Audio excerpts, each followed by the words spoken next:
Oh shit, right. I gotta make my coffee. I just had to do some tweaks to our auto mod.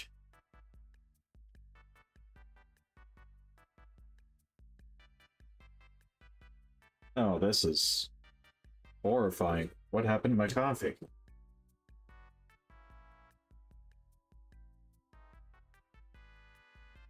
Instant coffee, it has decided to grow legs and leave somewhere.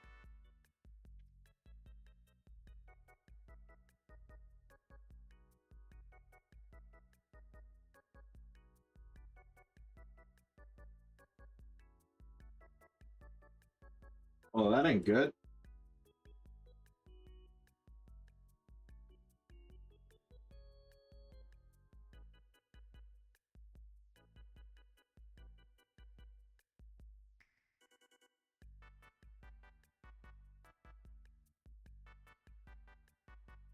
Oh, there it is. I'm stupid.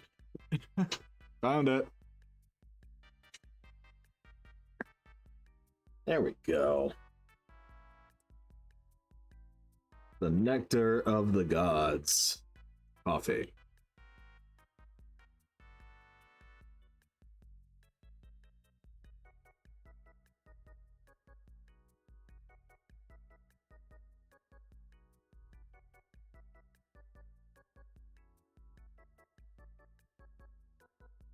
Good morning, everybody. Good morning.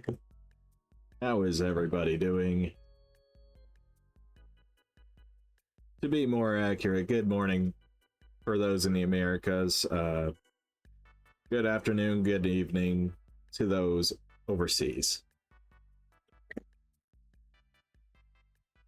We're gonna get started real soon. I am just quickly making myself a coffee right here.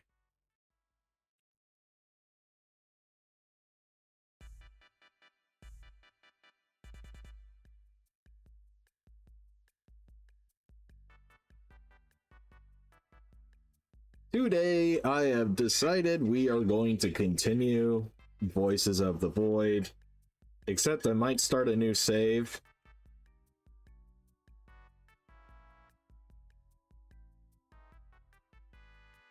It's feeling like I'm going to start a new save. Since we basically finished the game, all we have is what, like 3-4 more days in game to complete the story.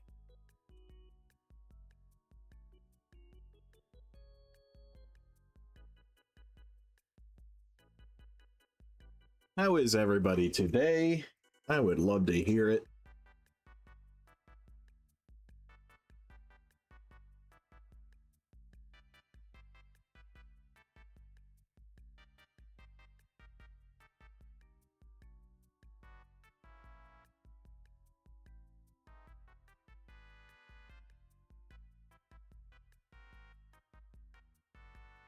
Silence. Okay. Fantastic. Okay, so we're going to go ahead and fire up Voices of the Void.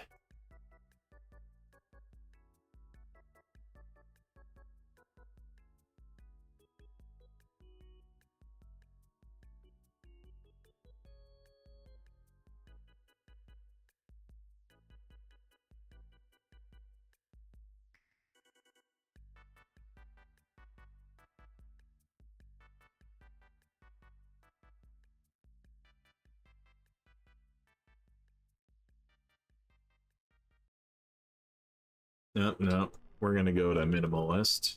There we go.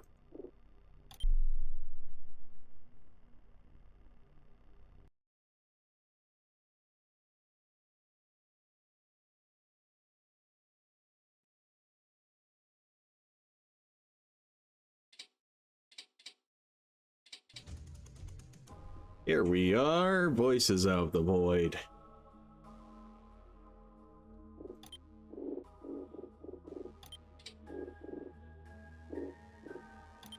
Oh shit, right, apply.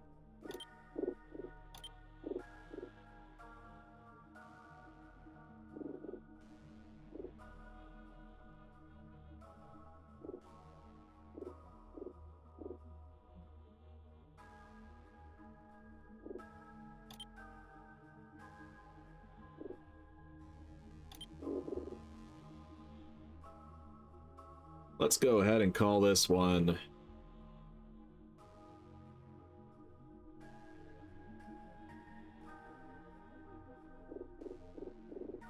just for the sake of it.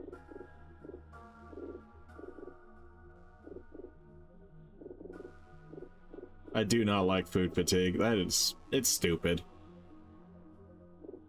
Oh, I don't want to eat. I already ate that before. Then eat it again. You gonna voice me straight to the void? Sounds fantastic.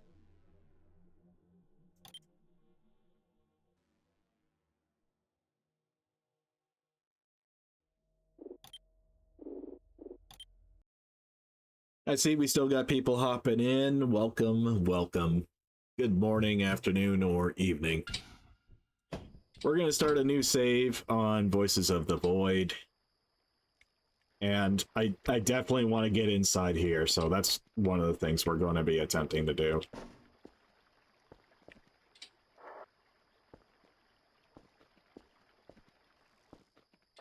I'm going to attempt my botched parkour again.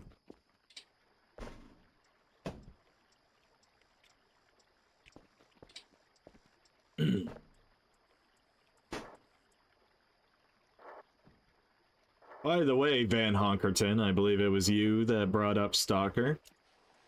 I'll have you know I tried it, and I'm absolutely ass at it. I got my ass kicked quite a lot.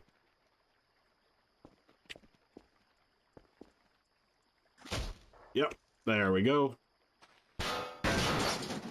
Alright. Come on. Bam, bam, bam! I should say sorry for everybody with eardrums.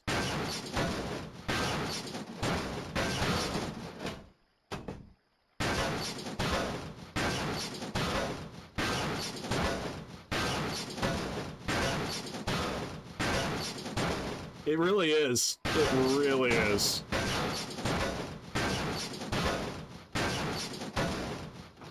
Oh my god. Open, damn you!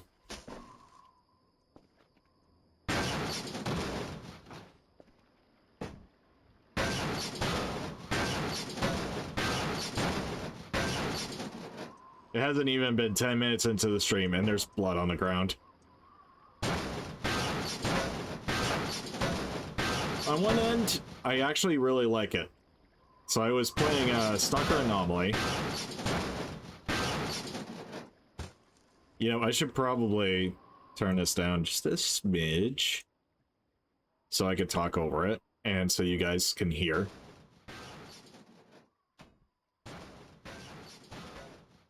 So I got into Stalker Anomaly. Hey, we're in.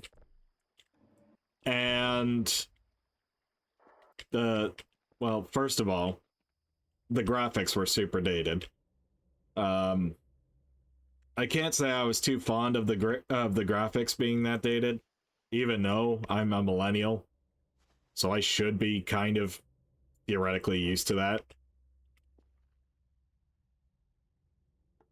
So I downloaded EFP, which was the some kind of graphic enhancing mod. Oh my god. Look at all this beer, guys. We are gonna get drunk. We're gonna get fucking turned.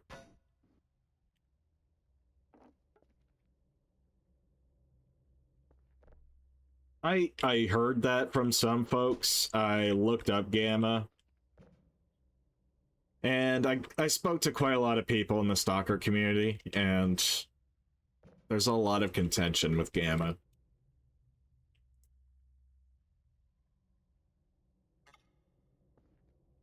Apparently Gamma is just a fuck-off sized mod pack, and the actual author did not actually do any coding himself. It was all AI. I don't mind using I don't mind using AI as a tool, which is all well and good. You know, that's whatever. But you know, it's the about it's more about the amount of work you actually put in. Oh, is this not streaming? Hang on, sorry guys. I did not notice this. I had all my settings preset and they usually work immediately. Okay, so we're gonna scooch that. There we go. All right, does everyone see the game? Sorry about that. I'm not on my A game lately, but things should be fine. I should scooch the window so I can see chat as well. There we go.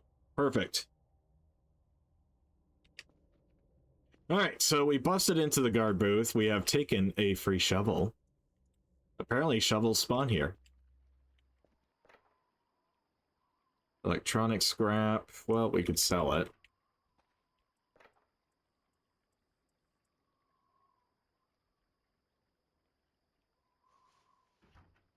How about now? Do you see it now? I just updated my OBS.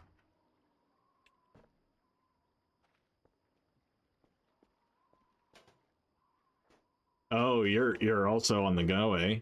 Okay. Well, never mind that.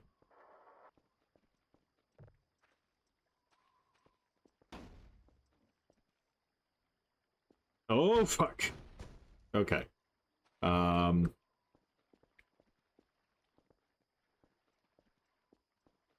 All right, so we got to parkour our asses back up.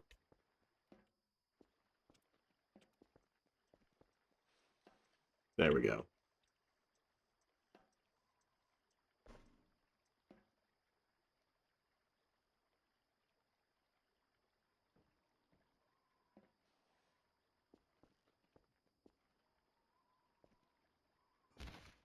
All right.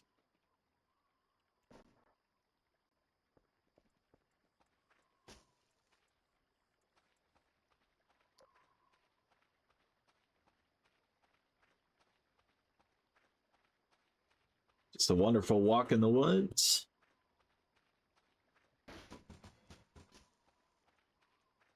So the mod I ended up using was EFP, and EFP is far smaller than Gamma, but for its smaller size came a whack load of enjoyment, to be completely honest. I hear Stalker Gamma is up to like 140 gigs now.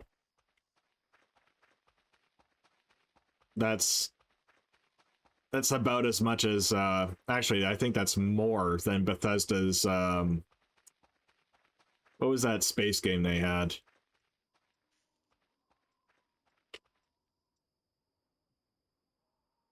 Can't believe I have to boot up my Steam just to see this.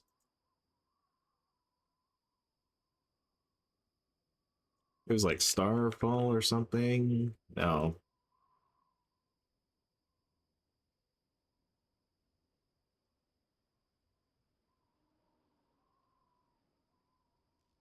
I wish I could. Starfield. It was fucking Starfield. All right.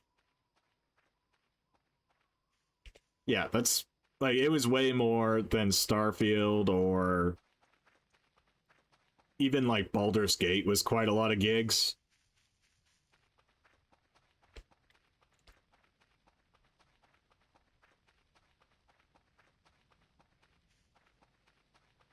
But yeah, 140 gigs as a mod. Meanwhile, Stalker EFP, a little bit jank, but once you get it up and going, that's no more than 20, 30 gigs.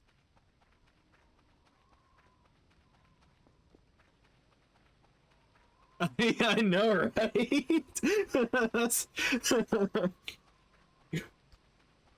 Hit the nail on the head right there, didn't you? It truly was forgettable as hell. The game's so forgettable you can't even remember the name.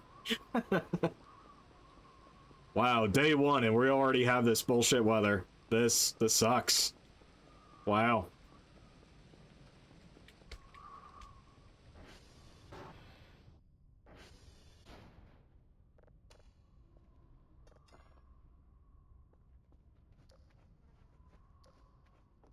Yep, so I played through quite a lot of Stalker EFP.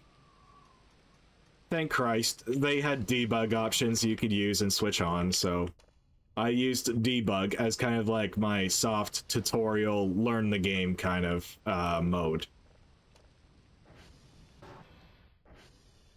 Oh, I forgot those lights. Damn it. So, that's kind of what I did. I went and, you know, I kind of explored how the game functions. I ended up doing quite a few jobs. There was still so many hotkeys I had to memorize. It was like my first couple of weeks playing Arma. Man, this place is a fucking pigsty. I'm going to enjoy renovating the shit out of this.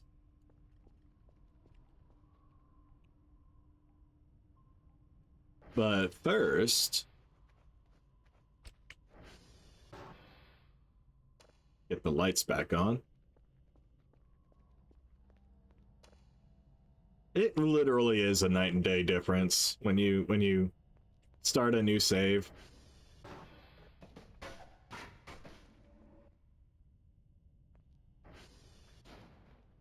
Okay.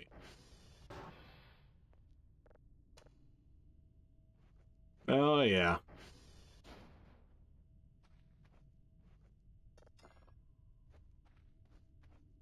This is what it looks like to have at least 6 or 7 college kids living in the same building.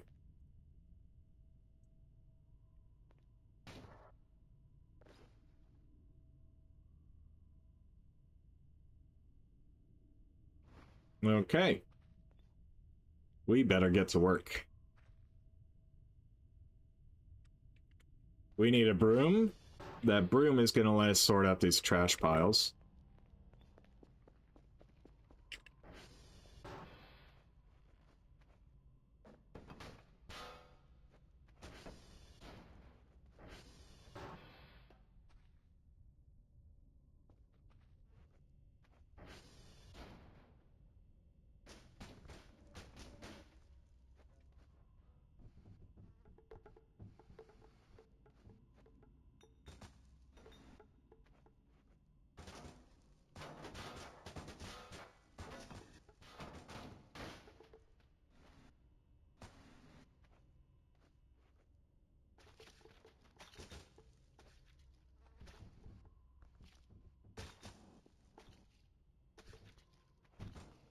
Oh, I don't like that noise. That is nasty.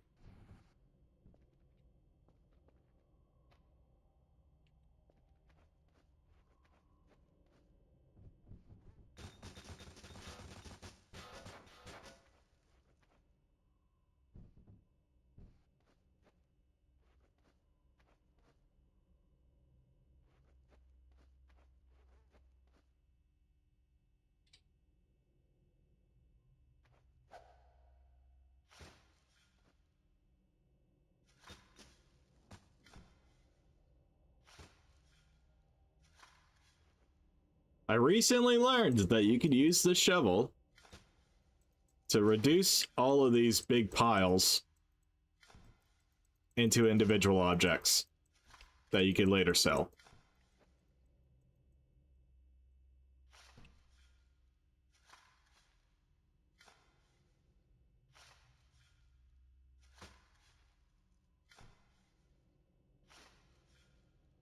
Oh, and don't get me wrong.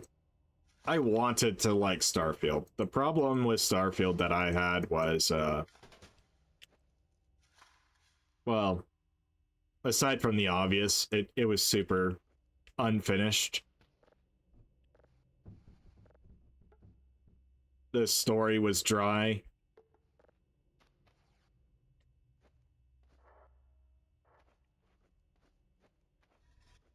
And I mean, like, the story was so fucking dry.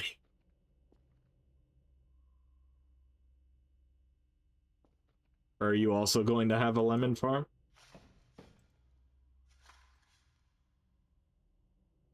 I'm confused about what you're referring to there.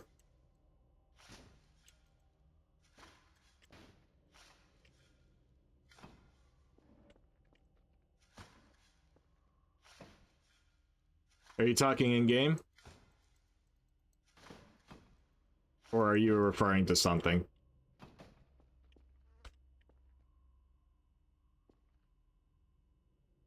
Oh, no. No, it's a convenient thing. Also, I wonder if I... Fuck. God damn it. Alright.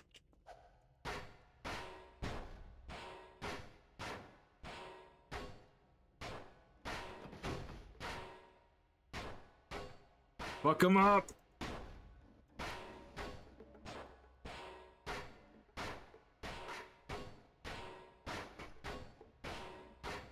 I haven't tried farming yet, but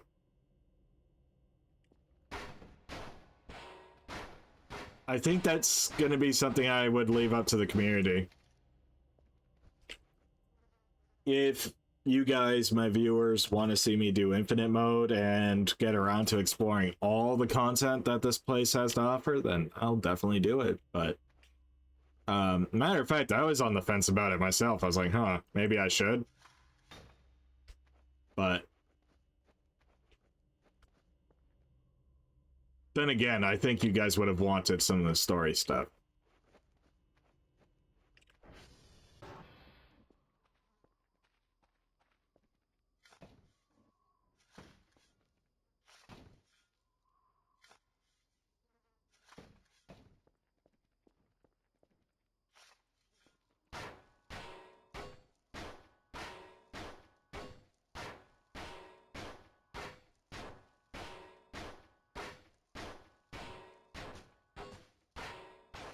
I don't mind the idea of doing an infinite mode.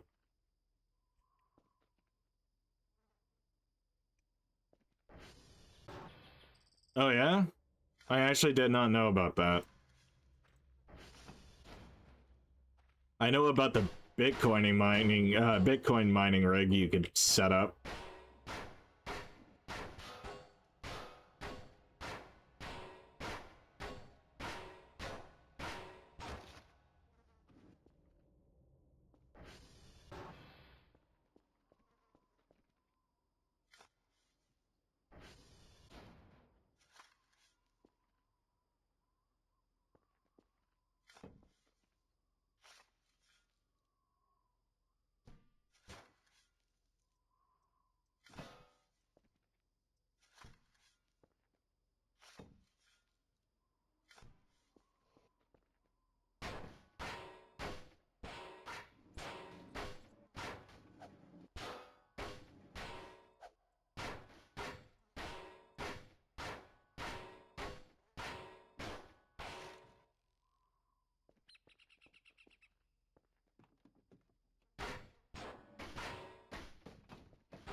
We might. We might do the lemon tree thing. I want to really try and actually dig into all the content this time. Do my best to be less fearful of my own survival.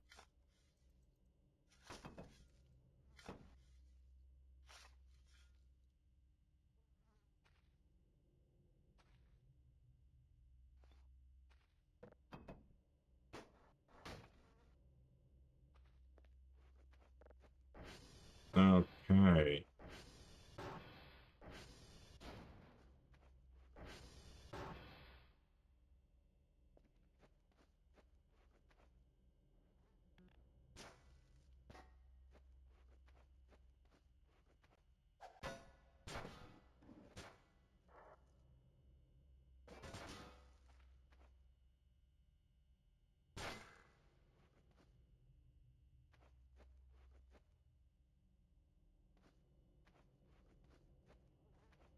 Yeah, no problem.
Okay, let's grab a crate real quick.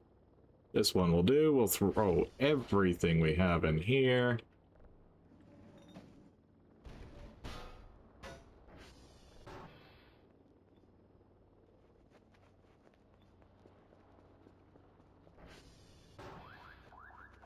We're gonna pick up all the debris, and we're gonna just throw it in here.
It will turn the game down just a tad.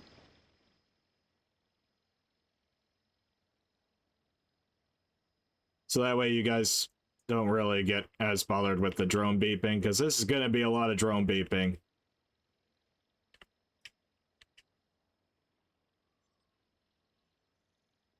Better to get it all in one fell swoop.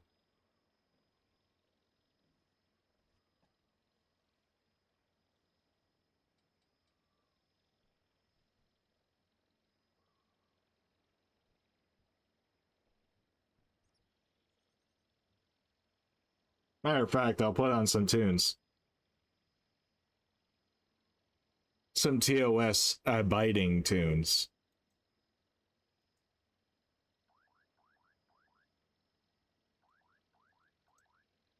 What can I throw on?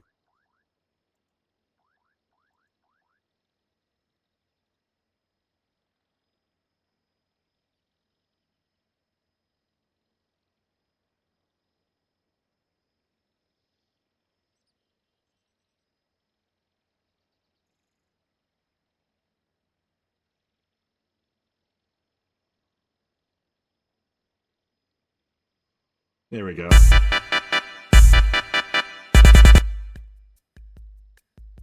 Sorry about that, guys. I fixed it. I fixed it. Now we can rock and roll. So sorry. So sorry. I don't know why OBS does that. I fixed the volume now. I fixed it for you guys.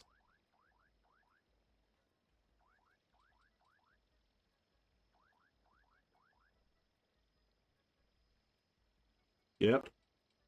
Okay, so now we just dump more of this shit in.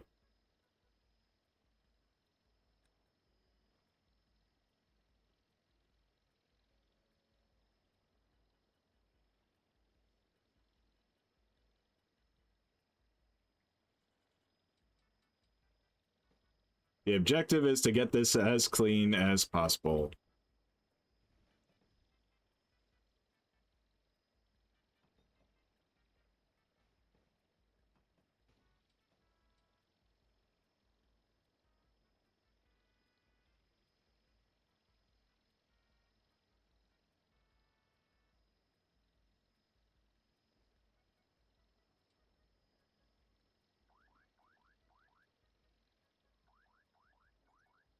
I'm still kind of figuring out if I'm even allowed to play that stuff.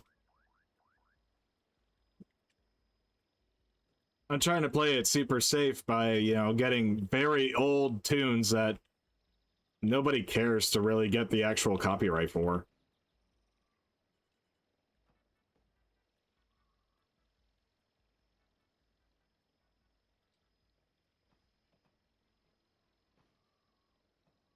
Although, I could also do, what was it, the Malomart theme from Twilight Princess.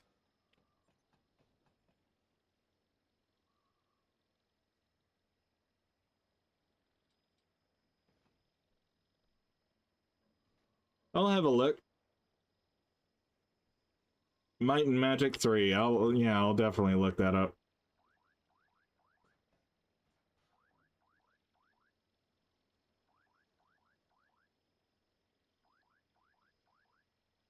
I forgot to set it to loop.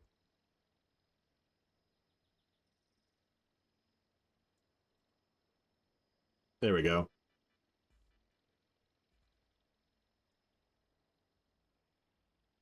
Last tweak of the volume, so that way it's not blasting.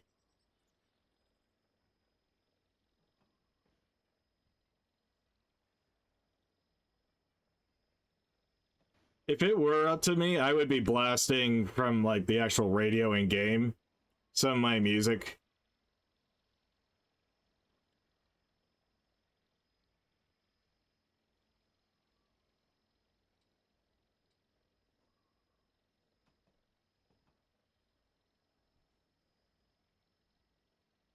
Is it that quiet?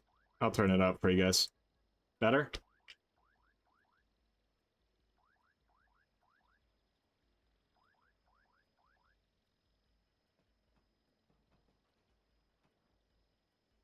There we go. All right. Dump into storage. Okay, garage is looking clean.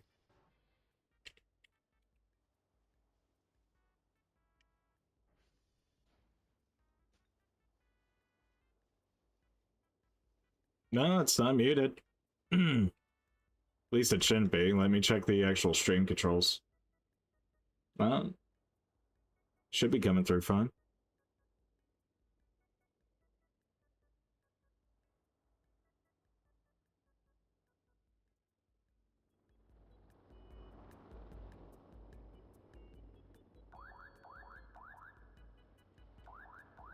Are you sure you don't hear it?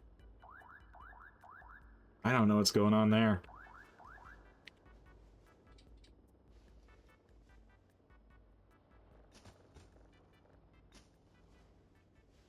Now you can? Okay. It might have been the desktop audio setting. My bad.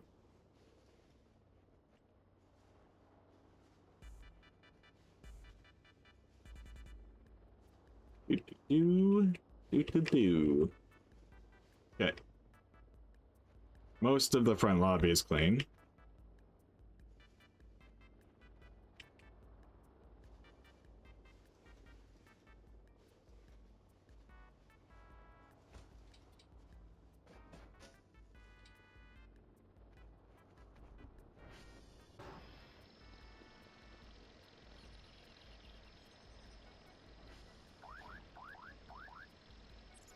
There we go. Okay, we're gonna run this over here.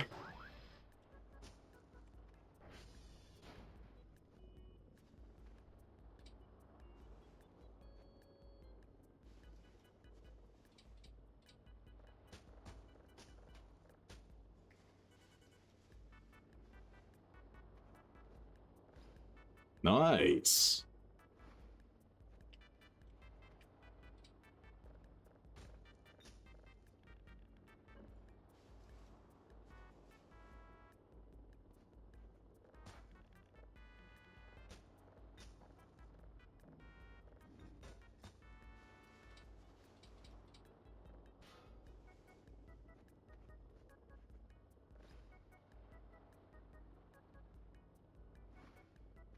I think Sentient's one of the lurkers. I see we got more people coming in. Hello, hello.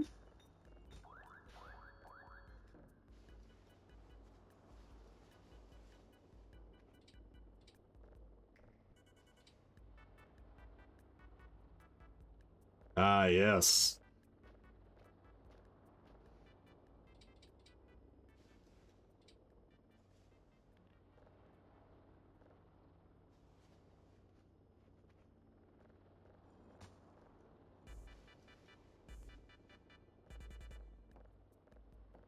Well, I hope your workday's going very well.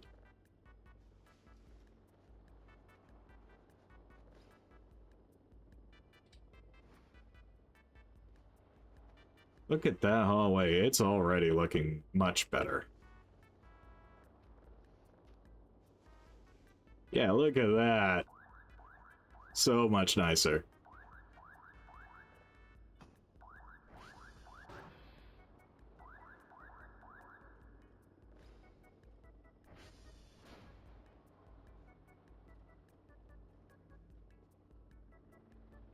Hmm.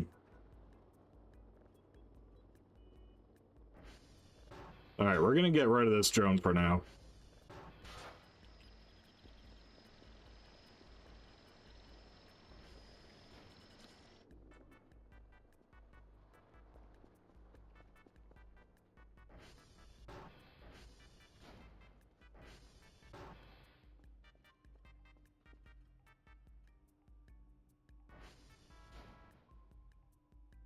Okay.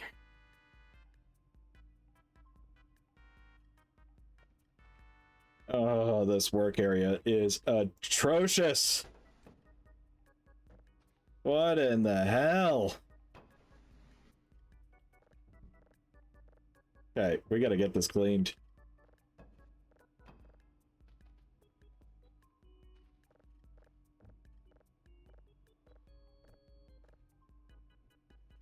One sec, man. Okay. Anyways, the lemon farming, you can buy a lemon for 35 points, craft it into a seed, bury it. It'll grow into a tree that'll produce nearly limitless lemons over time. That seems legit. Kind of makes sense. Alright, so I'm gonna disable the music for now. Because now we're no longer trying to drown out the drone. We might do lemon. We might do lemon farming. For now, let's go ahead. Get Dr. Kell here fed.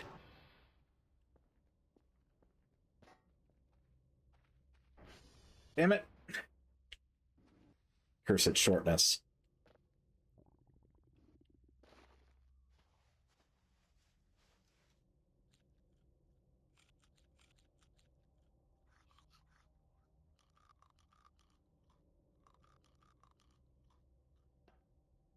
Uh-oh. I'm stuck on this thing. There we go.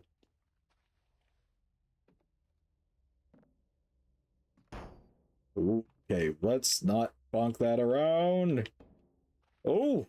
Ooh, okay, okay. We're good. We're good.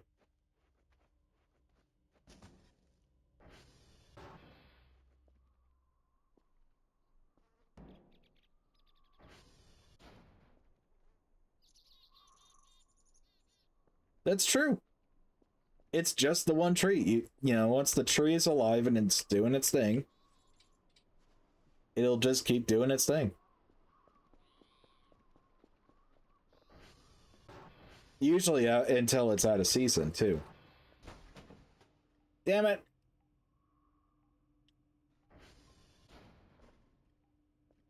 So much trash in here, I'm even tripping over it.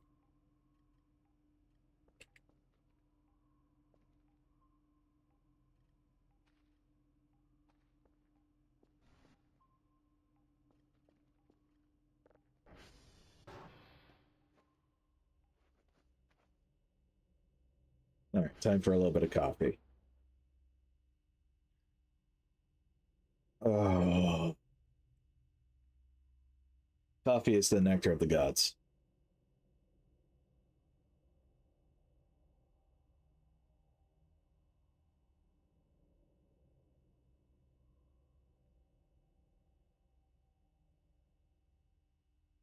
Okay.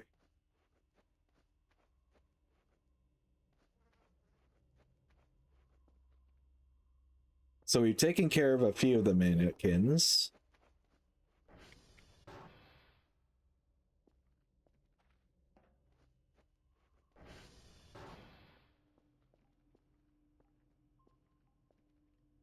Oh, there you go. Yep. Instant coffee would settle you over for quite a while, dude.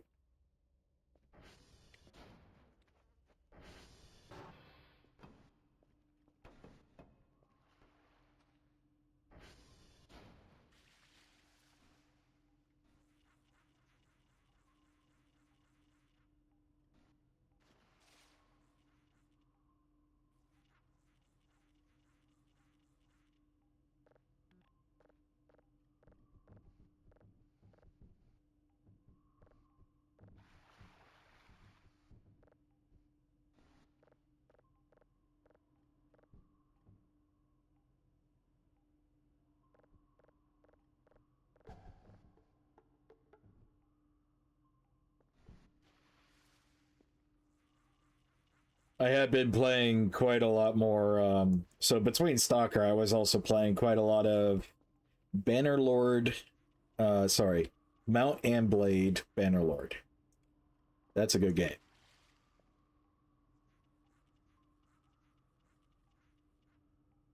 I was on the fence about it for quite a while. 22.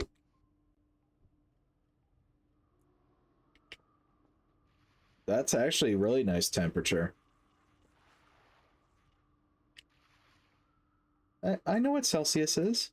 I'm Canadian.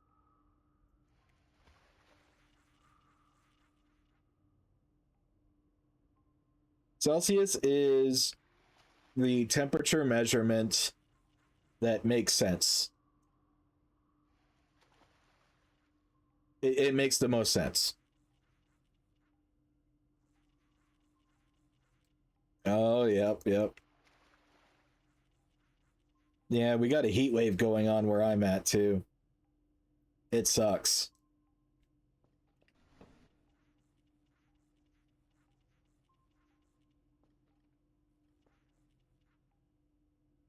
The best part is, I have this one old guy that really doesn't like me where I live, and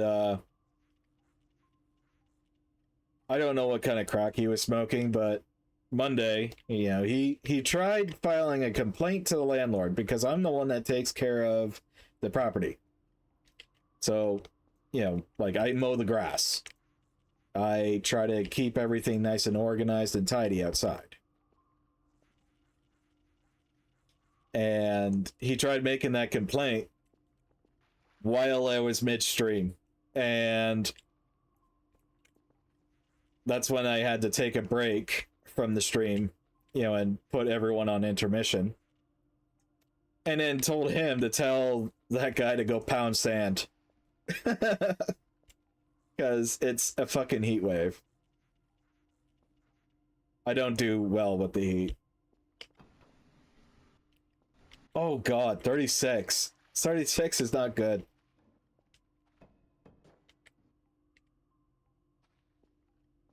Alright, hang on. We're gonna... No. We gotta get that fucking file cabinet somehow.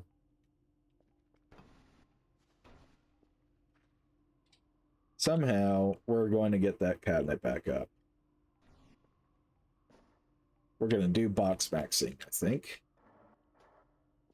Hey! Praise the box.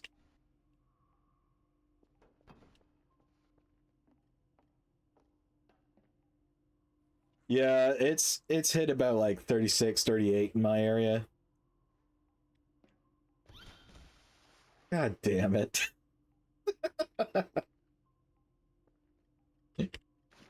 Fuck you, soap.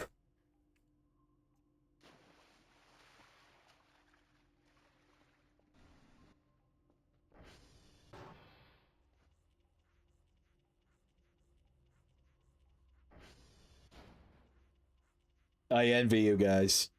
But I also know how fucking cold Finland gets.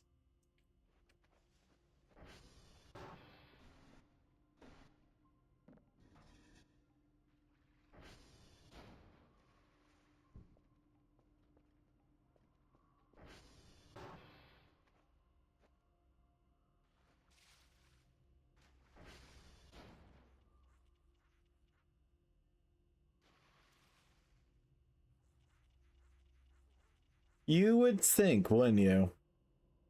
But no, mostly because I spend most of my time outside during the winter. I don't know. I take the cold a lot better than I do with the heat.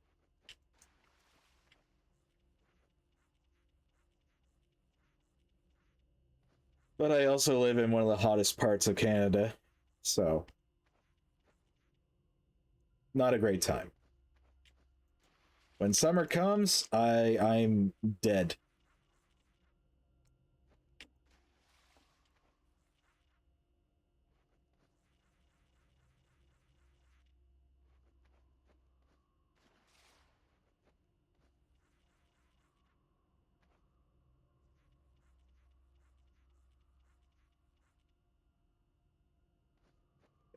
Yes. We're getting clean.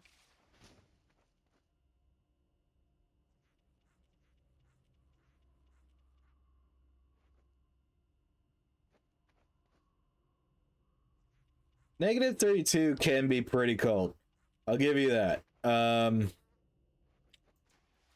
think the coldest temperature I've seen hit me in Canada in my home area. Okay, because I got to factor in. I was also in the military and I was up on mountains and shit. Um, so outside of the military, in my home area, the coldest I seen it get was we had a cold snap. Probably one of the harshest cold snaps I've ever seen. And our temperatures dropped or plummeted down below. I want to say it was negative 42 at its coldest.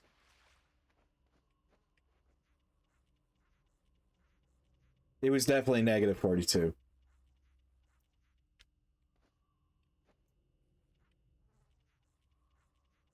Granted, it only stayed at negative 42 for like 8 hours, 12 hours.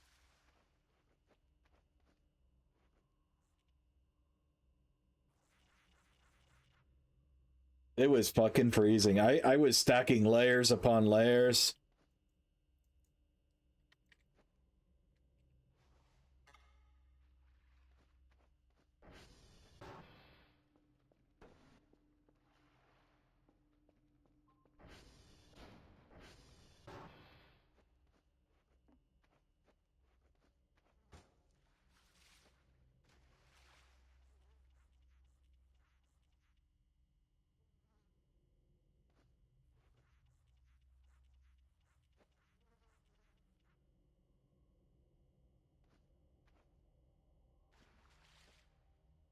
I never really liked puffer jackets, to be completely honest. I know they're warm as hell and they're very cheap.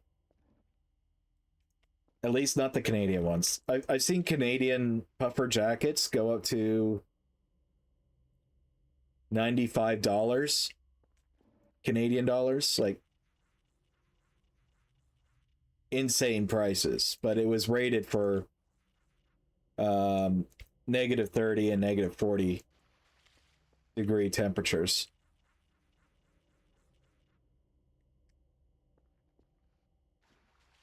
Reason I don't like puffer jackets though is they are not the most durable.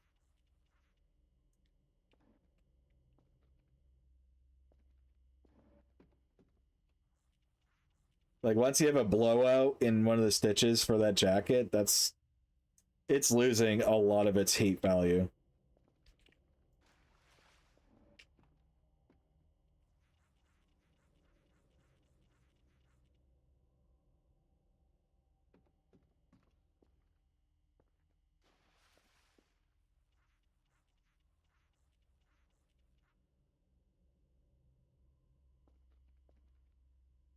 Although I do have to say my favorite article of winter clothing has got to be Mucklucks.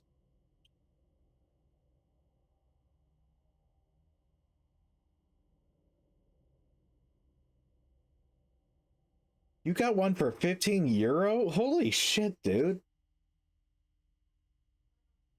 And the zipper gave out. Wow. Yeah. Yeah.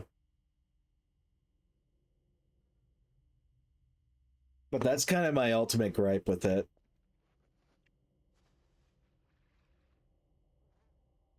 Oh shit.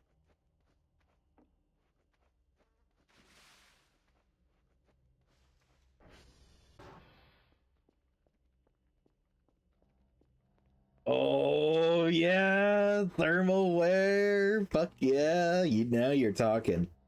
You're speaking my language.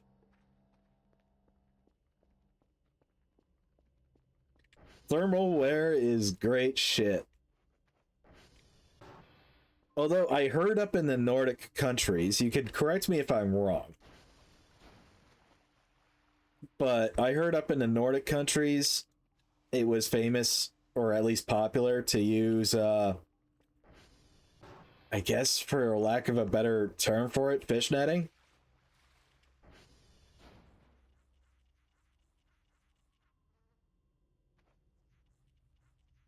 Like your fishnet long sleeve shirts. It's a Norway thing. Okay.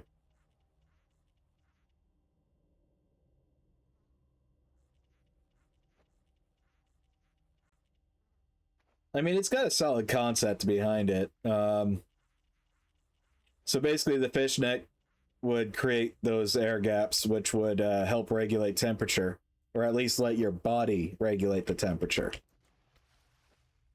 Minimizes the chance of overheating and the chance of sweating. And then you would just put your fleece or your thermals on top, and you won't feel too cold or too hot. That was the going concept, anyway.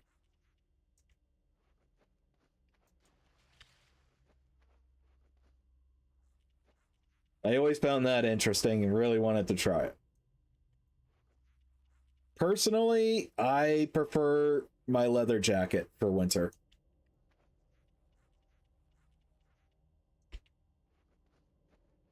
I got sorry. So I got a leather jacket that is all right, if you guys are familiar with Resident Evil 2, like Leon's brown sheepskin coat, that's kind of what mine looks like. It's got a Sherpa collar, but it's not that big. And I think my leather is a little bit darker brown than Leon's.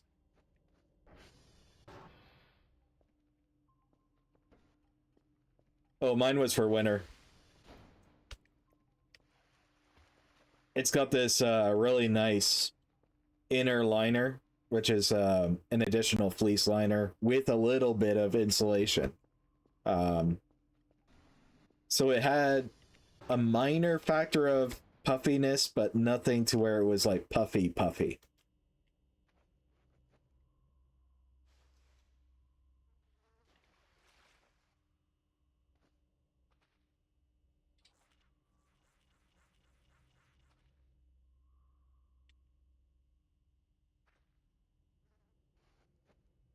I absolutely love that coat though. I think the only time I ever managed to slightly damage it was I got into a bike accident.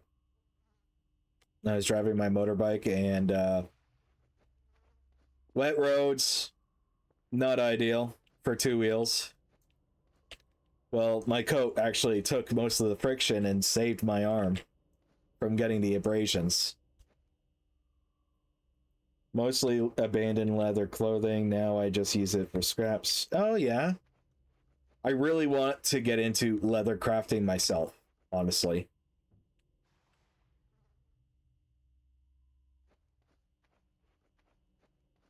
Like, I should probably throw that on the throne page because that's what I really want. Oh, yeah, dude. Leather is king.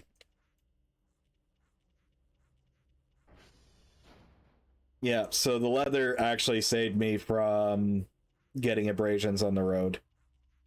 And when I actually got to look at it, I popped a few stitches on the left armpit because that was how I landed. It was on my left. I wasn't stupid though. I landed well enough, like I know how to land.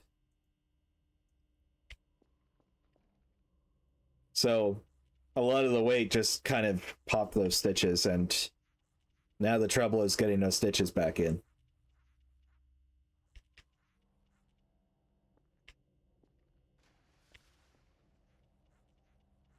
One of my dream things I really want to do for leatherworking though, I heard they are very cheap.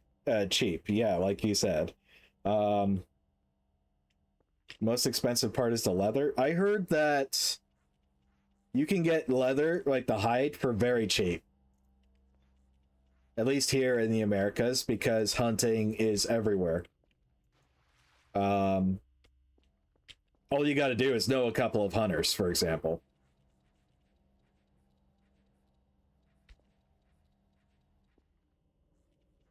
You can also go to a butchery, I think.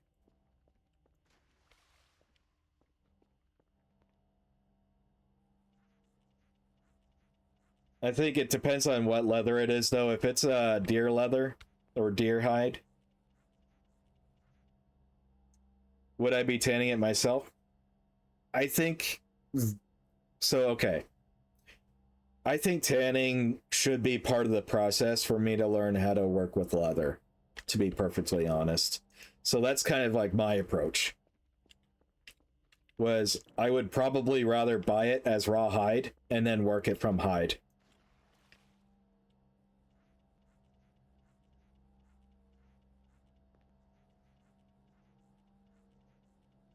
I really don't trust how other people have been processing. Okay, here in the US and Canada, we have a huge problem. It's a plague of fake leather being sold off as real leather.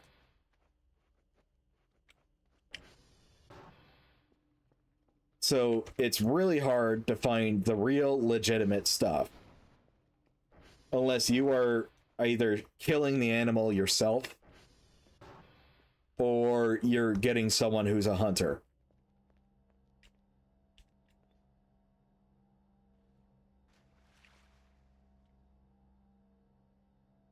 Oh yeah. Oh yeah. It is so prevalent. There are so many companies that are, coming to the West, and they're selling fake faux leather as real leather. It drives me bonkers.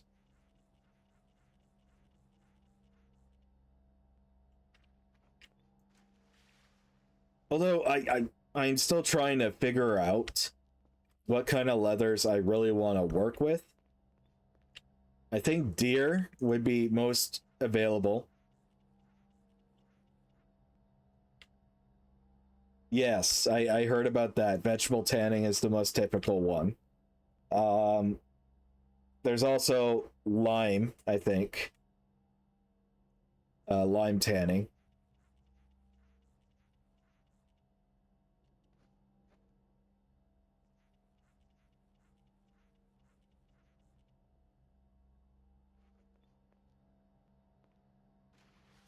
Yep, you scrape the hide, make sure it's nice and clean, and then yeah, you would just bathe it in water for weeks with either lime or, like you said, vegetable tanning, which by the way is new to me. I'm gonna have to learn that.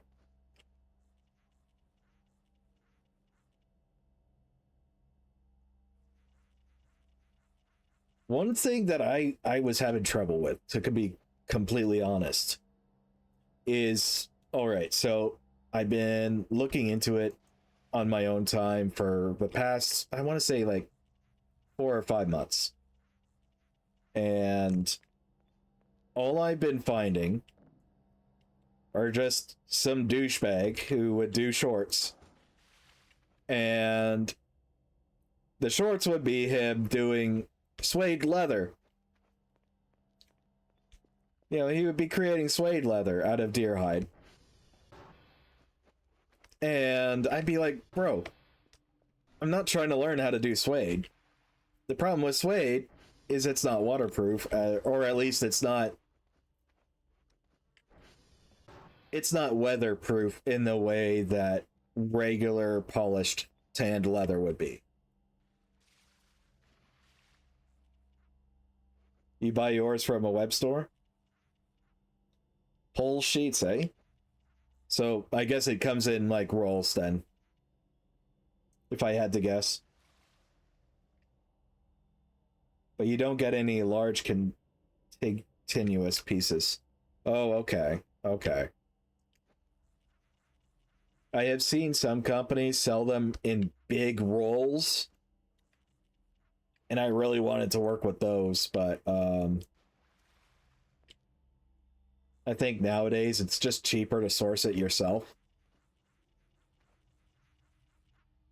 For me, it kind of works out. My dad, my brother, we have a lot of hunters in my family.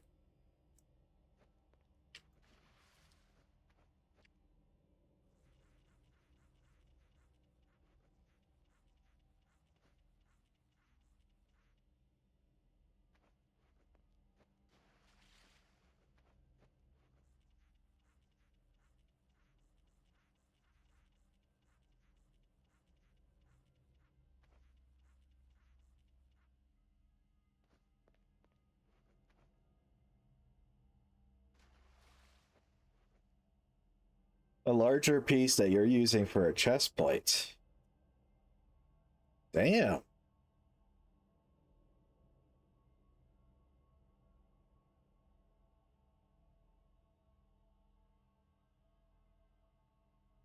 Well, that's not too bad.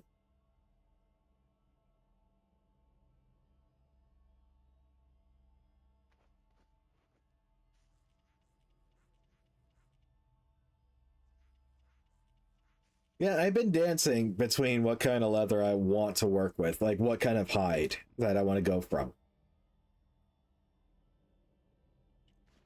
So I have a feeling that Roman goat leather would be good. You get goat hide and then you tan it the way the Italians and the Romans did. Then you would get a nice soft surface.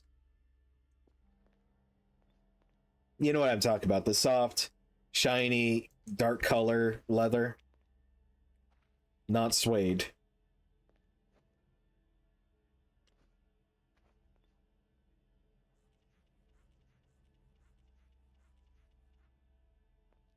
I don't know if that qualifies as like polished or something.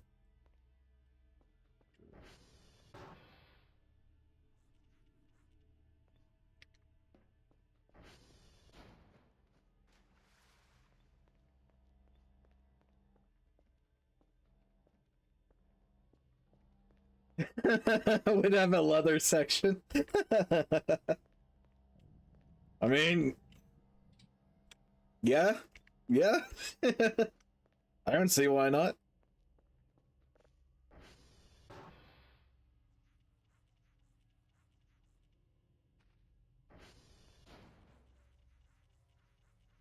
What was really cool that I did find online was okay. I'm not a huge fan of Resident Evil Village, but you know that tactical squadron that tactical squad that came in at the end of Resident Evil Village. I believe they're called Houndwolf Squad. Well, there is a guy online who's actually trying to recreate the Houndwolf Squad jacket and designing it around fitting with a plate carrier.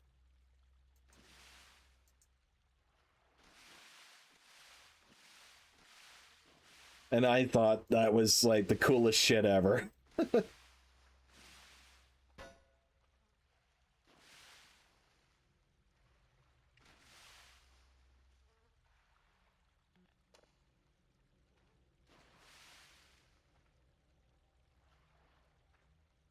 I don't know what that is. I don't want to know how that got into the ceiling.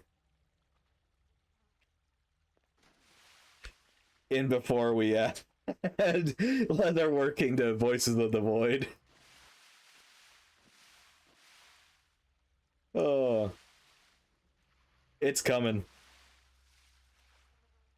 Bet on it. Dr. Kell's gonna be crafting fucking leather armor.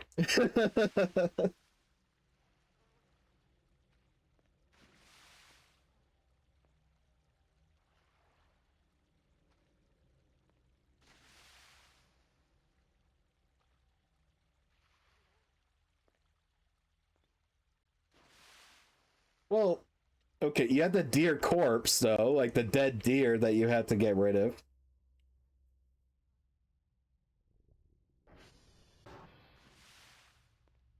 I think that's feasible, to be honest.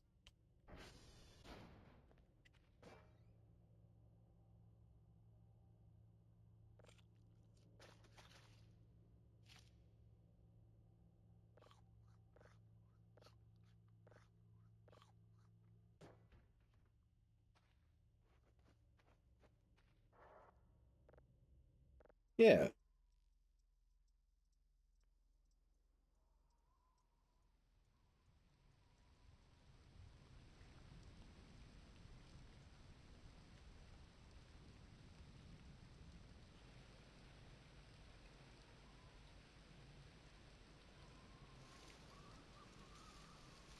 I genuinely want to work with real leather though. Um, I've gotten to experience a little bit of it when I was what was it? We were doing a little event. Oh, meteor shower. Meteor shower. Let's go see it. They always do this on night one. Pretty.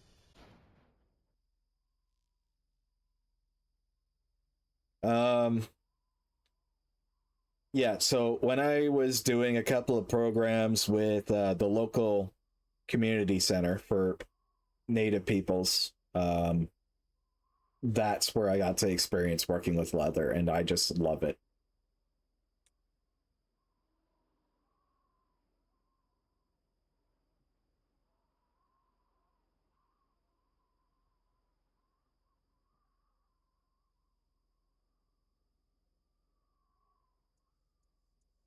Meteor shower's over. Back to work. Right.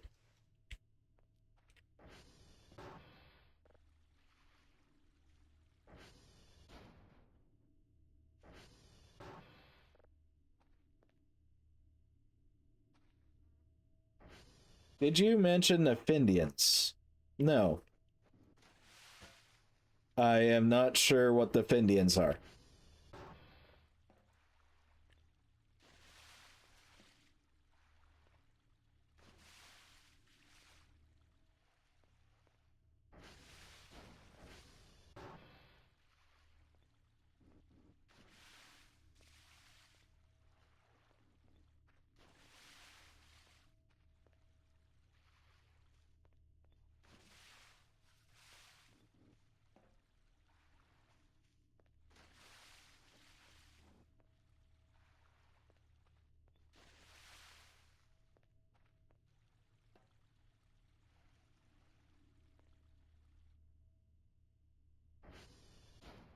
Huh. No kidding. Around the Great Lakes. Hmm. Wait, do you guys have Great Lakes too? Because I know in Canada we have Great Lakes. I don't know if anywhere else in the world have in their countries what they would call our Great Lakes.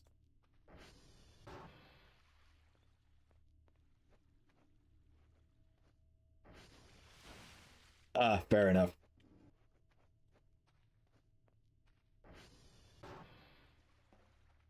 So in Canada, as far as I'm aware, I know about the Mennonites, I know about the Métis, and I know about the Indians. Oh shit.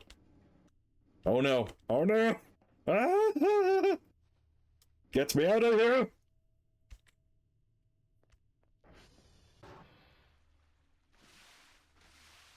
So that's what I'm aware of so far. Generally, these days, everyone's been kind of coming under the banner of just being called First Nations.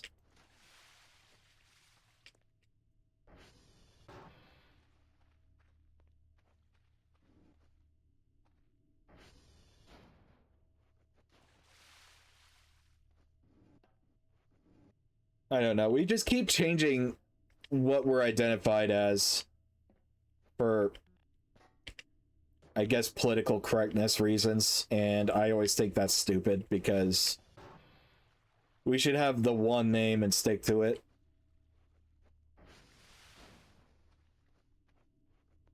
Back then, the Finns were thought of as lower tier people and were culturally, oh my god, culturally similar to natives. So they kind of meshed together. Yeah, that makes sense. I know we had quite a few encounters with the Vikings. And at first, everything was quite nice with the Vikings. We got along with them. They kind of introduced barter and trade with us. And then I think a little bit of aggravation led to a confrontation.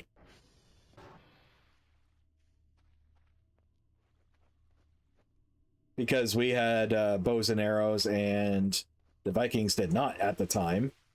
We kind of were able to drive them out of Canada. For the most part, anyway.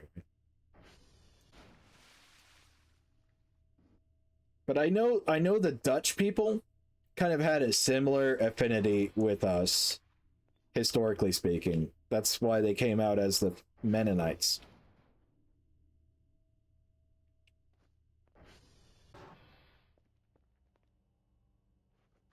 But yeah, that would be the Dutch.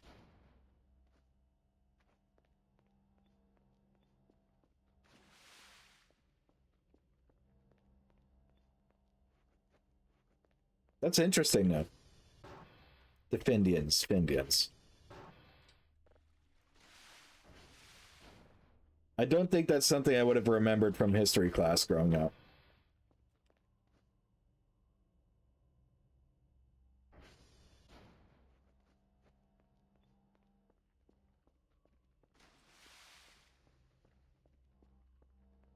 I know we also kind of vibed with the Scottish settlers when they came over.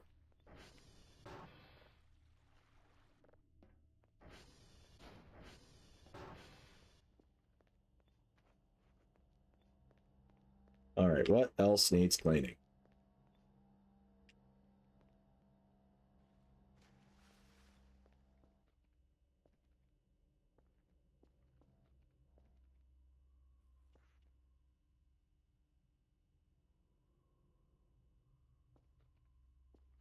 Damn.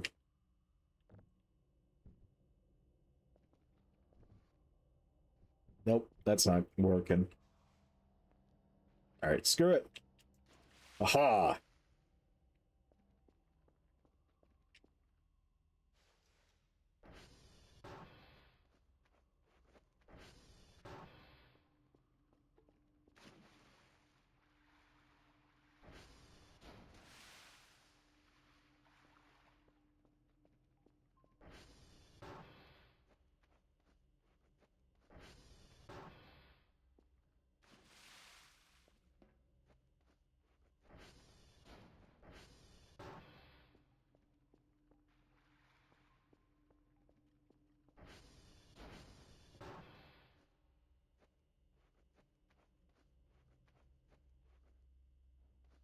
All right.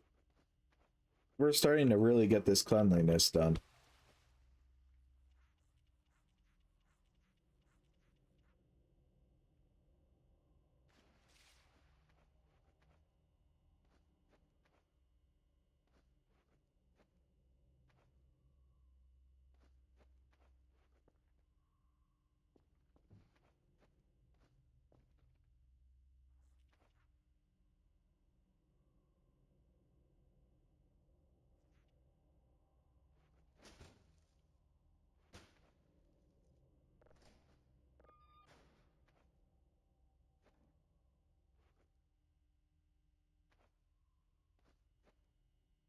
because you wanted to continue metalworking. But it's kind of, yeah, metalworking takes a lot of space.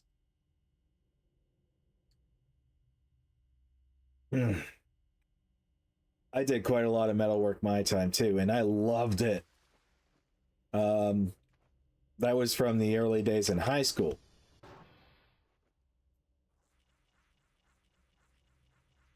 My metal shop teacher was a blacksmith.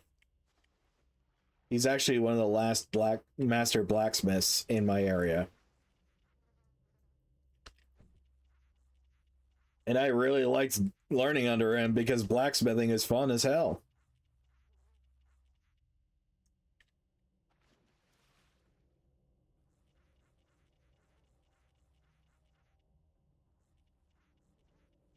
Plus, you know, you could also extend your metalwork with riveting leather to it to fill in some of the gaps if you're trying to make armor or a commission of that sort.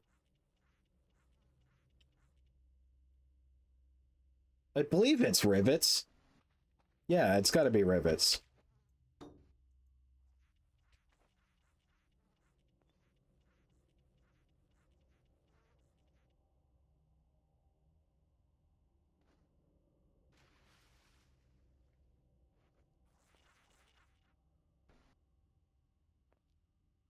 Yeah, me neither. I do have to admit, like, I have a little bit of skill in it. Like, it's mostly passion, though.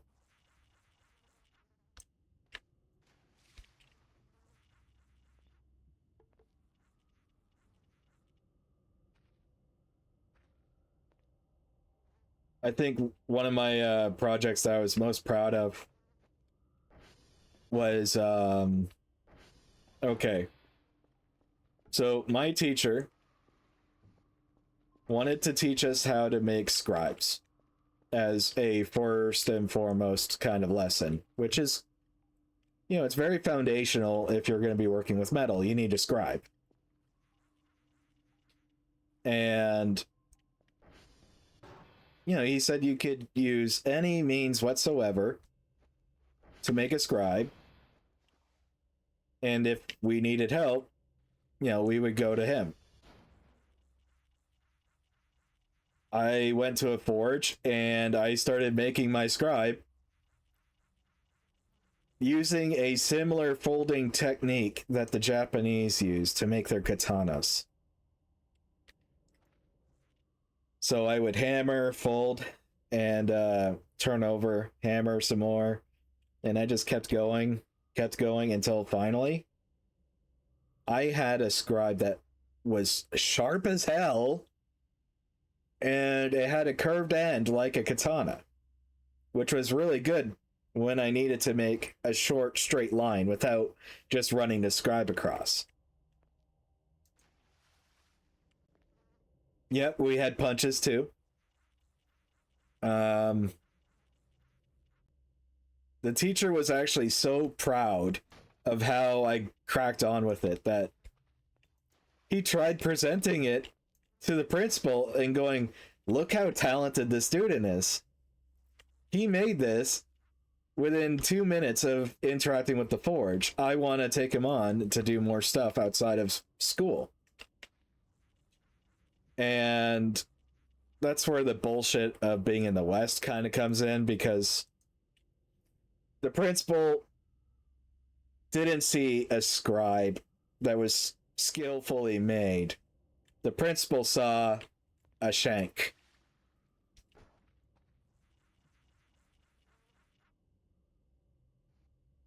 That's literally what the principal saw.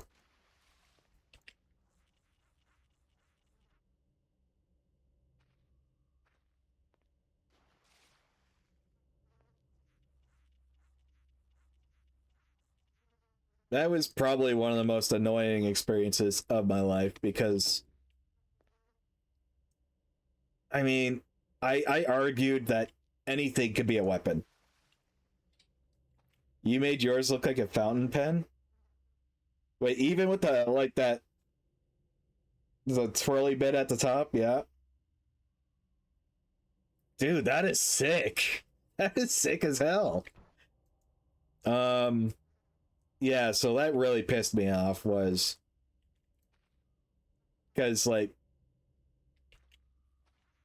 the principal just took and projected their own bullshit onto something that should have been like rewarded or given a pat on the head. And just went, no, that's a weapon.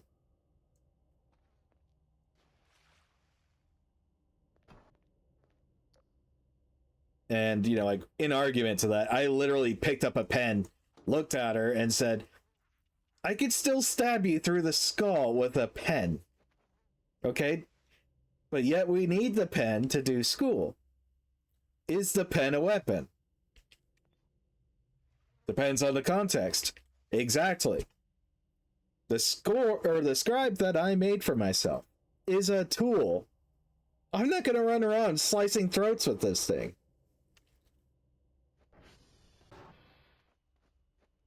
It's got a purpose outside of being a weapon. Although, everything has the potential to be weaponized.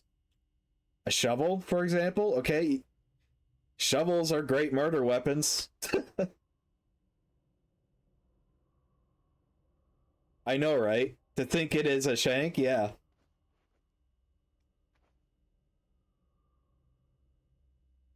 Exactly. Exactly. Like the swords and axes, nobody gives a crap. It's not like you're using it to actually kill someone with. You're just doing something you're passionate about. And you know what? That's more power to you, as it should be. In the West, everything is sadly getting politicized for stupid reasons. I'm not going to dive into politics, left or right leaning, I don't care. But that's what drove me nuts, was that now it's gotten into high schools and is being projected on a kid that was super proud of making this thing.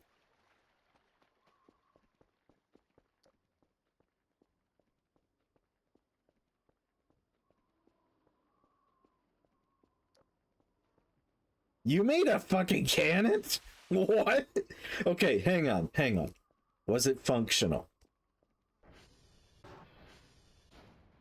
Like, were you able to guarantee that this thing would actually handle the pressure of firing? Or is it like a model cannon?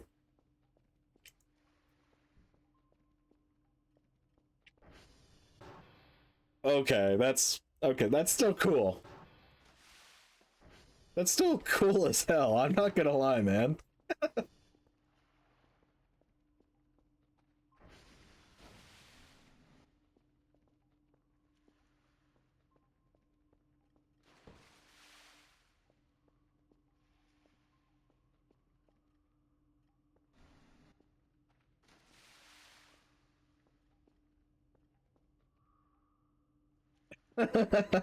Cucumbers.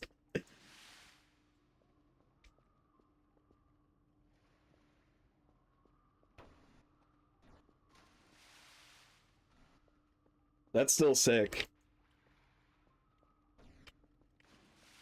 The crazy thing is, I still remember there was a time in Canada that we had firearms safety as a class that you could take.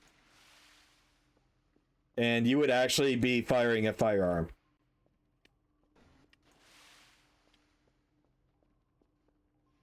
I just don't like how sheltered things are nowadays. It's not good for the life experience.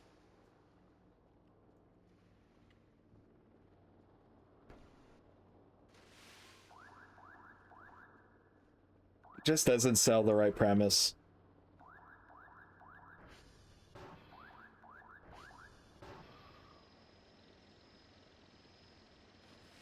Now, my dad, on the other hand, though, he was super proud of the fact that I took to blacksmithing really well. And the first thing he did was he asked me to make a family project. In our family, we have a tomahawk that we've passed down from generation to generation, and we, normally it would be made by ourselves. Yeah, and you would just lose more generations of people who actually know how to hunt and such. Yeah, literally. And then they become entirely reliant on the system that you have basically just created.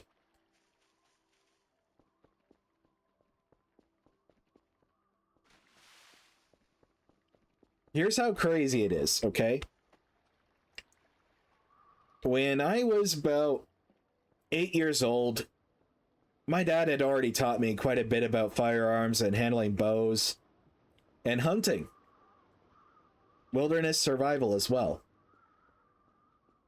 And by this point, we'd already gotten like a few times where we killed a deer or two. I helped skin it, and, I helped process the meat.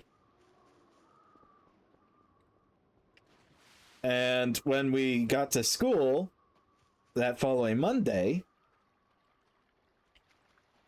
everyone looked at me like I was a fucking animal when I told them what I got to do that weekend. And I was super proud of it. And they were like, what the fuck's wrong with you? I'm like, nothing. What's wrong with you? Do you not hunt? What did you do all weekend?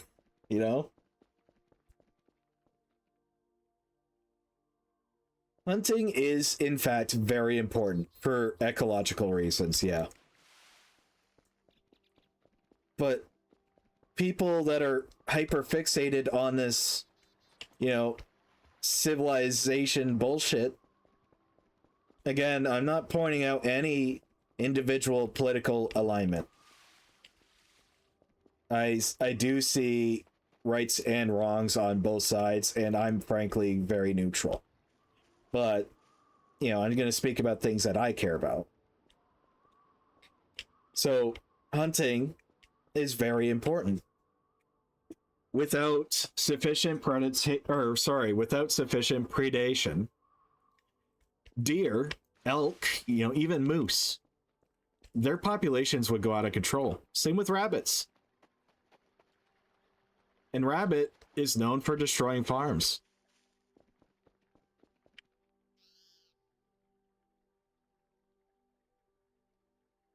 They are 100% more divorced from the process of getting the food and processing it.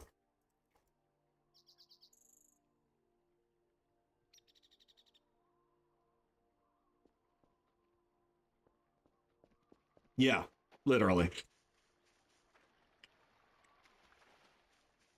It's actually upsetting, to be honest, because I don't really find that many people that I could really talk about with hunting or fishing.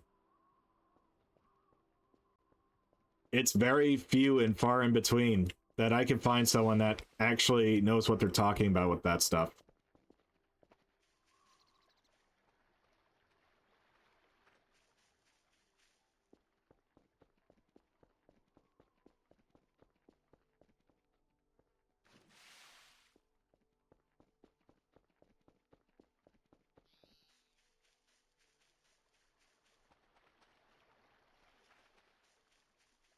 I think one of my favorite meals to prepare was definitely venison.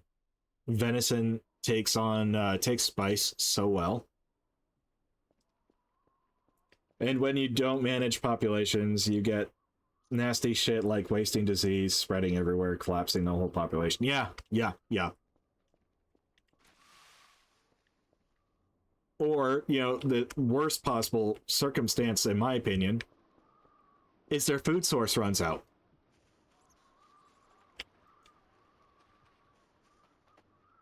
And when their food source runs out, they're not going to have any other choice on what to eat besides each other.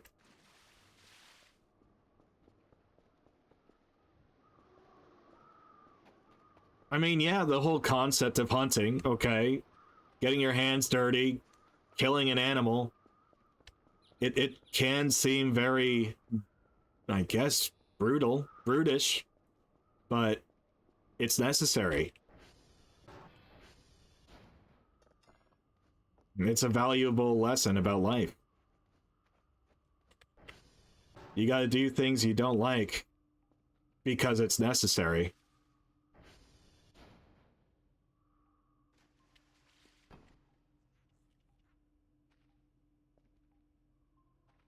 Like now, here in the West, we have this crazy disease that now hunters have to look out for.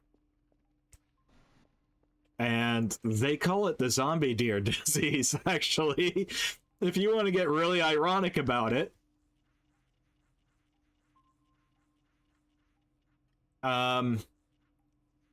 They call it the zombie deer disease. Something like that, yeah, I think that's what it is. Basically, it eats away at their skin and their muscle tissue, and it becomes infectious. So if it were to get consumed at any point by a predator or even a human, then it could possibly pass on to them or be very potentially life-threatening.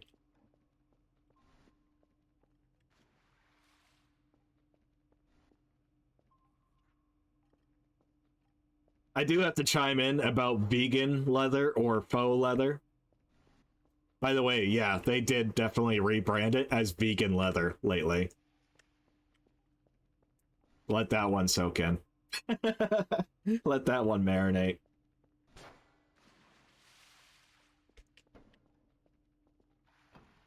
It's not actually good for the environment. I believe it's not even a bacteria or virus, it's a misaligned protein. Yeah. Yeah, no, you're right. You're spot on. Because that actually rung a bell in my head when I was learning about it too. I believe it was an overlapped protein. If not folded, it might have been a folded protein.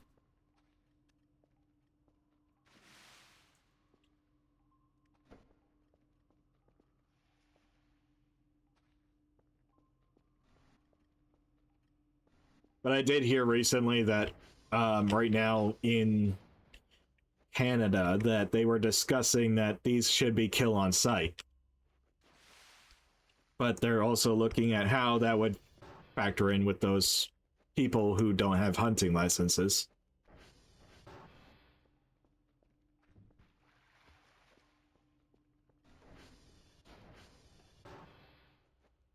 Hello, Satellite Dish Mike. It's been a while since I've seen you, buddy.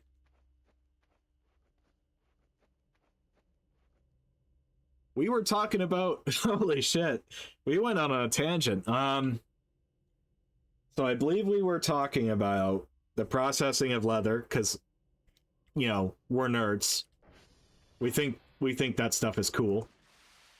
Then we found out that Van is also a blacksmith, like I am. That's probably impossible to stop. Yeah. I think so too, but I don't know how it got into the region to begin with. It could have been always there and nobody really noticed until just now. But it could also be something that was brought in through invasive species.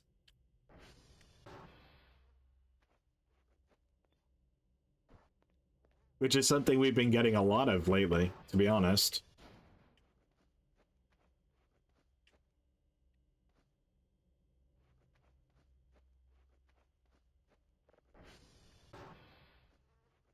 Okay, so I did clean all the surfaces here.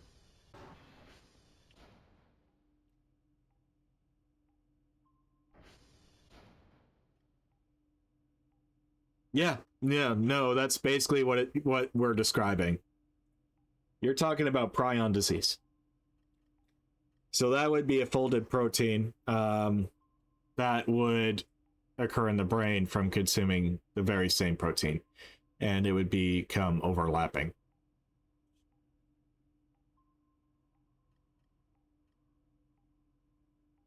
Except weirdly enough, for the deer, this disease is different.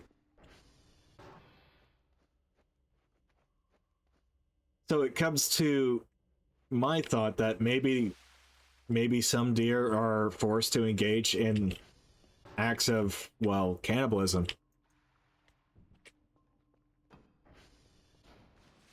It's ridiculous to suggest that they're out of their food source already, because we have tons of grass.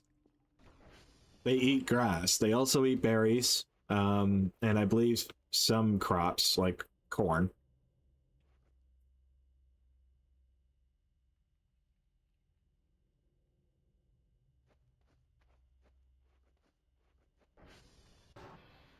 But yeah, I totally hate faux leather and the very concept that they're trying to sell with it.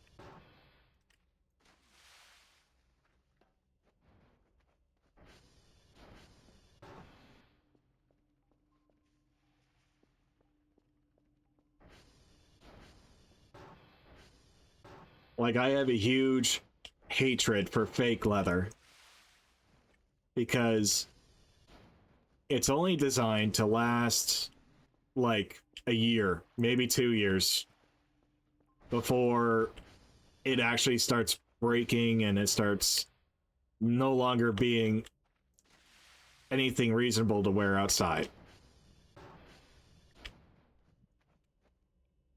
And then you throw it away and it just sits in a dump, wasting away and becoming more polluting for the environment because it's plastic-based leather. Yeah. Yeah. It doesn't degrade naturally at all. It is one of the bigger pollutants, I would argue, next to used electronics. Because we thought for some stupid reason that throwaway electronics was a great idea.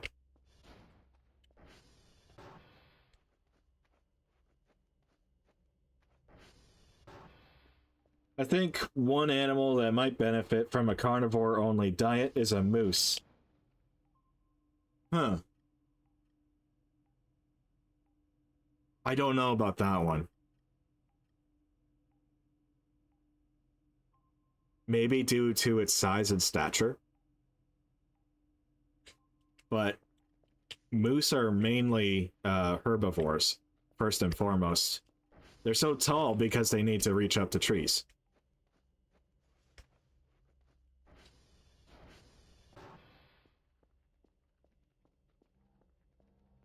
They do scare the shit out of grizzly bears, but that's because grizzly bears don't often encounter things that are big enough to contend with it. You know what I mean?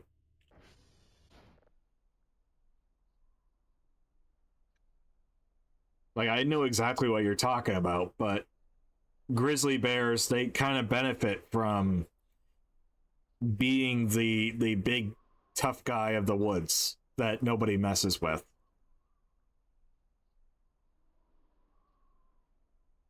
So seeing an uncaring big moose, which, by the way, those things are massive in weight. When you consider their weight, there's no way.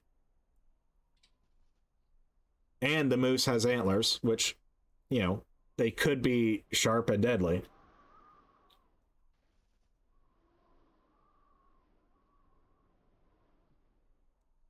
That is true. That is true. Antlers actually do make for pretty good defensive weapons, I'll admit, for deer. Deer, elk, in that family of herbivores.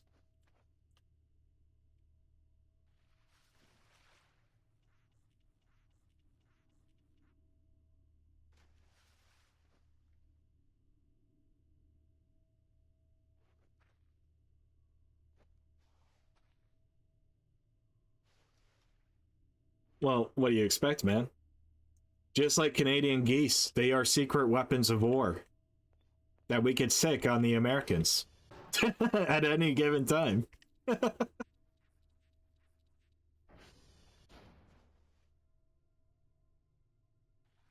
Didn't you know the moose command our armored companies? Damn it, I was trying to pick up the soap.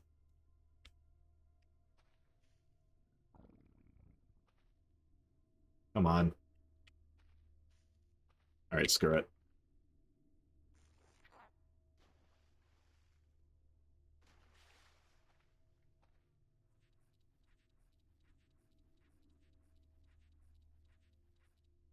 You also gotta factor in that moose have, like, big fuck-off size legs, right?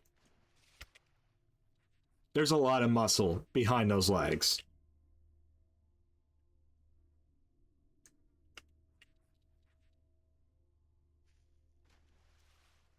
If you're big enough to completely total a car when it hits you, then, you know, you're kind of the guy that no one wants to mess with.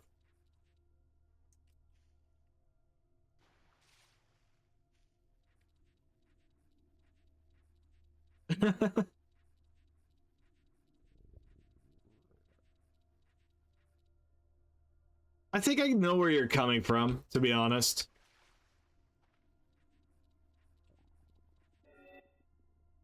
For me, it's just as long as you generally respect nature, then you'll come out fine, you know?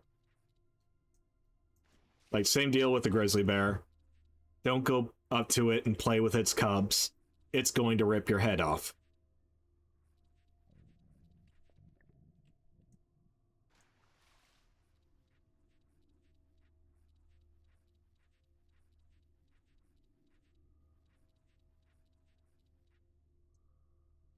Let's see. I was actually more afraid of deer. Mainly because they are... Yes, they are. They are... they are very stupid animals. Matter of fact, actually, this kind of lines up with this little story. My brother has a house now. Lucky him, by the way, especially in Canada. Well, at his house, a deer just walks right up to the fucking backyard and onto the patio. While my brother was having, I kid you not, barbecue. He was literally having barbecue at that moment. And this deer was just fucking vibing with them.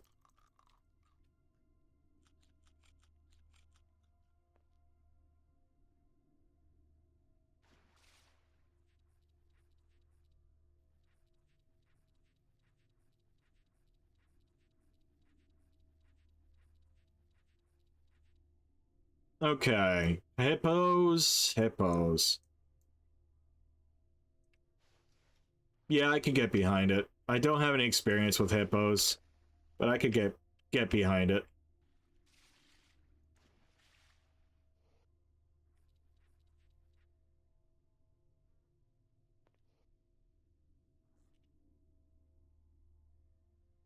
I don't know. I'm not generally too scared of certain animals. If I were to be scared of one... Okay, so we do have this one breed of wolf, but it's a hybrid breed between a wolf and a coyote.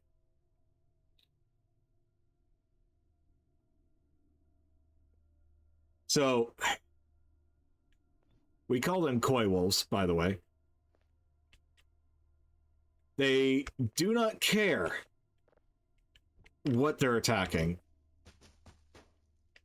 They are super hyper aggressive, and like wolves generally they won't try to attack people outright.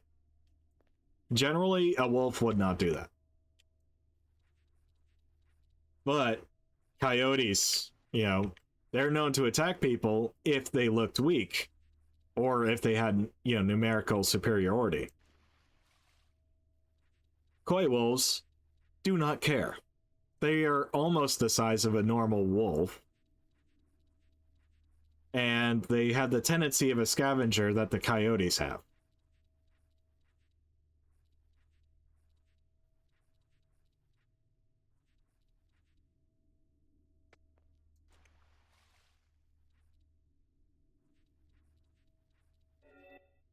I believe you're right,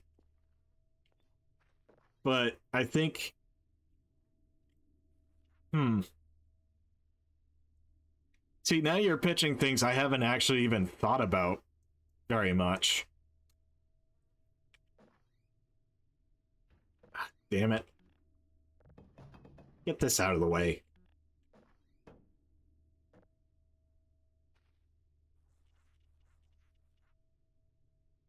Yeah, so now you're pitching things I really haven't thought about. Well, I forgot about that mannequin. I'm gonna have to take care of him.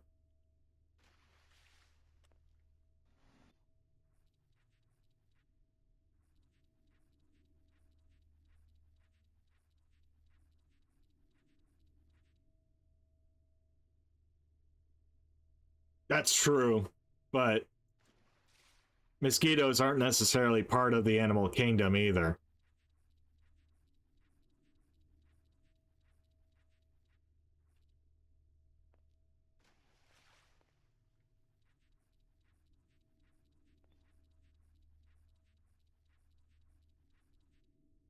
There we go. That's one clean toilet.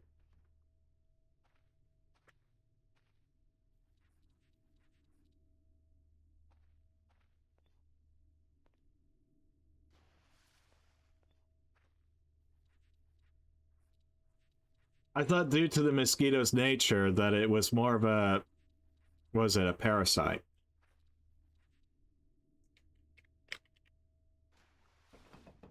I could be wrong here though.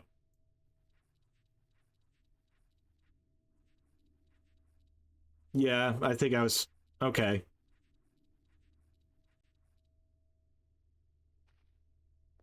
Well, you might be right then.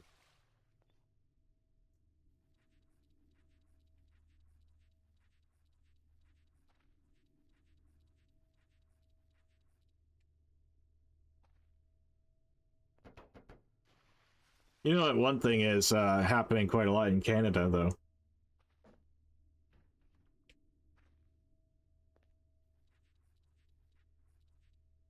Is the amount of invasive species making their way into the Great Lakes. A lot of them through the ocean. So they would come in from saltwater and they would swim their way in, not giving a damn if it was freshwater, which is, you know, the crazy part.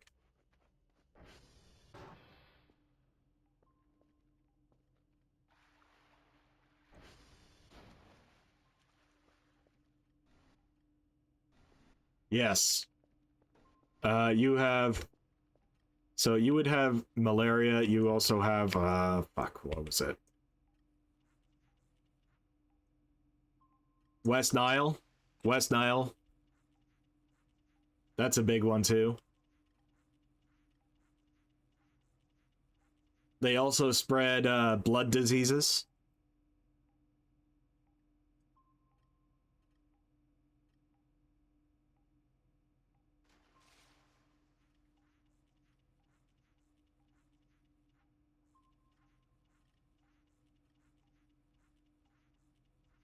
That's kind of one of the crazy parts. It's just imagine getting a blood disease from a fucking mosquito.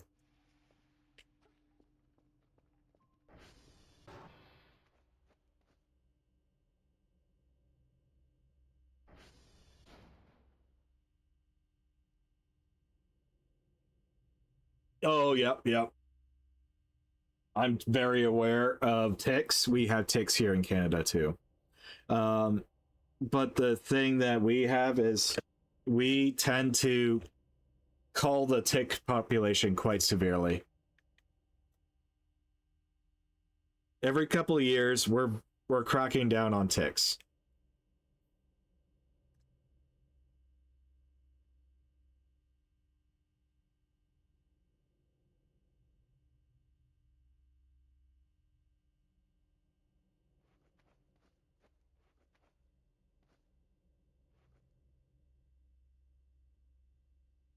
Oh, are you talking about... Shit, what was that disease?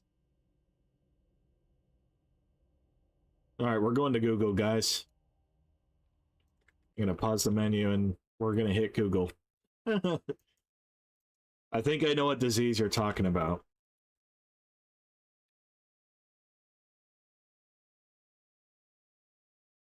Lyme disease? Is that it? That was the one I was thinking about.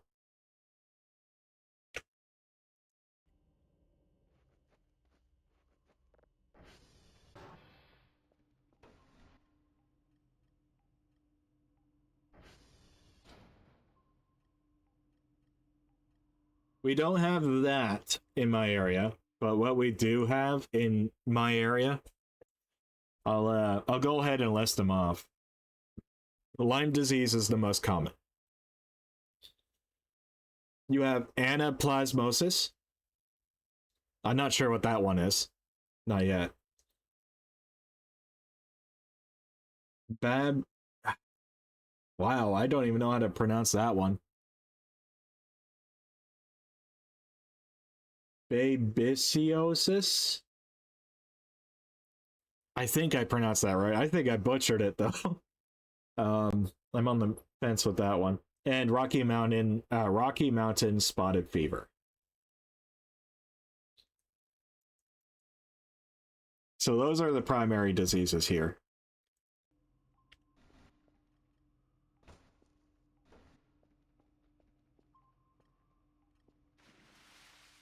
Lyme disease is definitely the most common.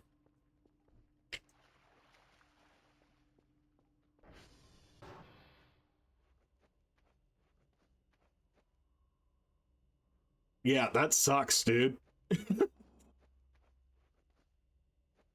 Is it okay? So it's alpha gal. Alpha gal. Dude, that is insane.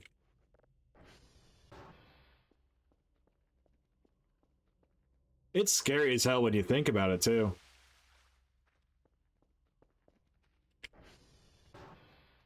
Knowing that you could be like taking a picnic and completely forget to check yourself. And then you start having seizures and shit. Or a fever, and then you realize there's a tick.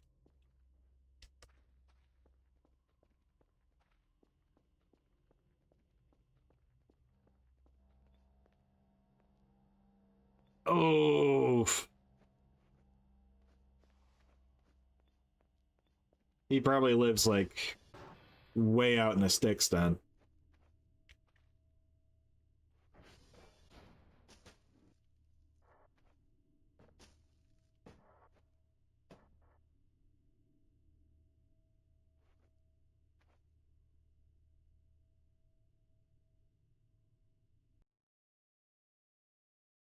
Oh, it's got a 6-month dormancy.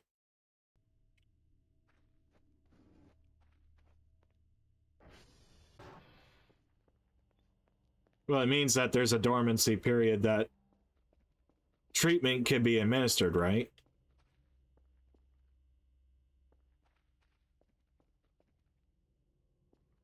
For example, here, if you report to a clinic or, you know, even a hospital and say, hey, I got bit by a tick. If you brought the tick in a glass container that's sealed, then they will be able to test that tick. And they'll have your answer within like 24 hours, and they would be able to administer some preemptive treatment.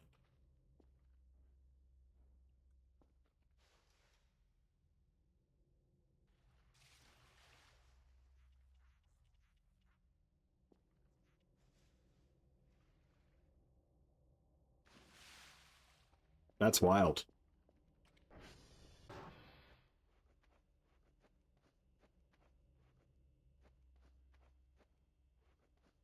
It also super sucks. I like my red meat.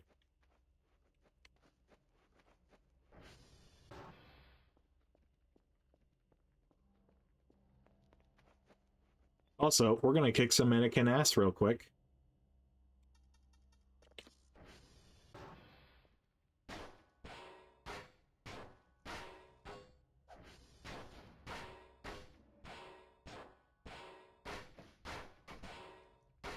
Hold still.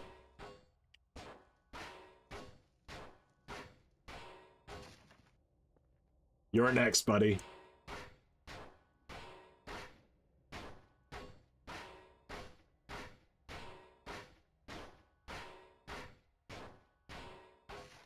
There we go.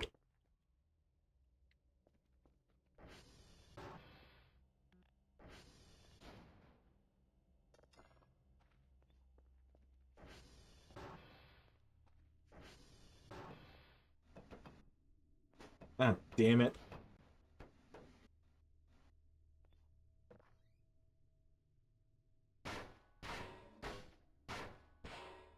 You didn't flush the toilet.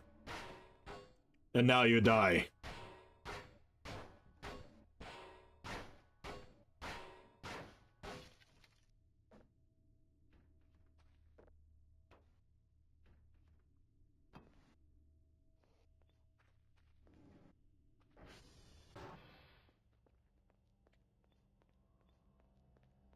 Symptoms appear within 6 hours. Jesus. And you're talking about just the bite itself, right? Not if the tick pukes? Because Lyme disease is usually what you get if the tick pukes.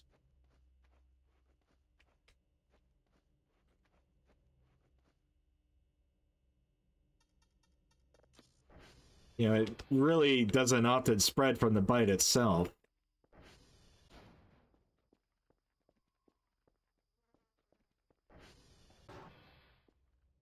Oh, I already took care of that one?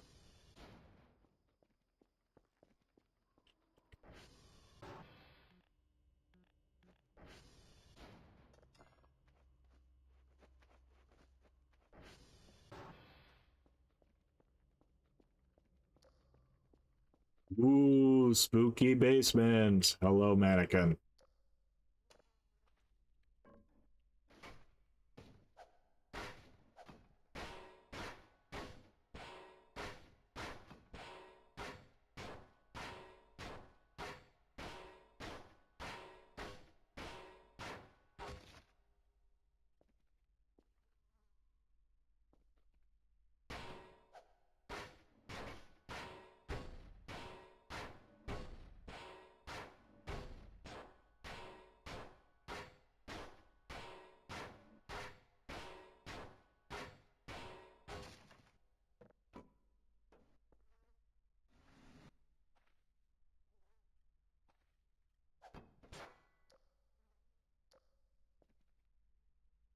That's wild.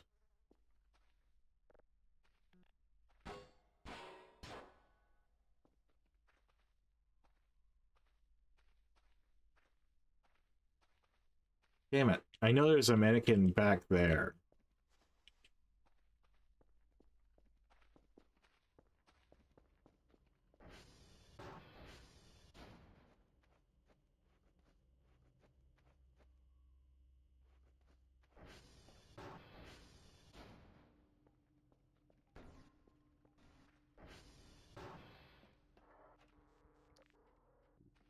And it's dark in the server room. We're gonna have to fix that.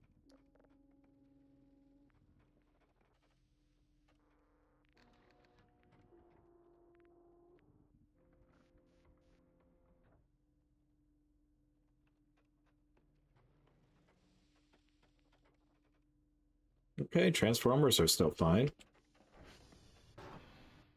We still gotta clean this crap up.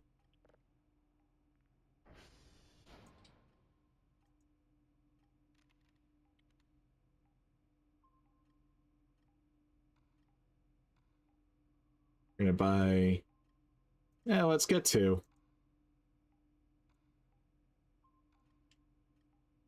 And what else do we need? We need a crowbar.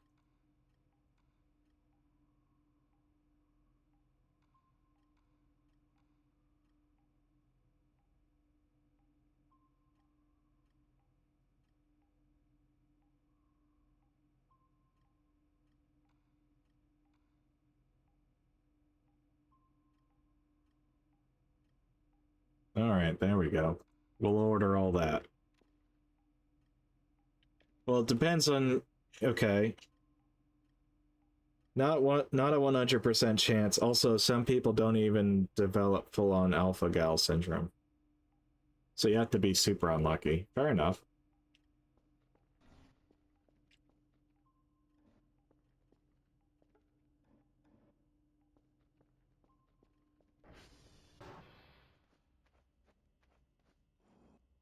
Okay. We do have quite a lot of garbage we're gonna have to deal with as well, but we're more or less getting clean.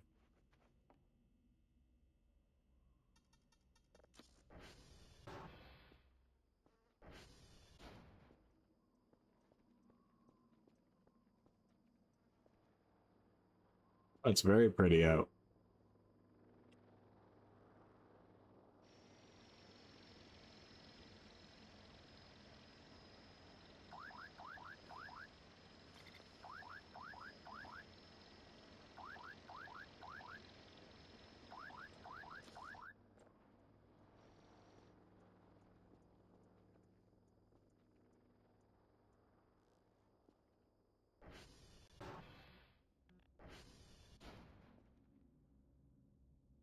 Oh, we got an event.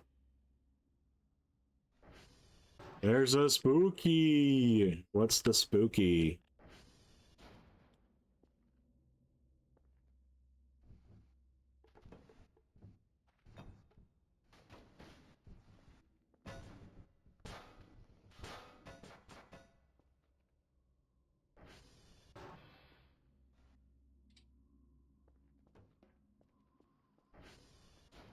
Yeah, might be a random event.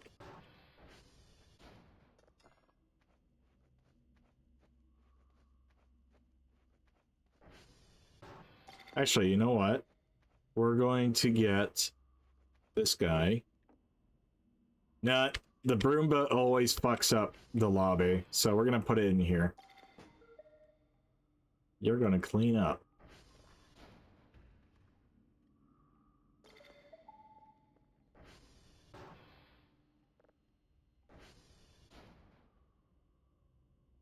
Okay. So, we got our glow sticks. We should put one up in the server room.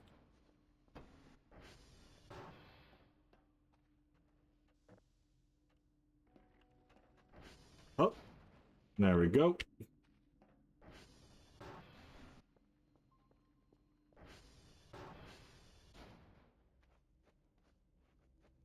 Yeah, it's very early.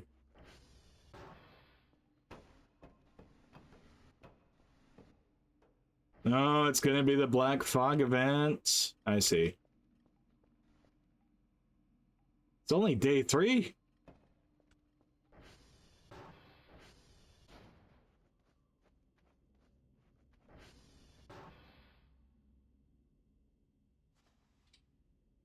Okay, we're gonna move this in here. Balls. Stay still.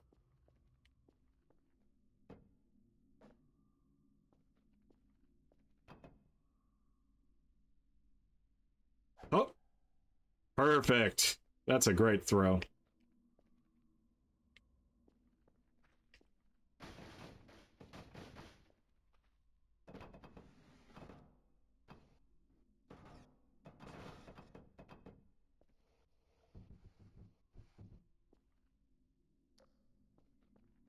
There's still a mannequin that, like, yeah, there it is. We're gonna have to take care of that one. Ooh, hammer.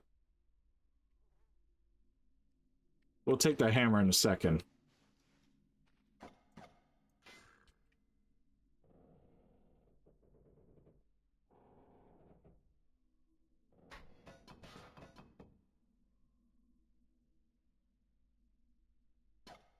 I think this is just an environmental event, meant to be a little bit spooky.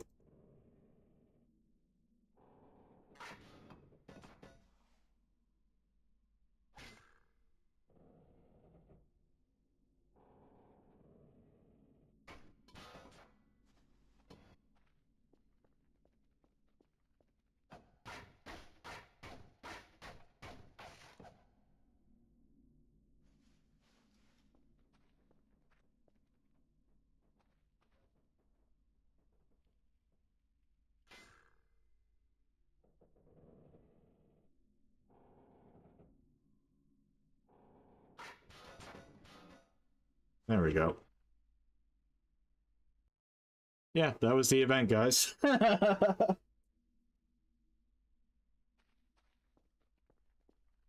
Oh, fuck.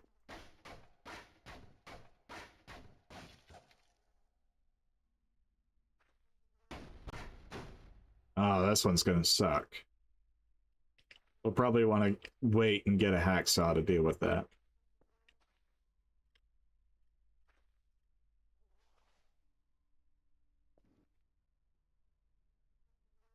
You know what? Fuck it. We're gonna drink an open beer that's been here for God knows how long. Yep. Perfect. It's probably sat there fermenting the whole time.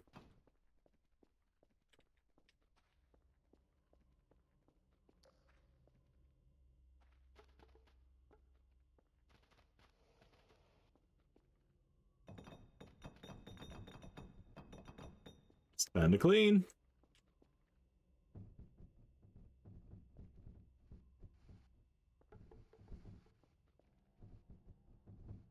Ghosts and demons and aliens be damned. I still gotta clean.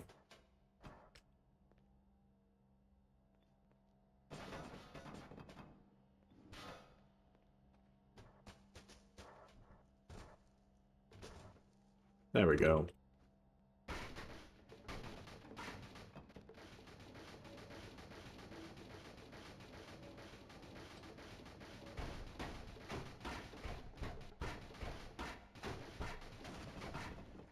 There we go.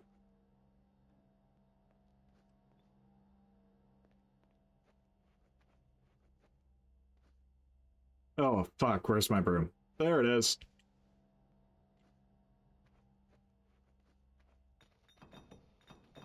Get that shit out of there. That one's already been dealt with.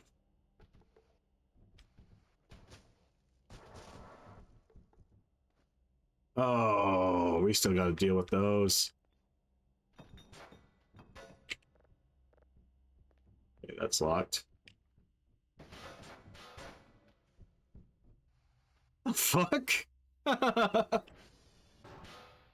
Alright.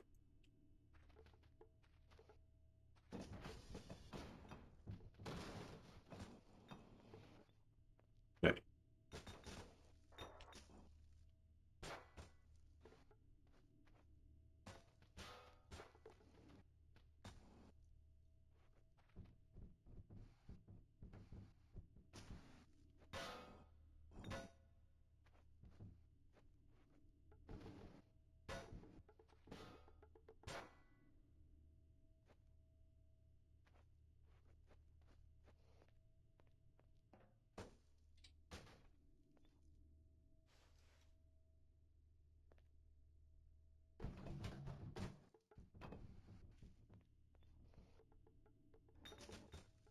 Alright, where's my shovel? There you are.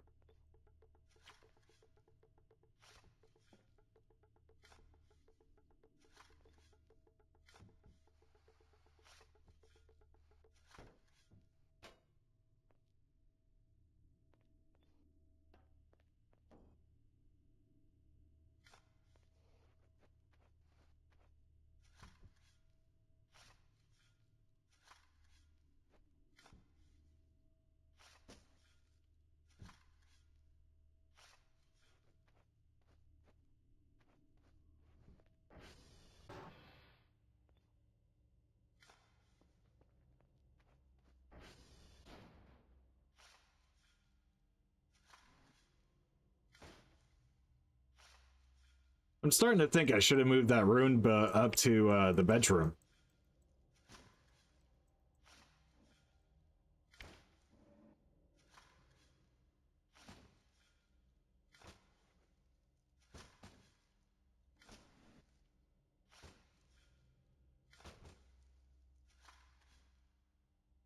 Oh, missed a spot. There we go.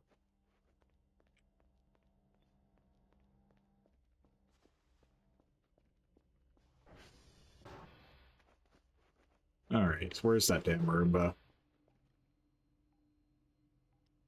Of course. That's about where I thought it would be.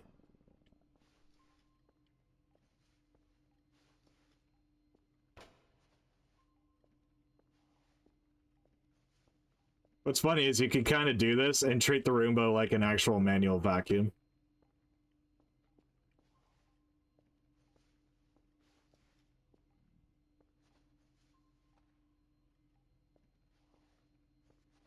There we go. All right, we're gonna pick up this Roomba and move it.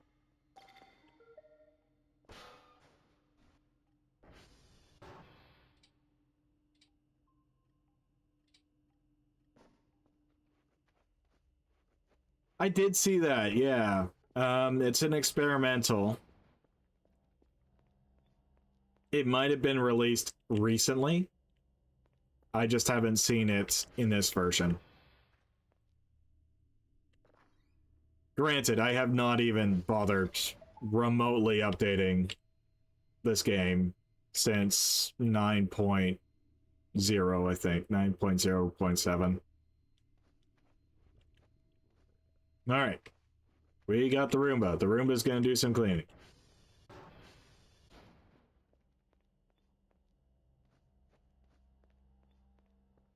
Dr. Kell is starving. Burger. Burger. Alright. Now.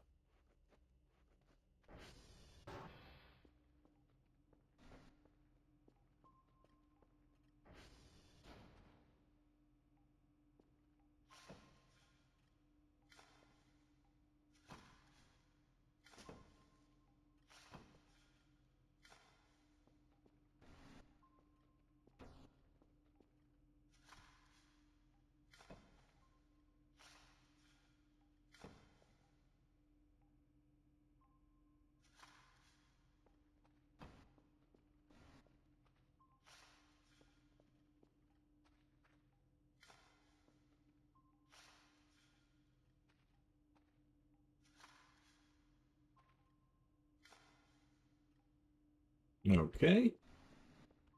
That gets those piles handled.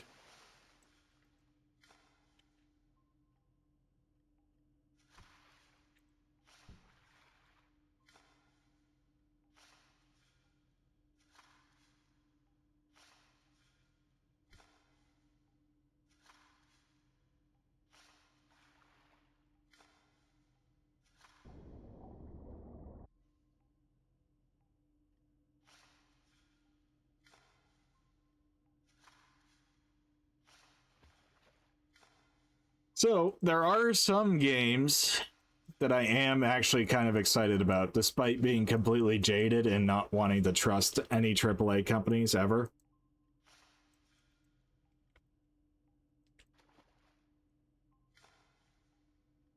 I think I'm willing to risk it for the next Ace Combat game when that comes out. As for any new Bethesda games, unless it's a Fallout New Vegas remake, I'm not gonna fucking send them any money, I don't think.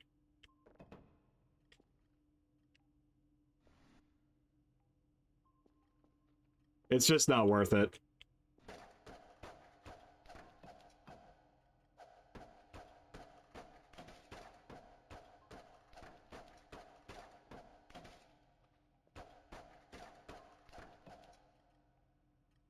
Oh damn, you had a nosebleed? So I was talking about new games that are coming out, and I was saying that I might not digging for gold. Oh no. So I was saying that I may not go for any more AAA games ever, but I think the only ones that I would consider buying would be the new Ace Combat that is supposed to come out.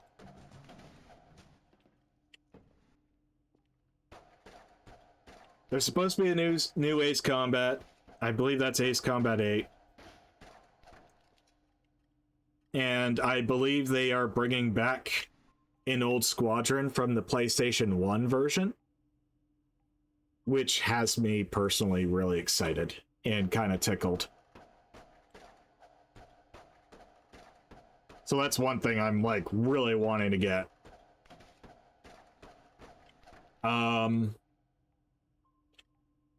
And I think, like I was speculating earlier, was that the only other exception to my rule of not buying any more AAA games is going to be if Bethesda gets Fallout New Vegas remastered and released, which even I am not really holding my breath on that one.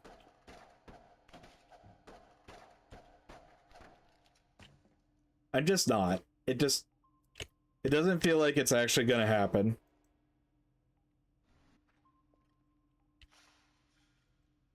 Not to be a negative Nelly, but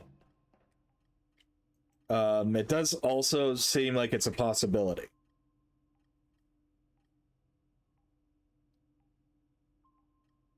They don't have the best record in general. Bear in mind, this is Bethesda that we're talking about. They re-released their most financially successful game. Not once, but like 4 or 5 times.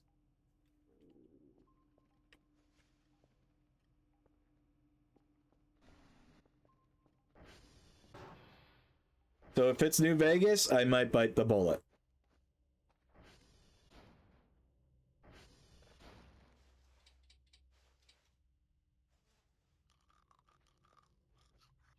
Everyone's got their differing opinions with how they did for Oblivion. I think they did an actually, like, for once, a really good job. What I don't like was that they repeated the same mistake that pissed off the community when Oblivion was first released, which was the whole horse armor thing.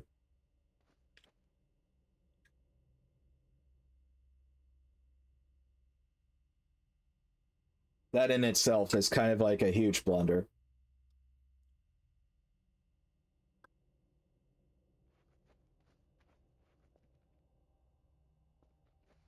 But I can get some of the opposing arguments why they do not like the new Oblivion remaster. I know Fallout New Vegas is going to have a lot of differing details, but my first rule is I'm going to wait. That's typically what I do, is I wait and I see what other people are saying. People hype things up too much, so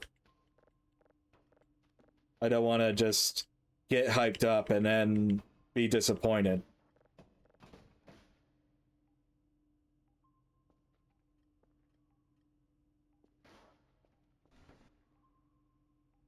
Okay, so we've got a lot of those cleaned up.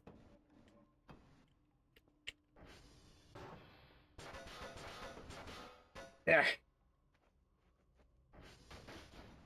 Okay, we're gonna set that over here. We're gonna get this guy. We're gonna bring him out. He's gonna go right there. No! The timing on those doors, man. There we go.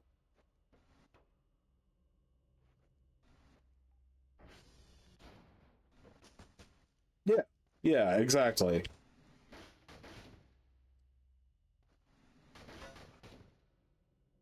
And I did follow a lot of like attempts that the community made to get New Vegas instituted within the Fallout 4 engine. And the real scummy thing that I am not happy about is that throughout the entire process, Bethesda was seemingly targeting those groups to hire their devs. They were just poaching developers the whole time. Until eventually they had to shut down because their lead engineer that was doing all this stuff, or the lead developer that was actually guiding the entire project, got poached.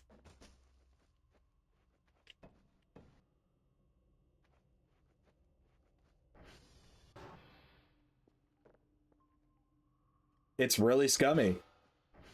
And I do not like it.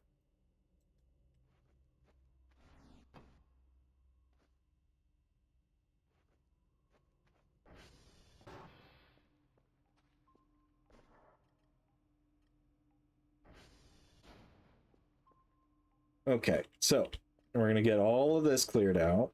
We need a hacksaw, but most importantly, we need to sell, sell, and sell.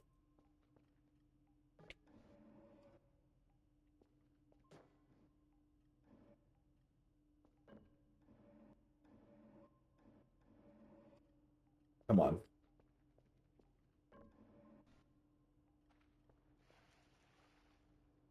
So it'll come out like that.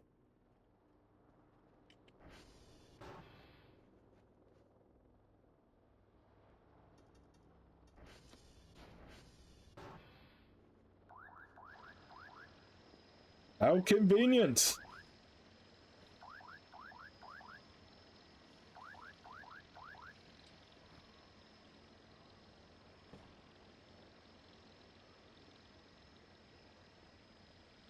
Oof. Quite the lag there. Alright. I do not see any of my crates. I still have to move those.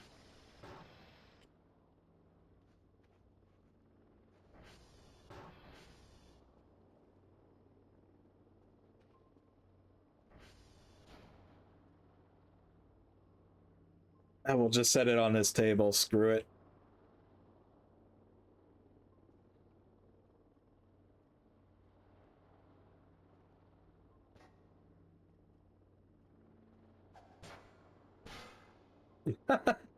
Oh, I love how that works.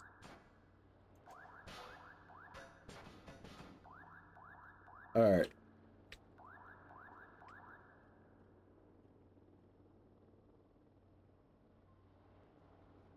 With all those set aside, we're going to go ahead and get cleaning.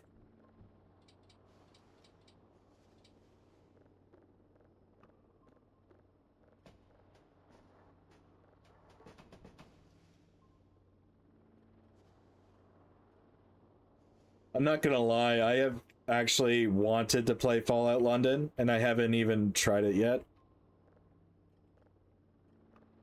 Now that the thought of it has actually occurred to me.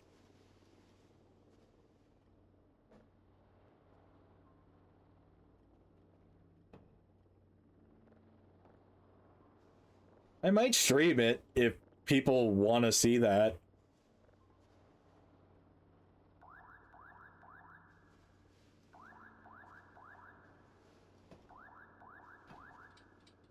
I'm not exactly sure how entertaining I would be.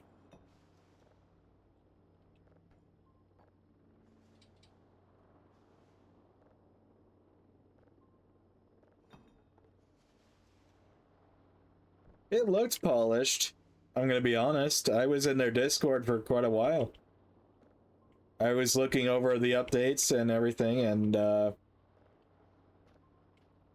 think what was unfortunate was while they were developing, the Queen died, the Queen of England, and what sucks was they were actually going to make a joke about how she lives forever, you know, as a ghoul.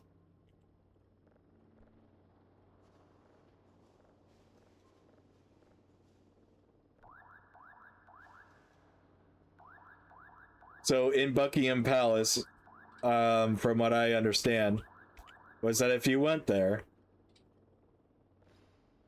it's cut content now, but if you were to go there, at that time, then you would have found the Queen of England as a ghoul.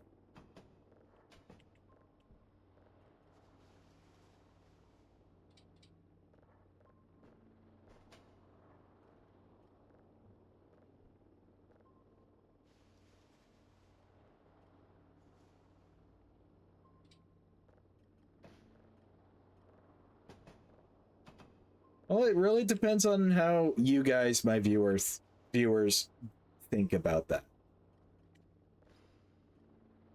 I don't mind exploring the experience myself. If you guys want to see that stuff, then yeah, I'll definitely download Fallout 4 after today's stream.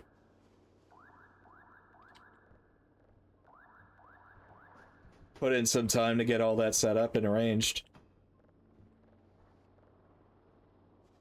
She was. She was indeed.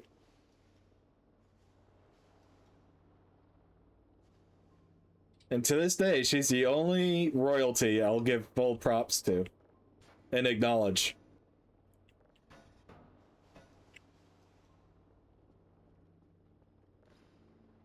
There are a lot of Canadians that are kind of not too happy about the fact that we had a queen in the first place.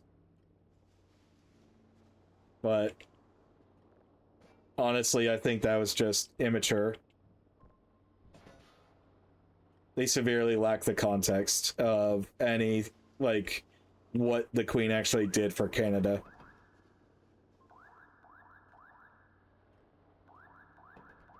History's a great thing.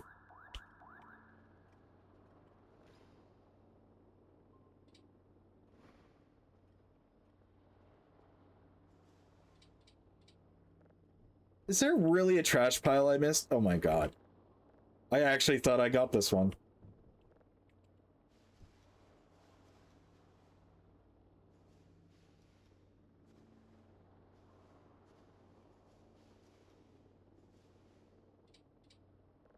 But yeah, Queen Elizabeth, she served in the military. The Canadian military. And what made her stand out was she was among the first of the royalty to serve in the Canadian military.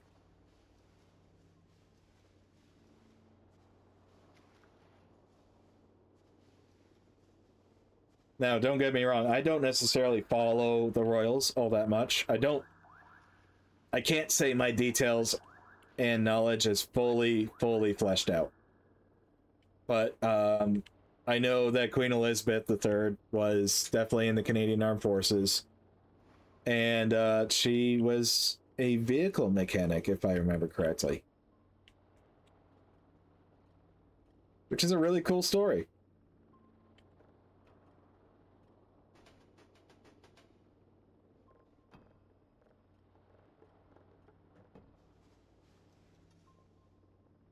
Uh-oh. Gotta clean faster. I don't want to get got.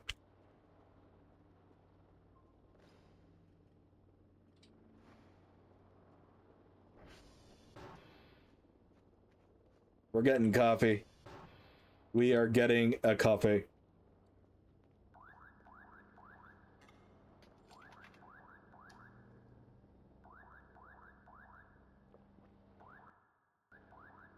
Oh yeah, and we're gonna save just to be completely certain.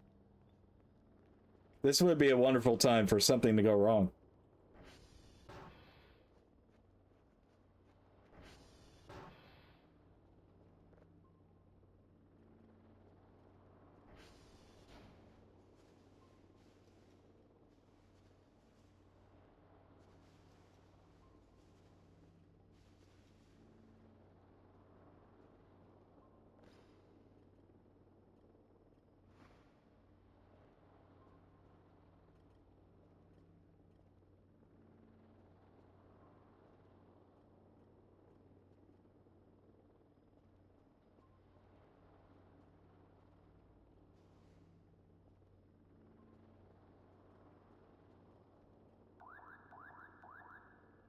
Get this pile out of here.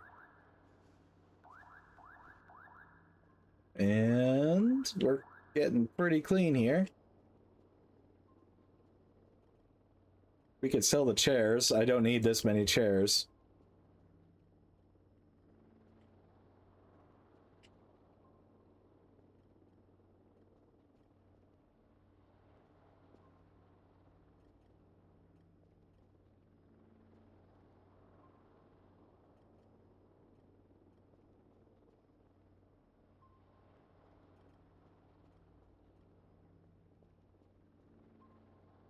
So, let's see. Since we do have a couple of blacksmiths, or at least one blacksmith in the comments, I got to create a few cool things myself, actually. And I believe I was talking about a family katana, or no, a family tomahawk, using indigenous practices to create it. So that was really cool. My dad showed me his, the way he had it. And I decided I was gonna go and do the same thing. Similarly.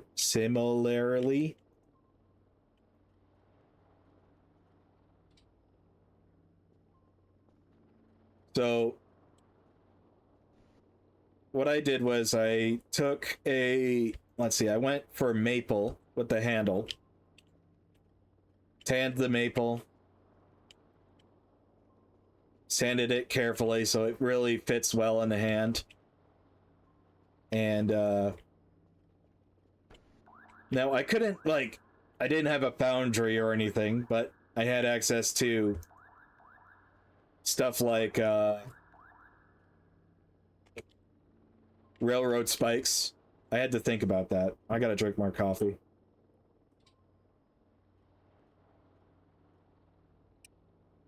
So I had access to a lot of rail spikes, steel sheets. So what I did was I melted everything together into somewhat of a brick shape. And then I started working it with the hammer until I started getting roughly the shape I wanted for a katana. Or, why do I keep saying katana? God damn it. A tomahawk axe.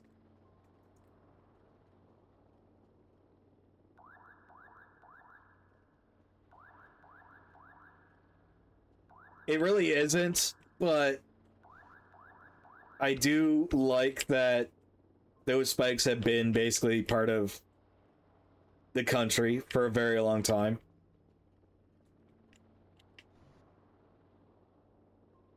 I would count 200 years old as close enough. It's not like I was gonna go out and fucking mine iron by myself, you know?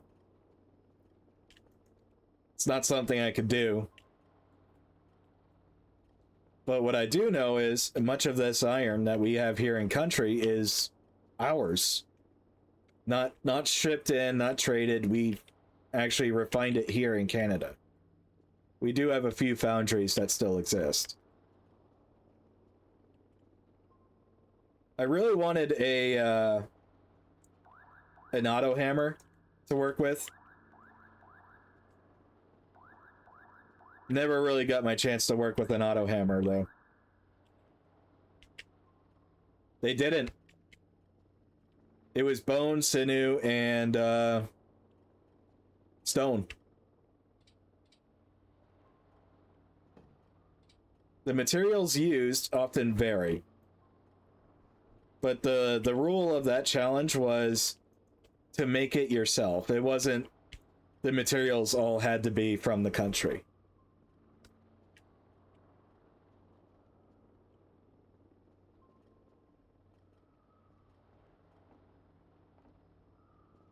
Then our small part of the tradition is as you live your experiences through life, big accomplishments and milestones you would carve into the handle.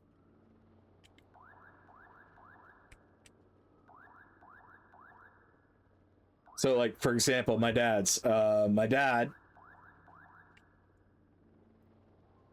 he had carvings of his first rifle when he went hunting, his first kill, what that animal was, when he got his jump wings and airborne. Stuff like that. Big milestones. Oh yeah, and when me and my brother were born.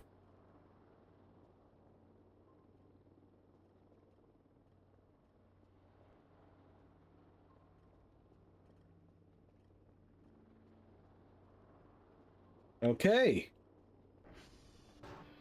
Oh, damn it. I forgot to clean the server room. Okay, this is next.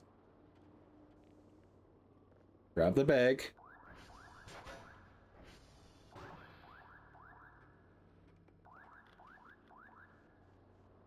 Okay, I need the broom. Where did I set the broom? Here we go.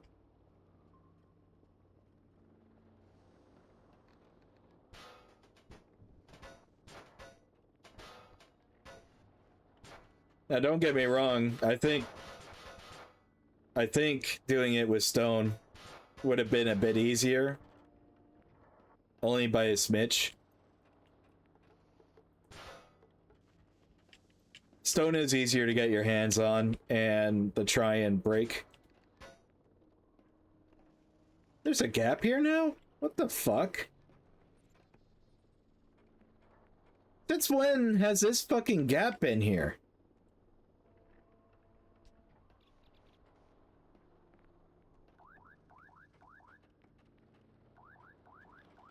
That is insane.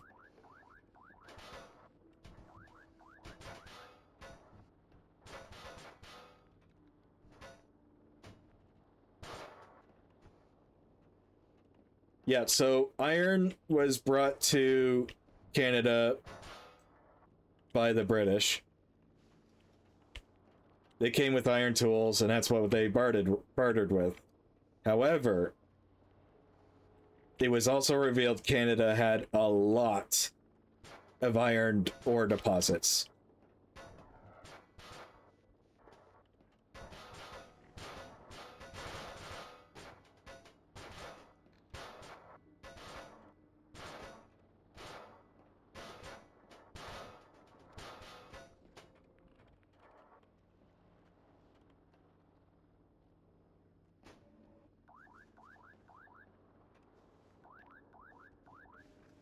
I don't think I like that gap over there.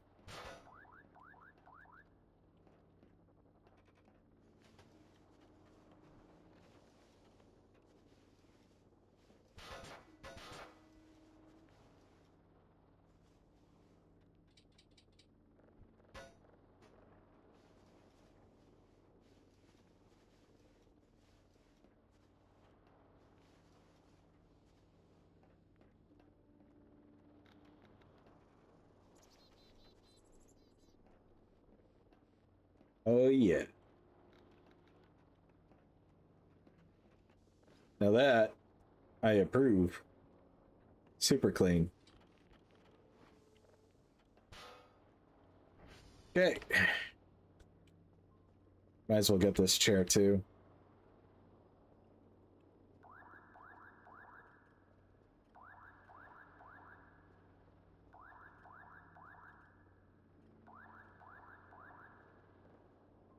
That is true.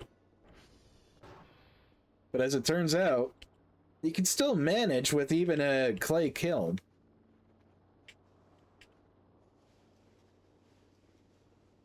The consistency of the coals and the fuel is probably going to be your biggest challenge.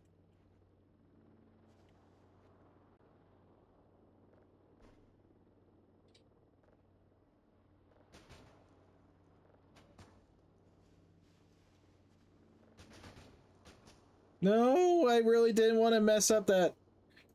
Damn it. There.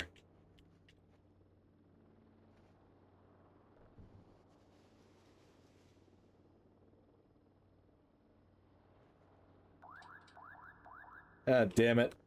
Fuck it. Just move this chair out of the way for now.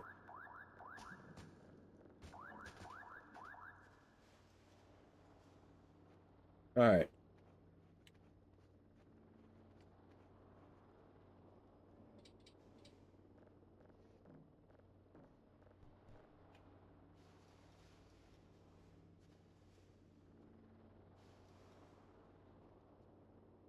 Actually, you know what? How have you been doing your blacksmithing? That's one thing I was super curious about.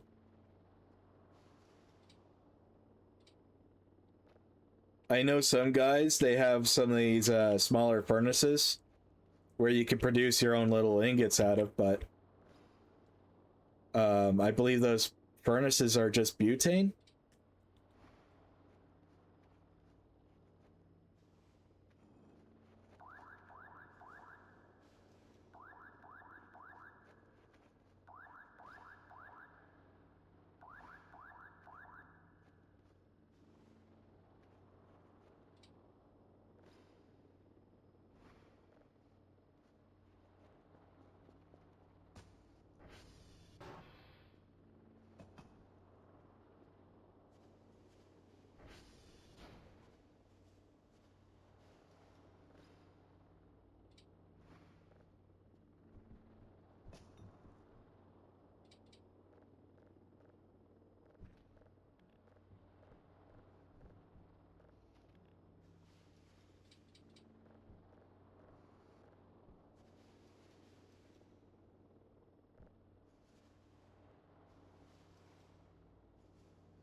Oh yeah, this is looking great.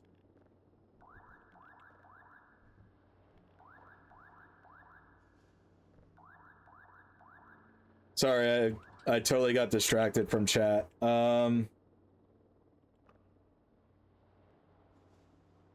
specialized in salvaging and a coal forge.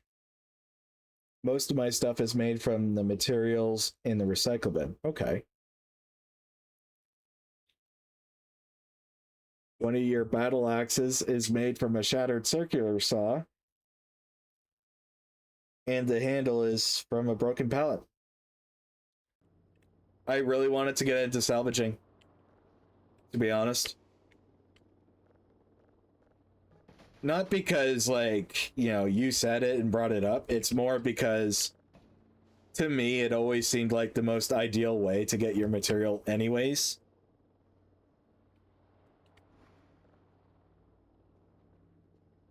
Like when I brought up the railroad spikes, all I had to do was walk for like a couple hours up and down the rails or the train tracks, and boom, I was like carrying about 30 pounds worth of railroad spikes in my backpack.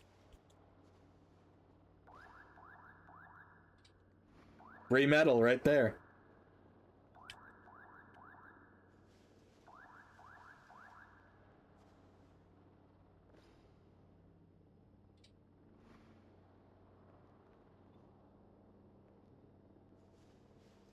Okay.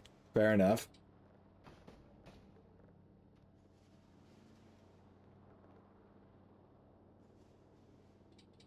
I also ended up making, in high school, this really cool spolder. So I started doing spolders, so I thought those were cool.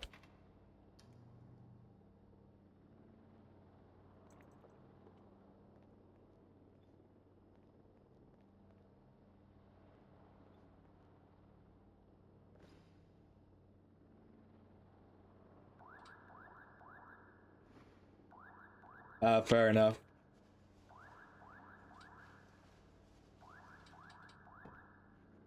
It do be the struggle.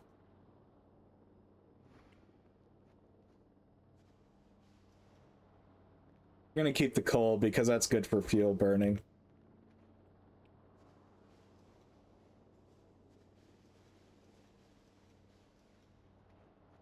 Here in the Americas, we tend to use a lot more alternative forges, unfortunately.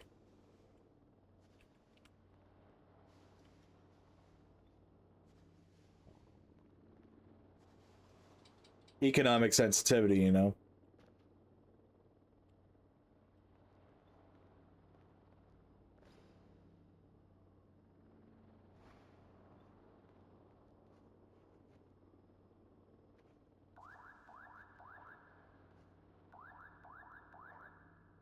Oh yeah, for sure.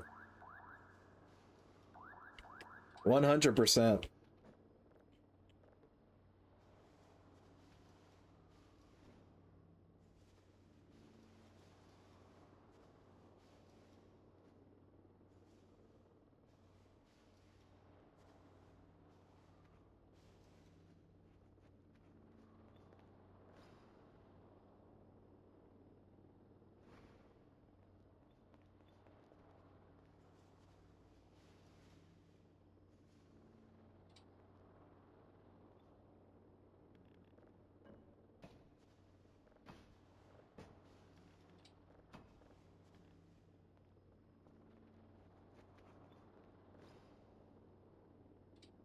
Go.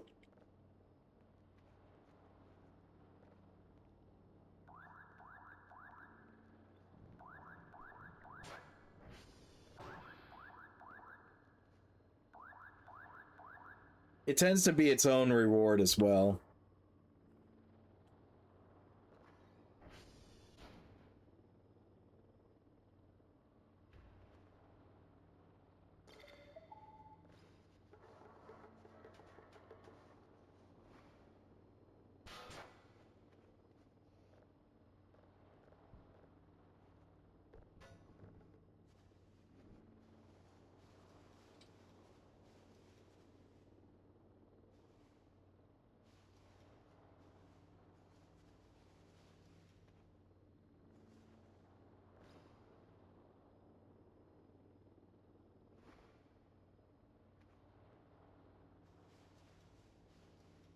during graduation that they didn't even have to bother to send the bill.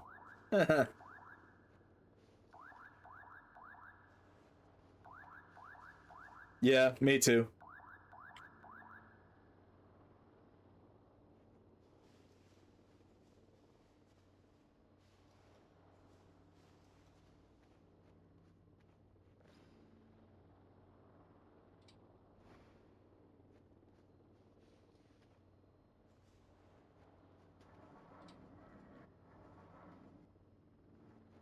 Roomba, come on.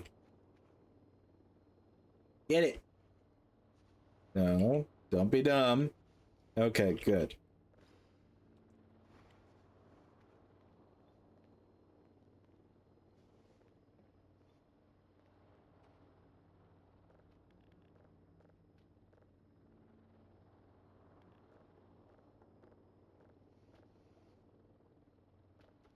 Aluminum bronze, hey?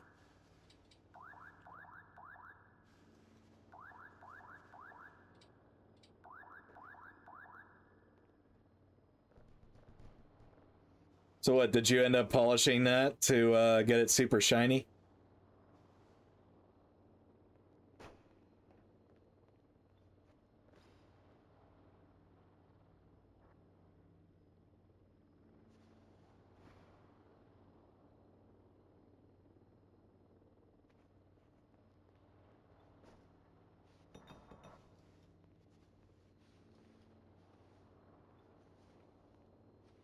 This is how you help.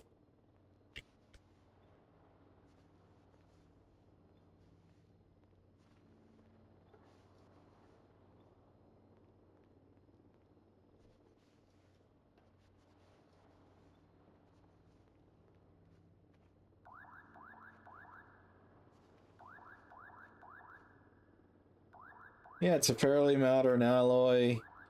10% aluminum, 90% copper. Okay.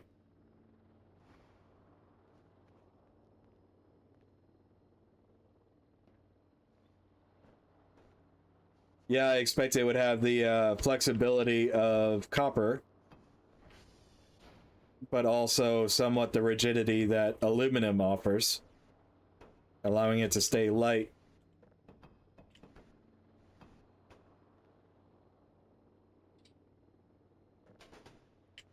That's my guess anyways. My speculation.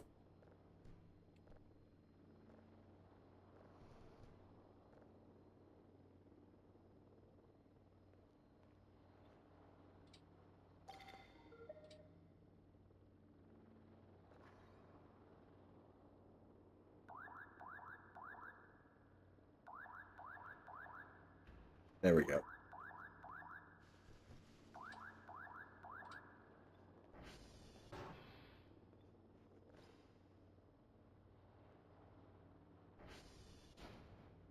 Oh yeah, here we go.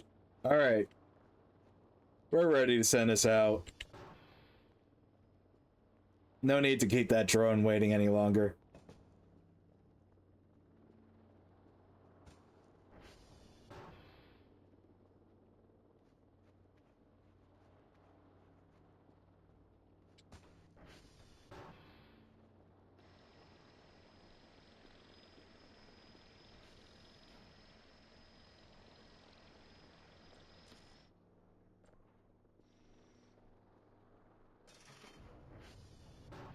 Oh, balls. I fucking forgot about this office.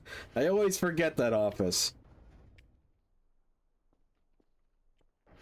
Didn't do any proper material testing, but overall seems like a bar of steel that's corrosion resistant, not particularly light. Really?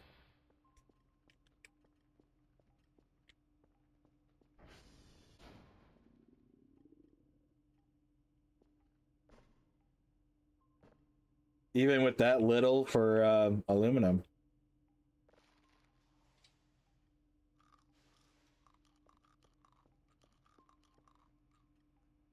It is 4 in the afternoon, Dr. Kell. Stop being tired.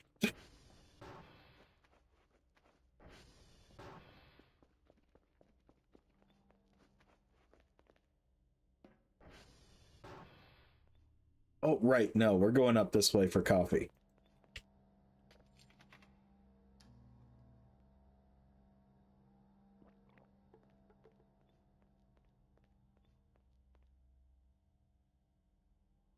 Okay, you have a fair point there.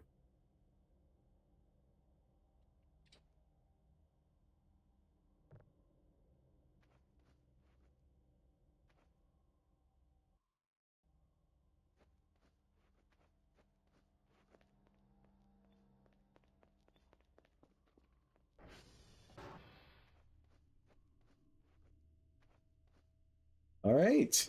Day 3, and we've achieved this level of clean.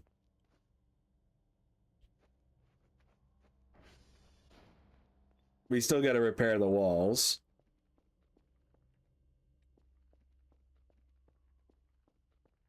We still got to do the basement, but the main floors are all done.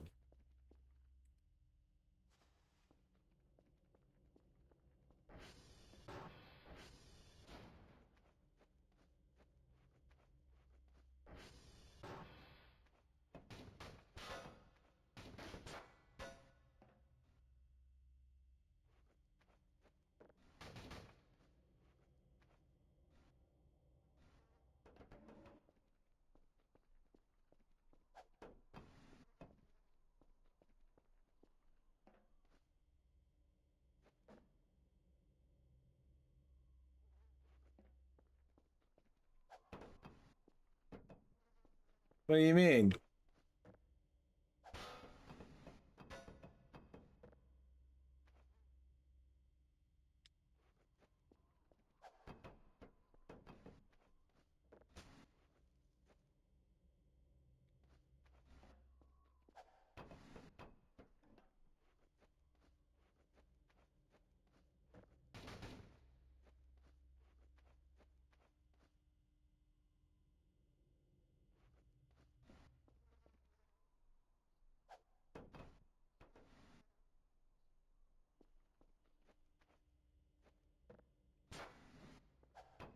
Okay, we're gonna move all those.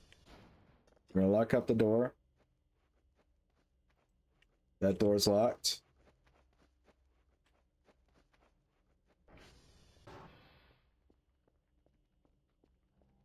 All right, I would say this is a good point to put Dr. Kell to sleep.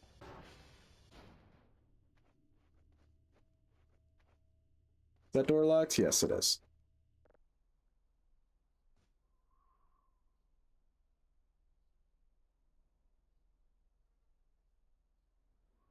I saw that the screen was shaking quite a bit, and I'm like, oh crap.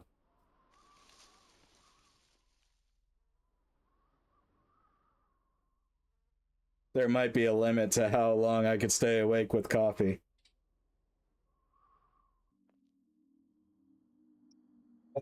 No, not now. I was away from the screen.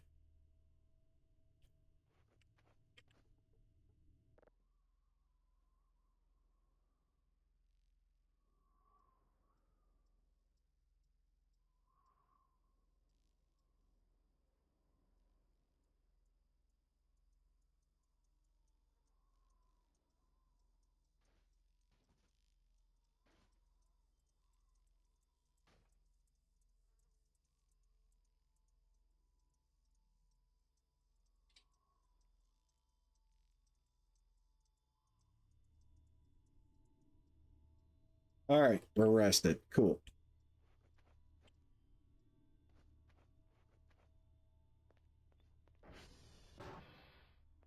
Not perfect, but it's doable.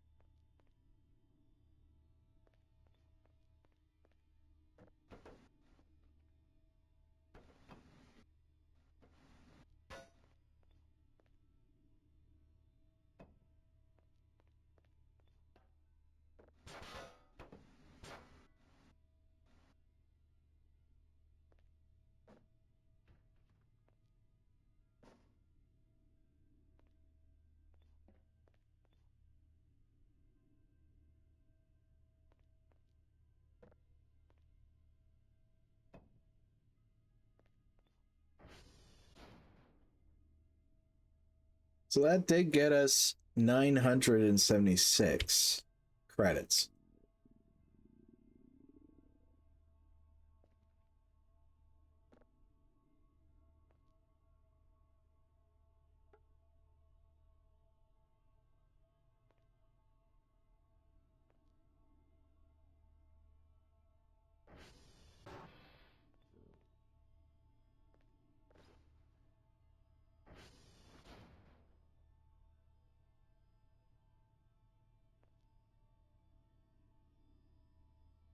Okay.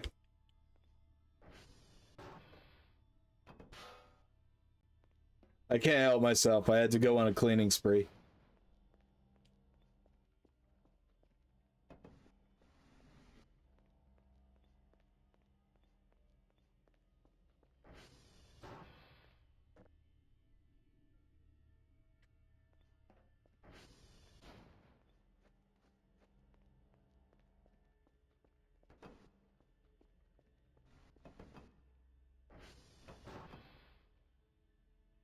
There we go.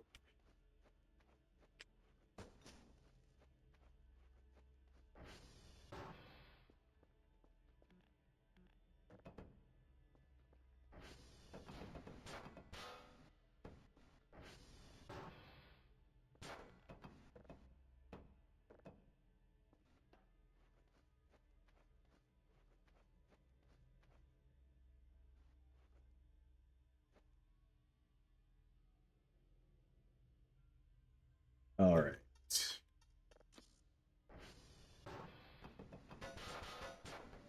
Come on, get out.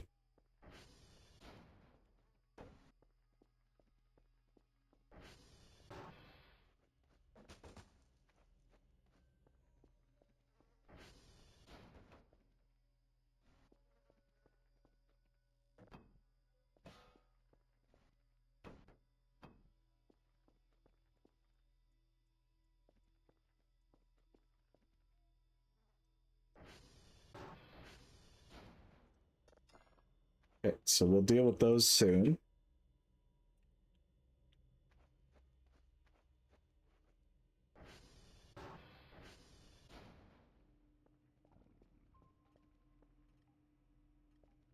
Right, Dr. Cal needs food. Damn it, where did I leave rations?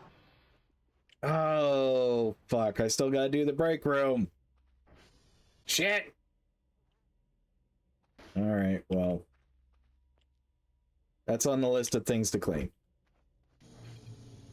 Oh, for crying out loud. Okay, well. Transformers were doing good last I checked. Not an event.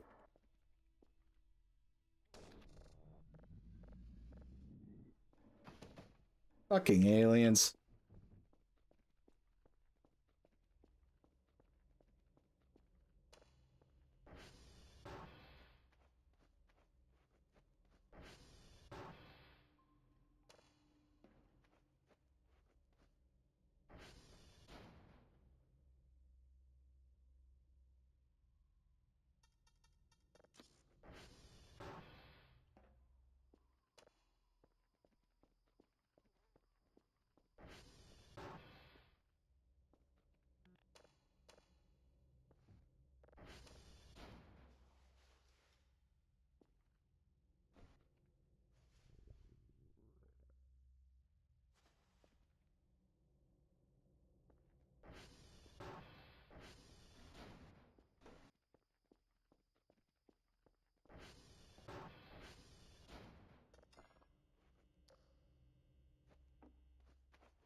All right.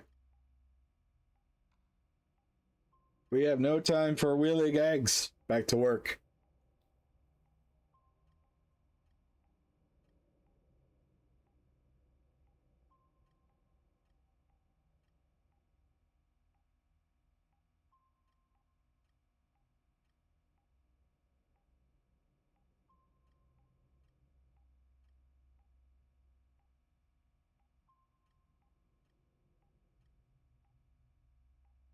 Kilo Papa Delta.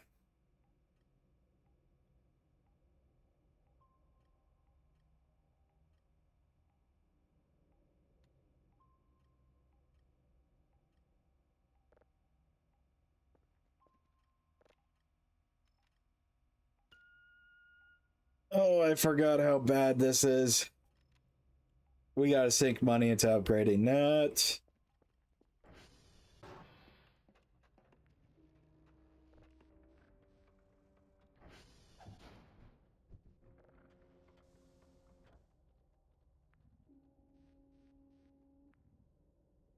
Transformers are fine.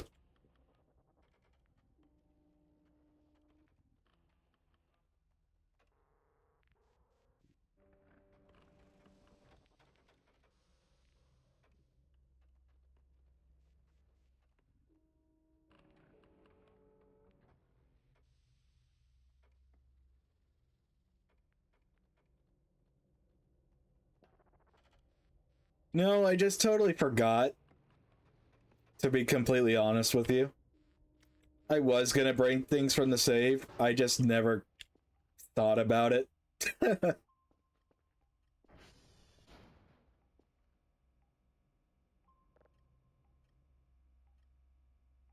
All right.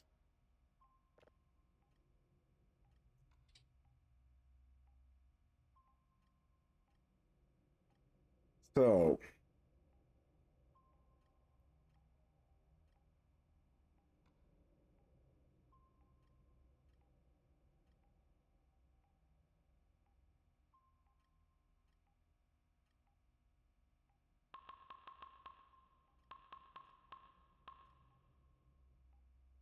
we're gonna do that. We're gonna ping up the or fix the ping cooldown.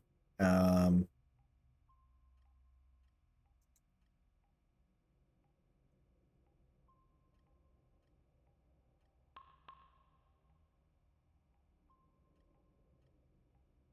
then we should go to store.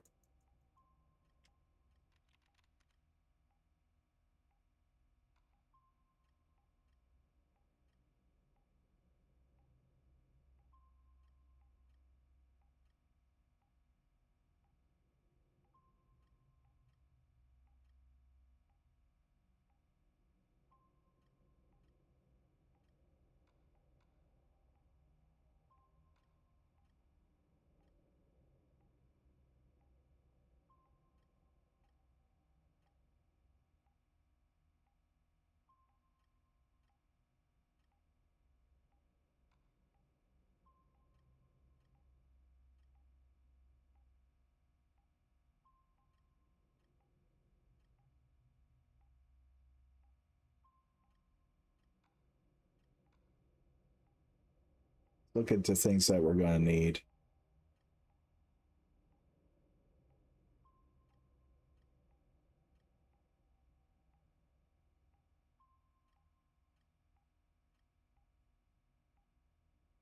The fanny pack is too much.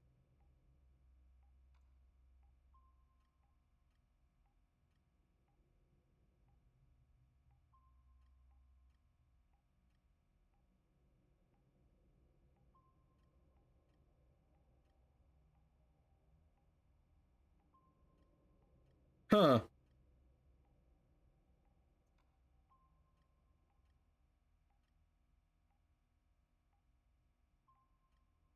I did not know that some of these Kerfer Omega stuff you could buy.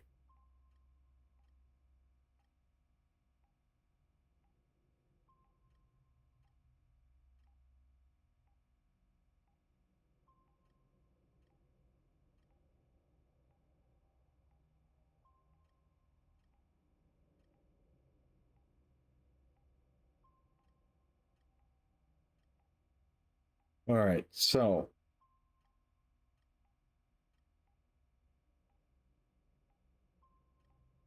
let's go ahead.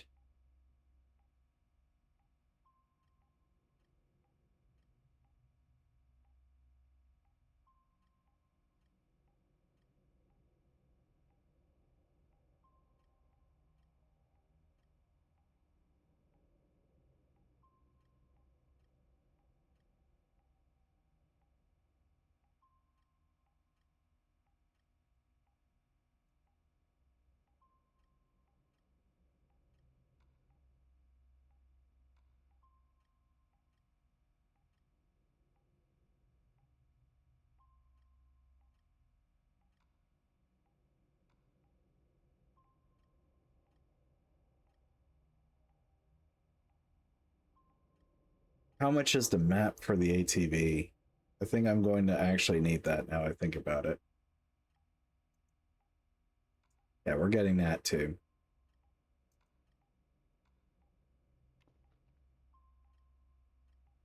Okay, so now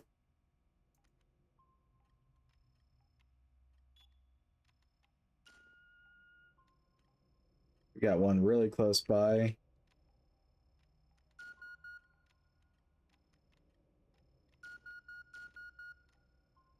God, that cooldown still sucks.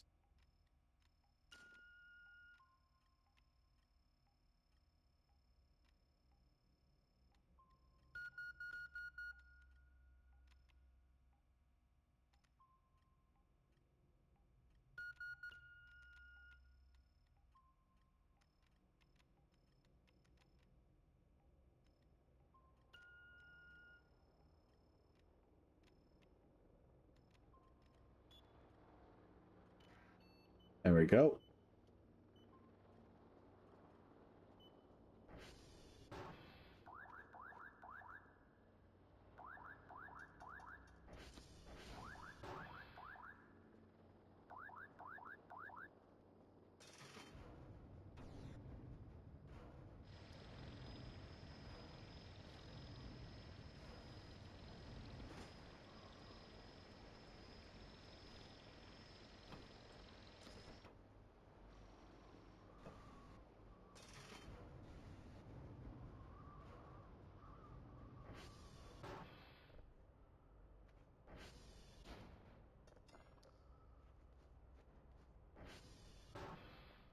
Oh, I need to get a cooking knife, don't I? Shit.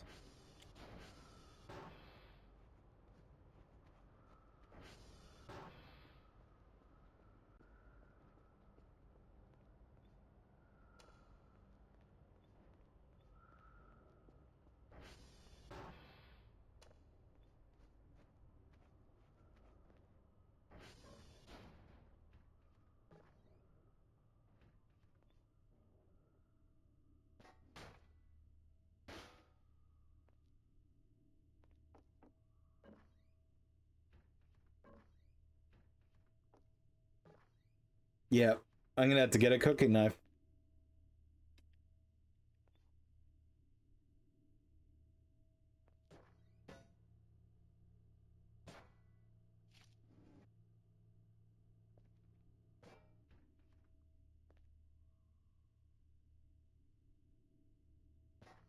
Oh, okay.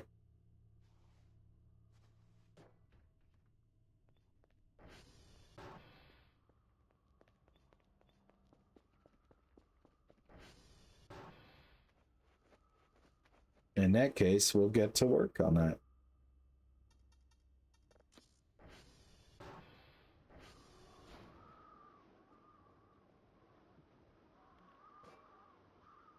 Get out of here.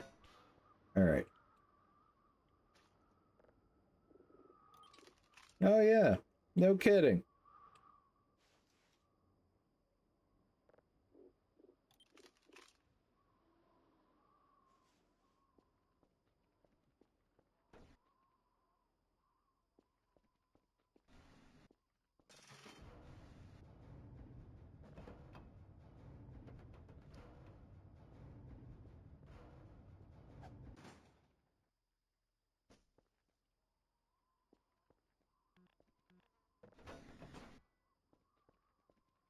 Yay!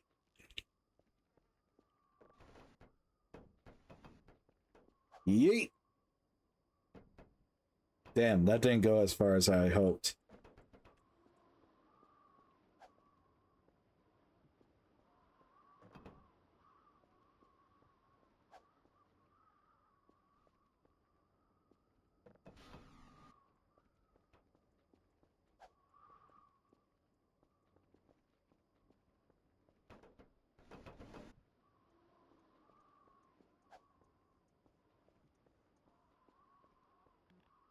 Curtains! Curtains for everybody! Mostly to just get these things the hell out of here.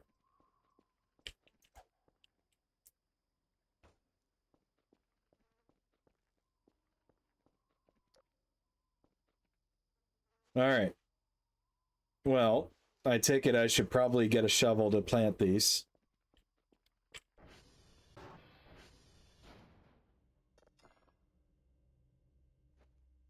Shovel, shovel. I know I stuck my shovel somewhere.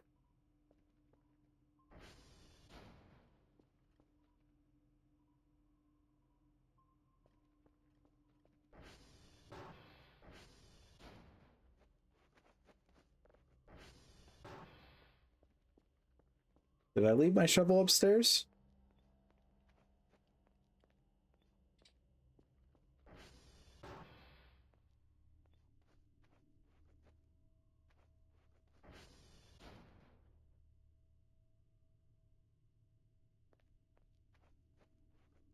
Huh. Okay.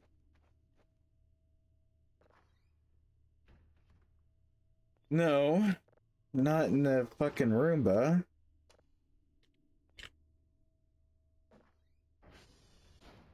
Still some garbage in the bathroom. But no shovel. Where the hell did I leave my shovel?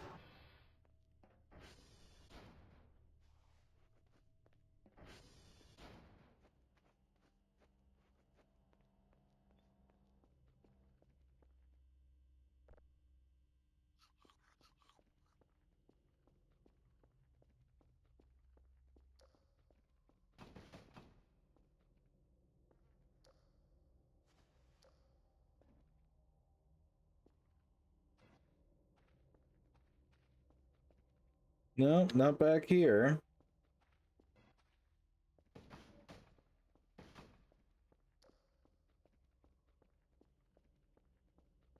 I could have sworn I had, like, stuck the shovel somewhere. Not in here.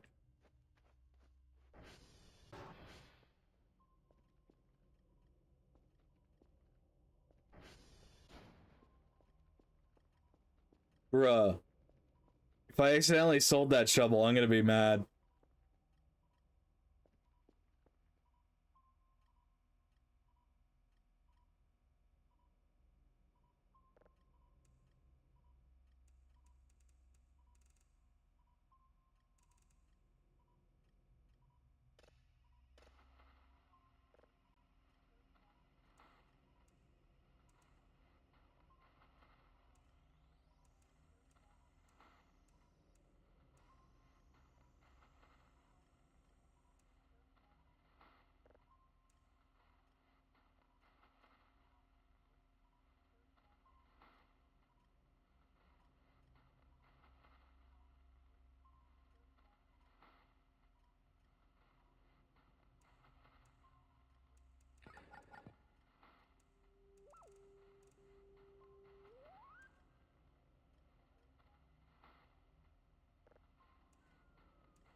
So that's downloading.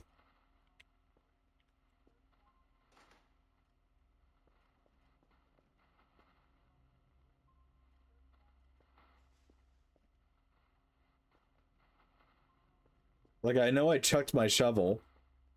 And I thought it was around here.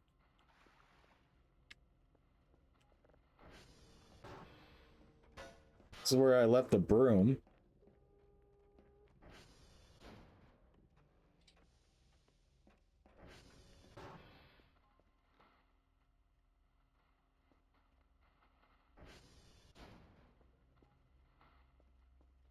Damn it.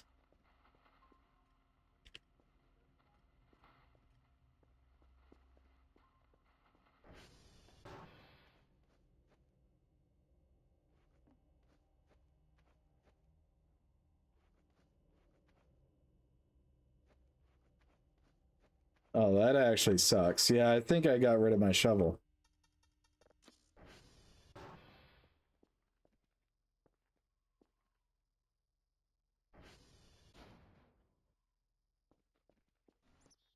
Must have accidentally mixed it up while I was cleaning.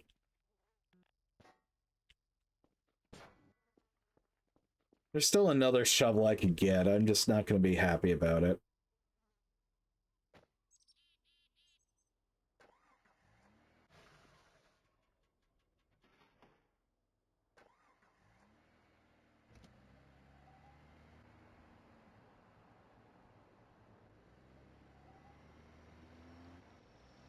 Oh, for crying out loud.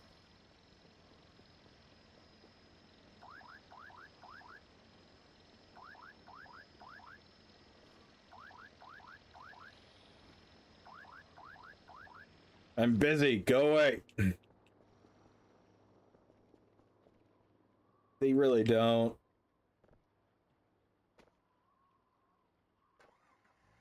Alright, we're gonna go to Transformer 2, I think. Yeah.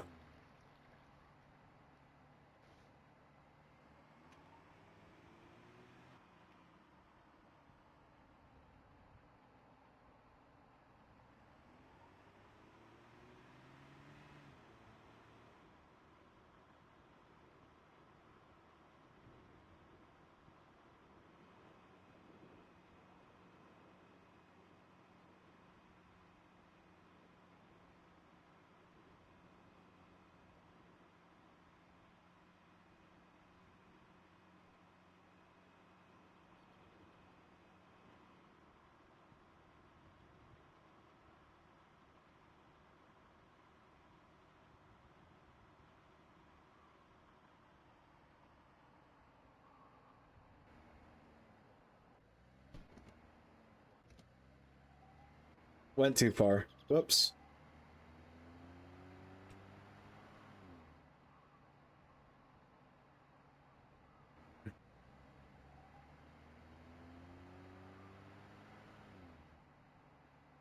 Yeah, screw it. I'm just gonna drive straight to it.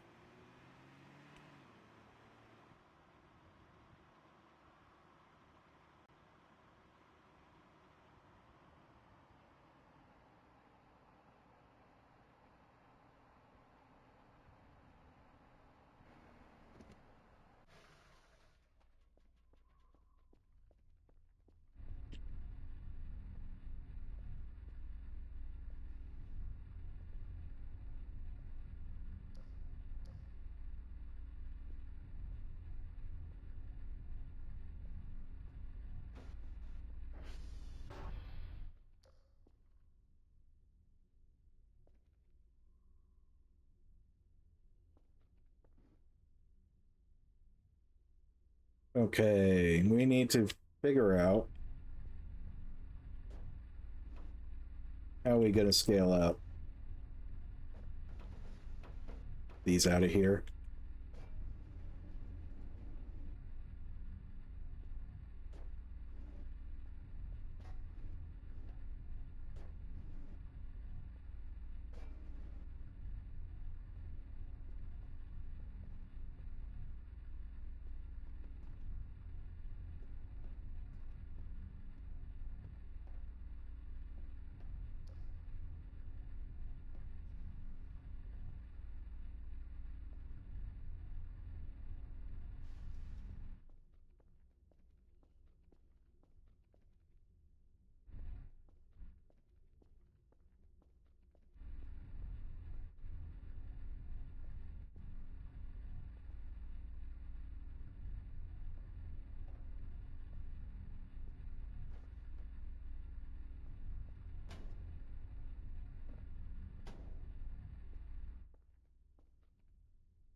That was annoying. All right. Well, we got the shovel.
There we go.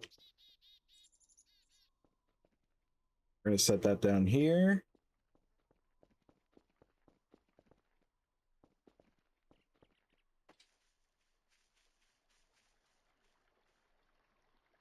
Well, it's probably not going to grow well on the gravel.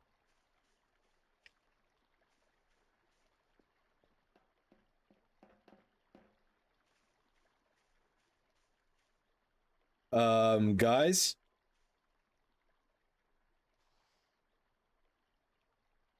What the fuck is this?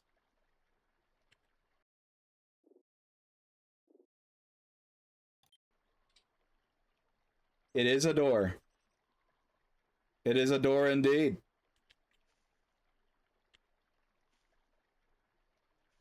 Well, it's not an openable door.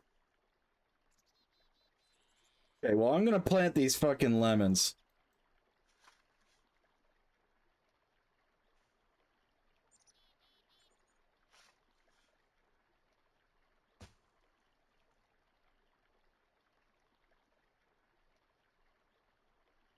Is this close enough, or does it need to be closer?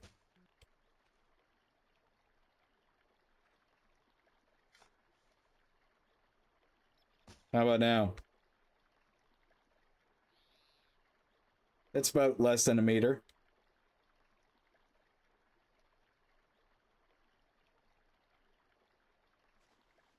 All right, well, we'll try that.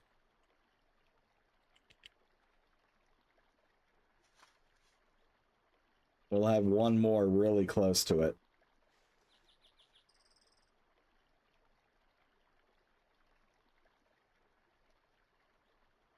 Nope, that needs to be closer.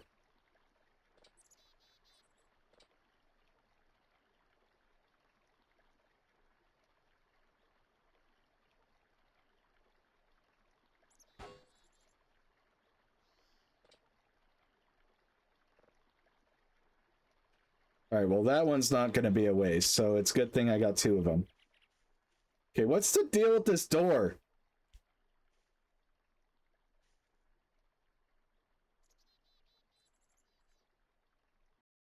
We gotta look this up.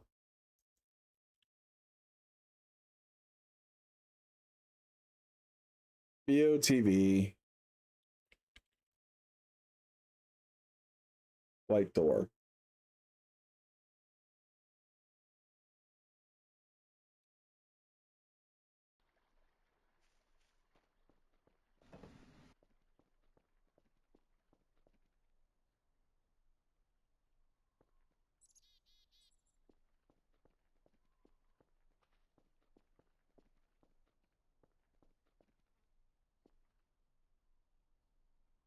Okay, well, it doesn't seem to open. All right, we're gonna...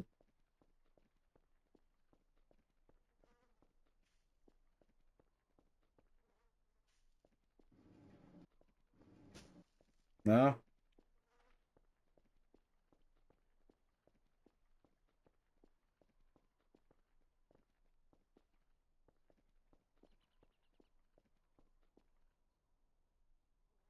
Strange.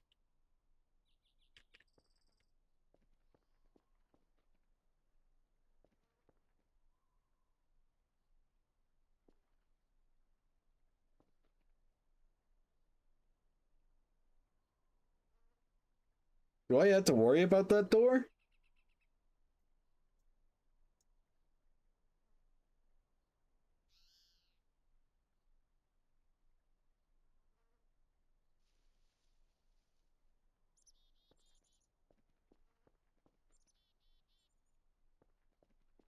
All right. Well, anyway, we gotta dispose of these curtains. I can't just be running them over.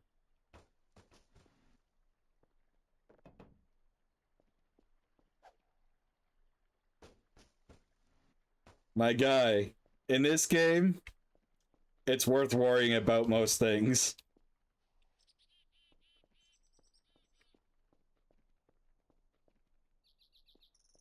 I've never gotten that entity before.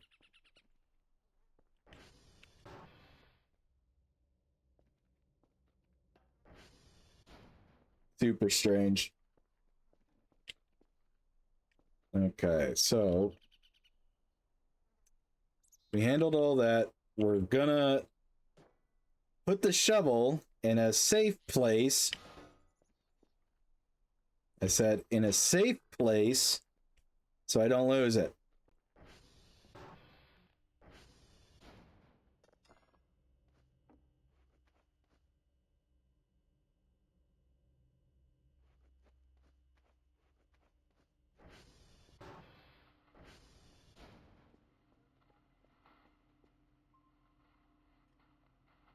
Cool, that one's ready. There you go, first level 0. I had another drive here. Where did that one go?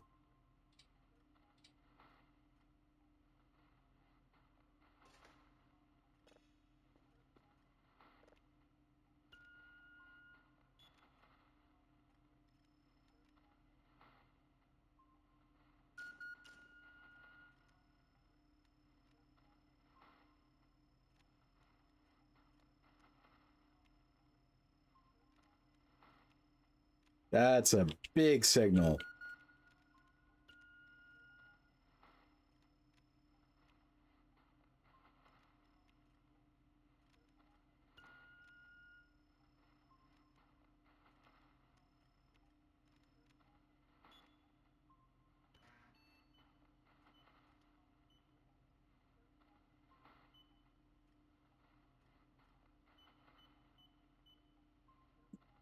Ugh.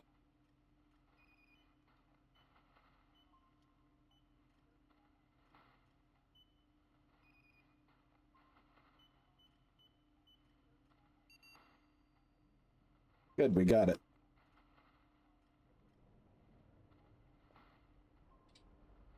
All right, let's listen to this one real quick.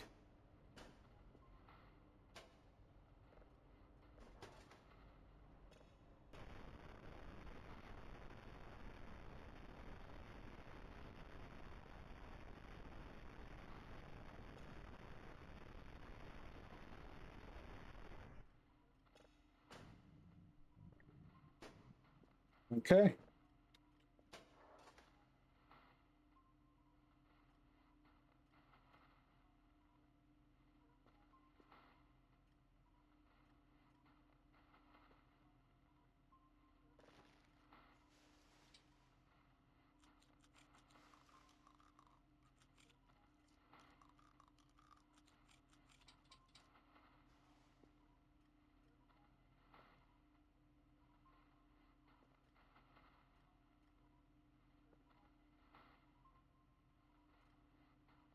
All right. So we got that going.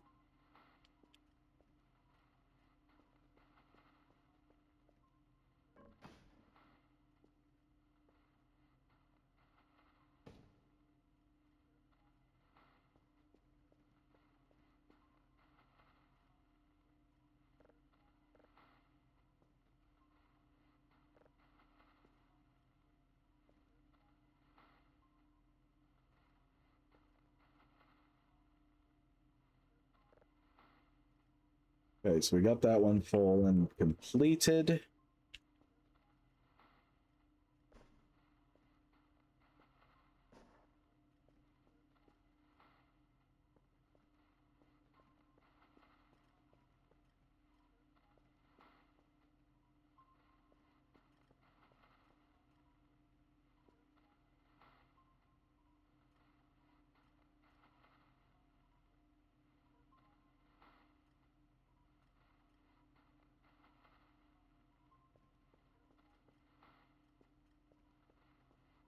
I didn't know I was playing Silent Hill.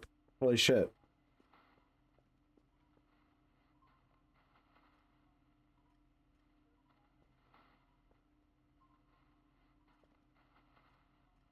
Oh, right, we gotta activate Maxwell.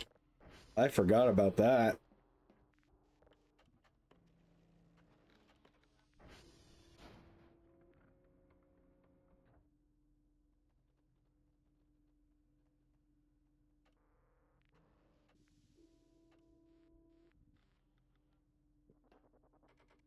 There we go. We gotta find Maxwell, too.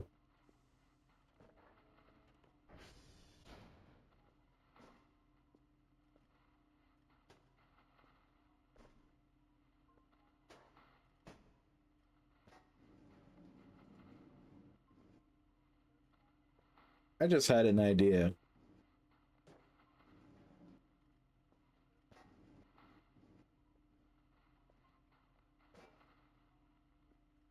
There we go.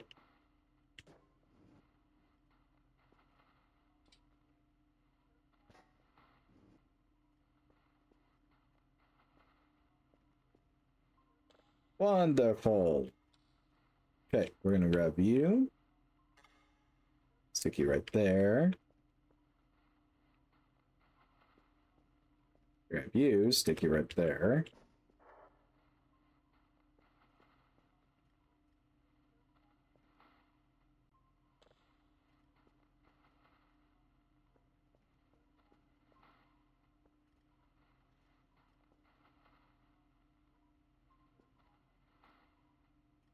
Okay, so now we could start honing in on this.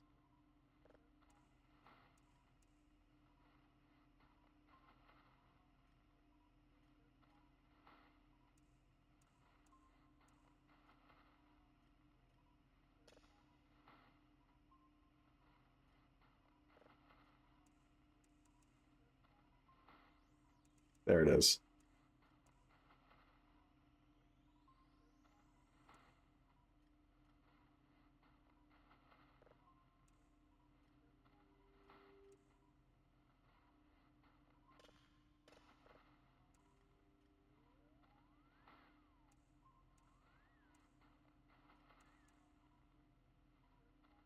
Perfect.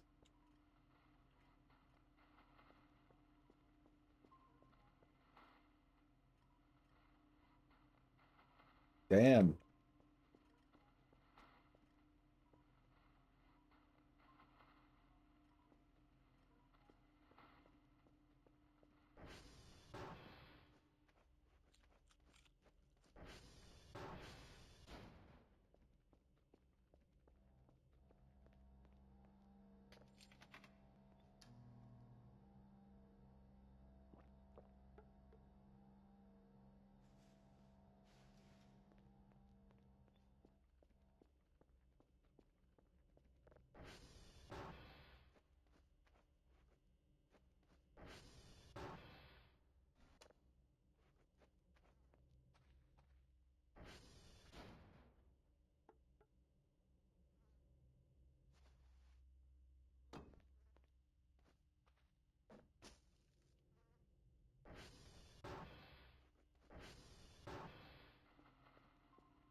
Not gonna lie, I kind of wish I had a chair like this.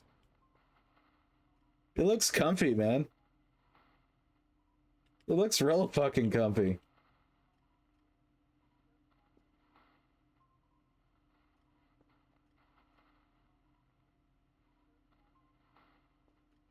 All right, hang on. So, daily task.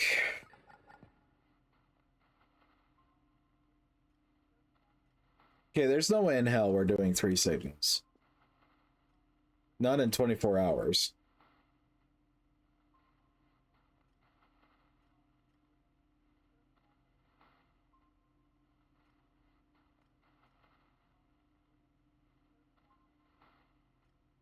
Okay. So we got that one downloading.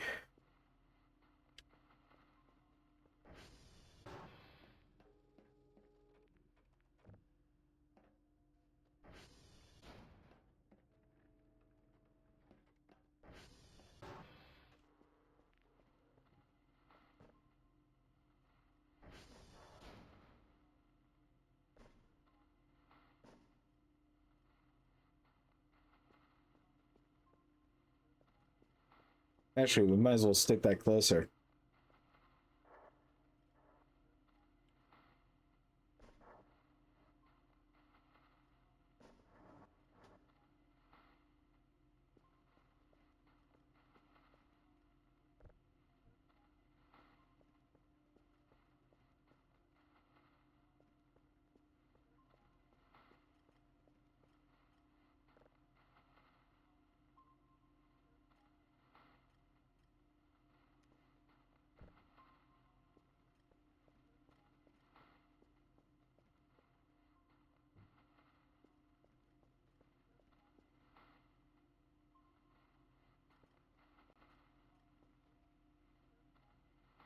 Red giant.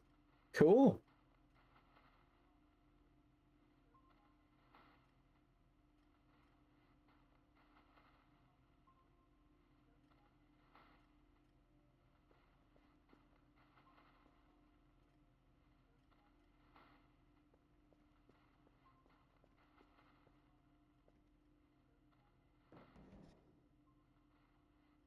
This has no place in here.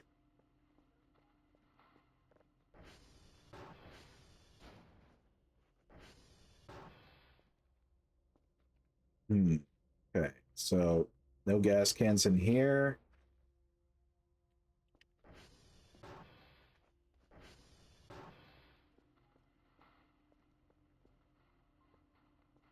Oh, that was weird. My jaw just popped. I haven't had that in a fucking minute.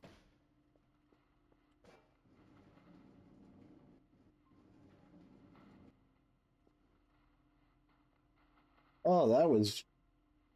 It's been a while since that happened.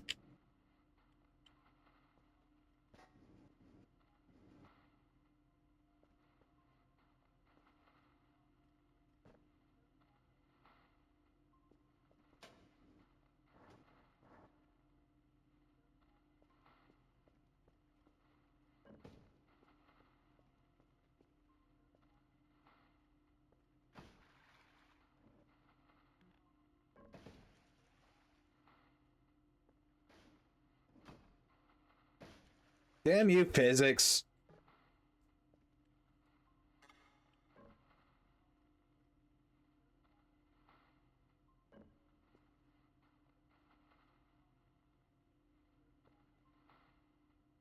There.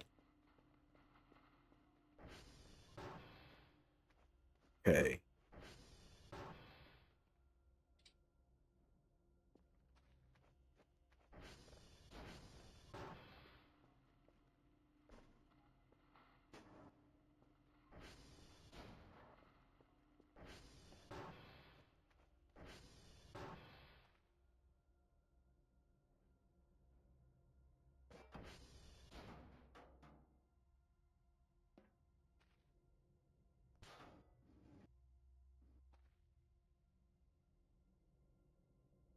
Okay, there's another bucket back here.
All right, cool. So we got that handled.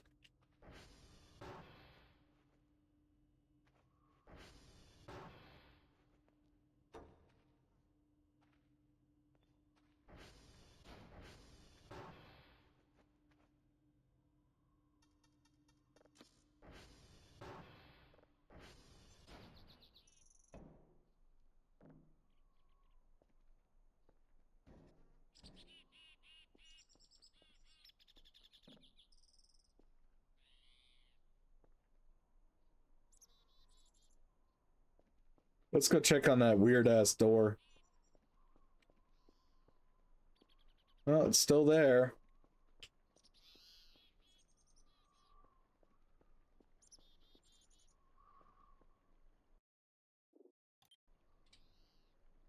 Alright, let's do it, stupid. I saved.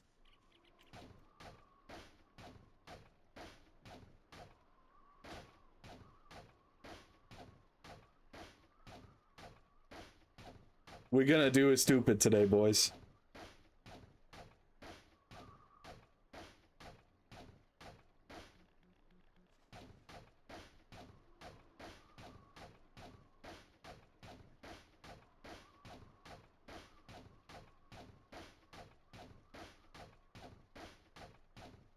Oh god. Alright, sorry guys, I gotta go and be right back.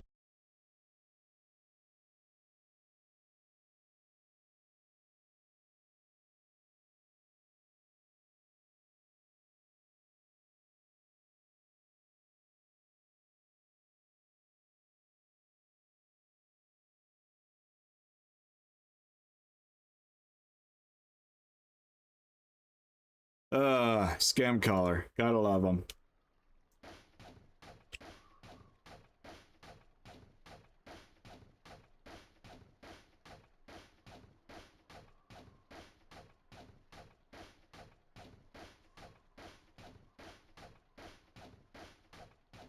What is this door made of?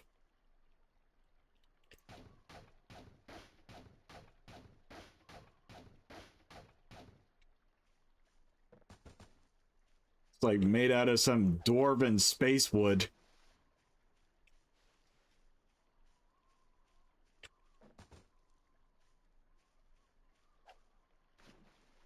Dwarven technology, guys.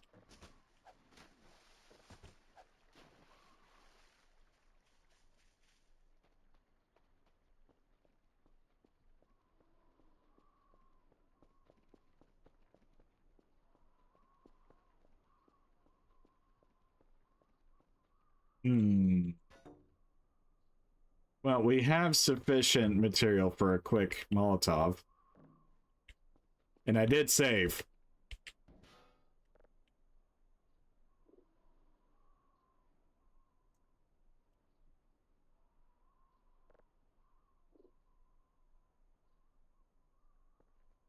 What were the mats to make a Molotov?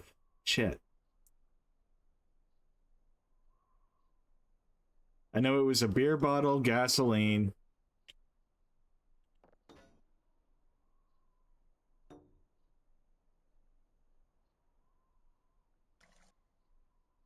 Okay. Was it that?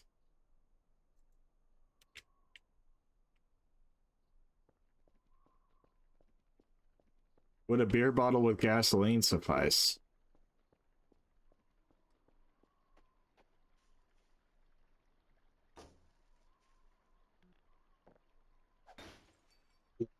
No.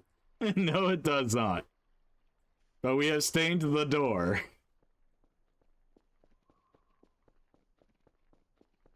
And if the door is stained with gasoline, and we're fast enough, we can set fire to it.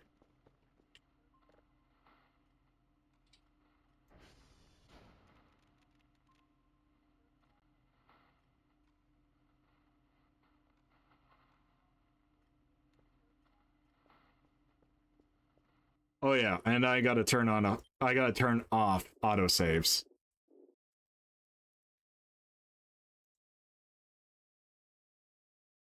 Where's the autosaves? There it is.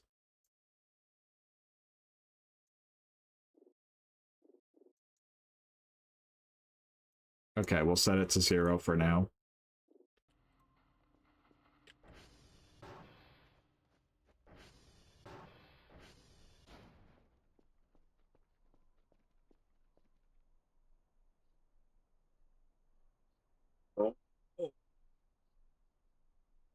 Big stretch. Big stretch.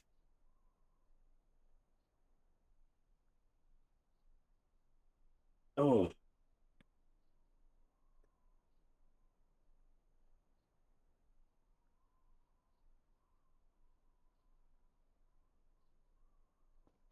Come on, lighter.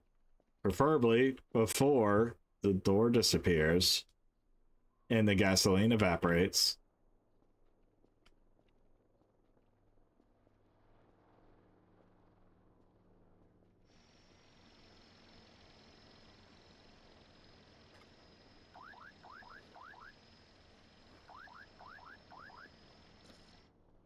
All right.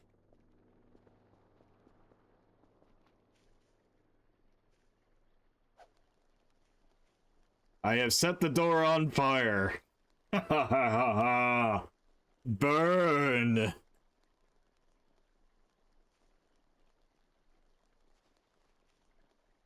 It's not really doing much, is it?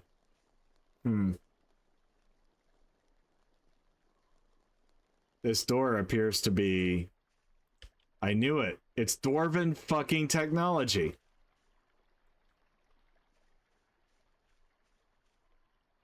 Mushroom, white.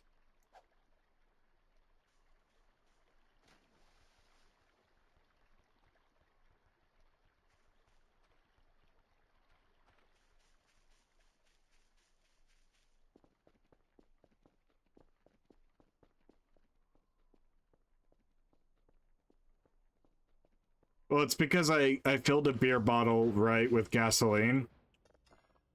And I threw the beer bottle at the door. So that got gasoline all over the door. And then I bought a lighter. And then I set it on fire, which ignited the gasoline. But the gasoline then burned and the door did not. Dwarven technology.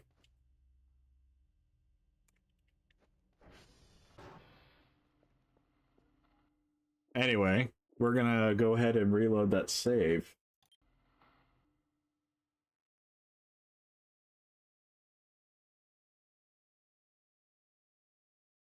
Because that's 100 points that I just dumped into literally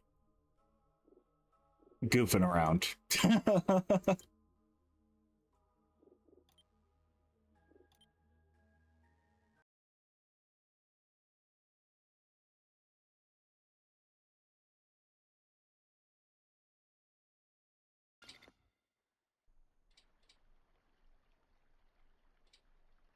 Oh, the door's gone. Whatever.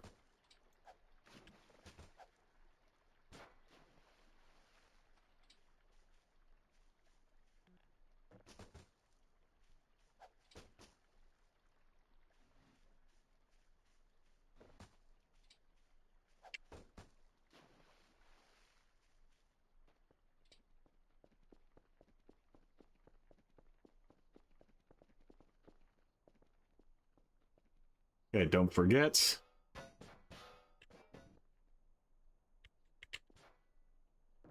Lay out your tools.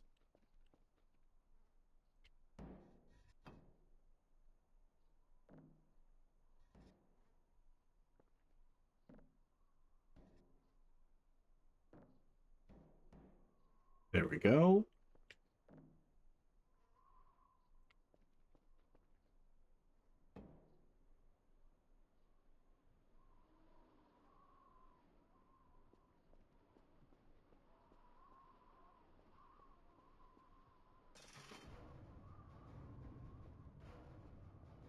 I'm gonna grab this drive case.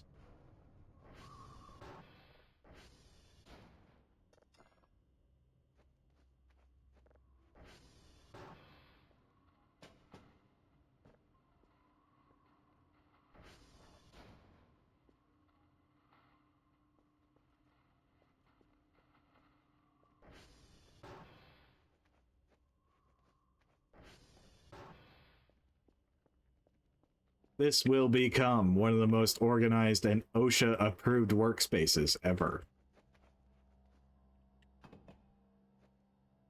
Besides the coal just sitting there.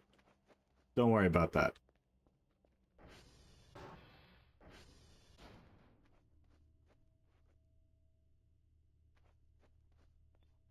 Hmm.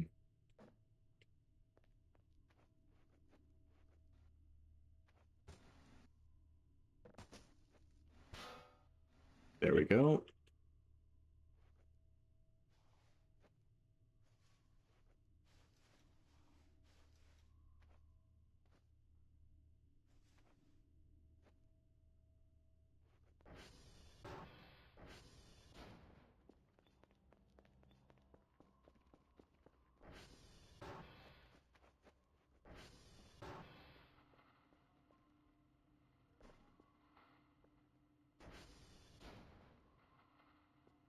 Lovely. All right.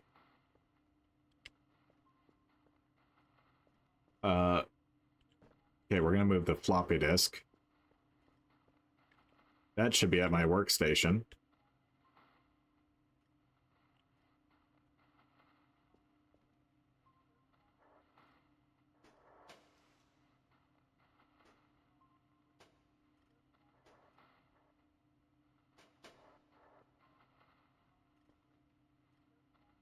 That should be over there.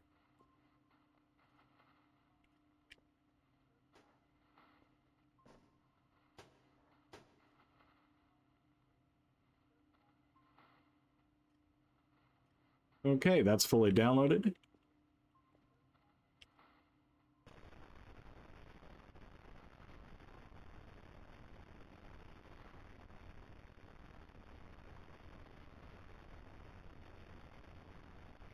Yeah, I would say this sounds like a Red Giant.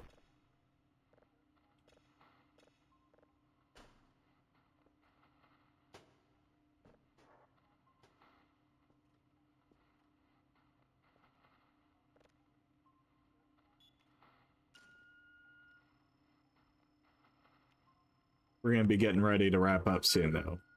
I'm gonna do this signal first.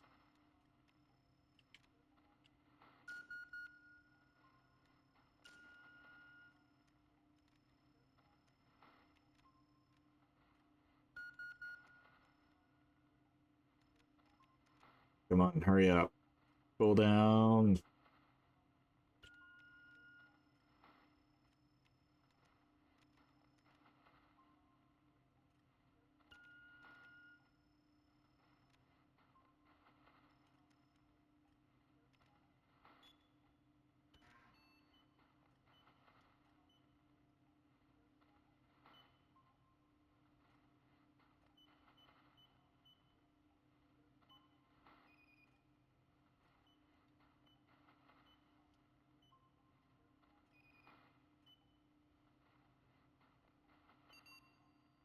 Bam. All right, that one's gone.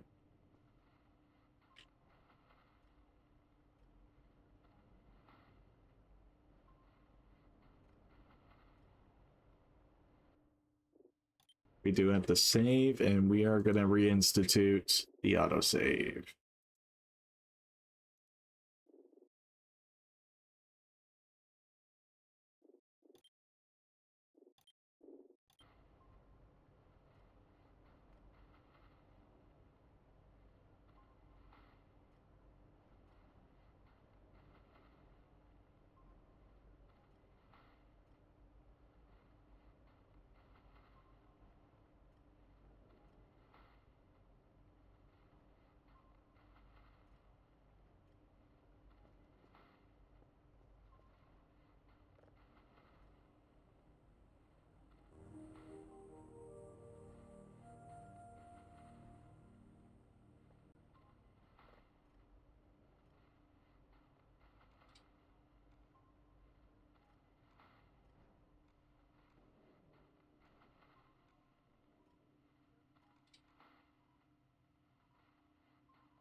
Okay. And just so I don't forget, because I did forget last time.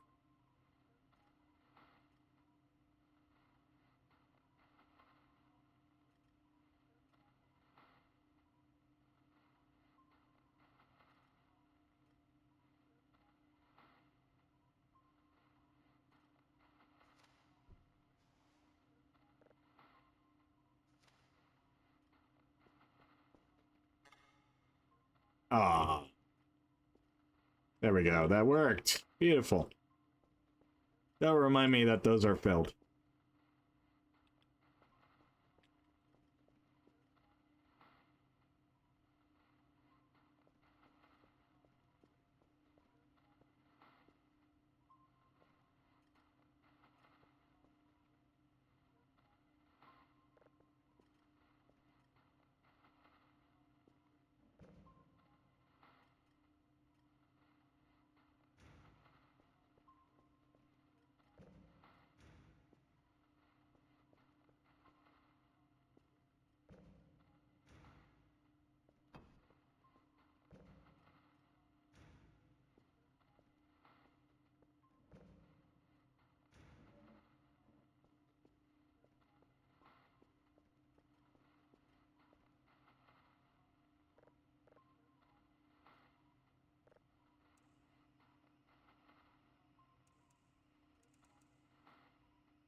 Weird.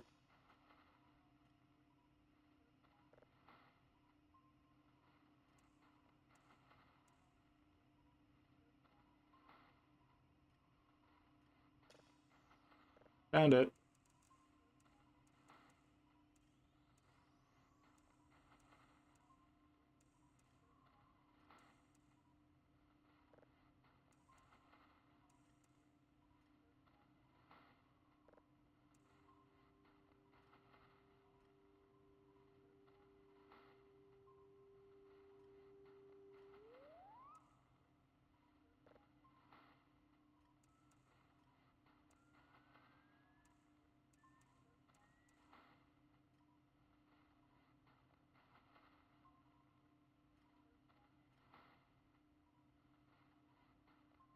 Well, this detector sucks.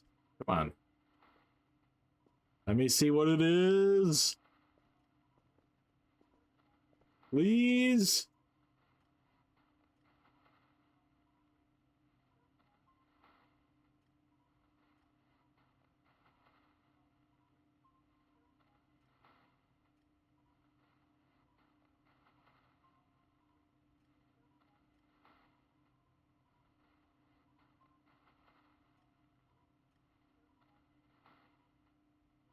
I'm guessing that's a dwarf planet.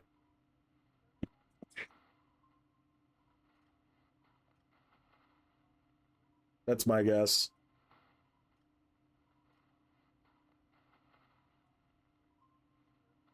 That or asteroid.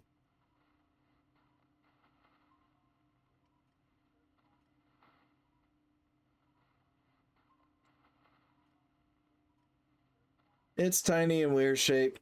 Gotta be an asteroid.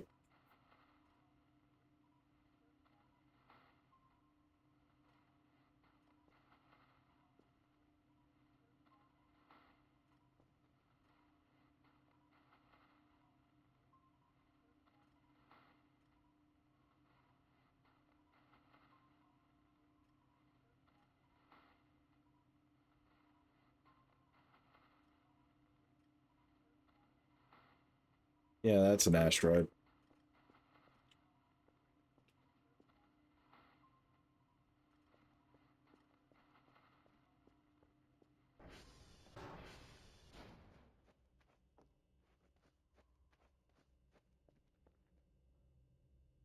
Okay. Oh, come on. Okay. We gotta fix this.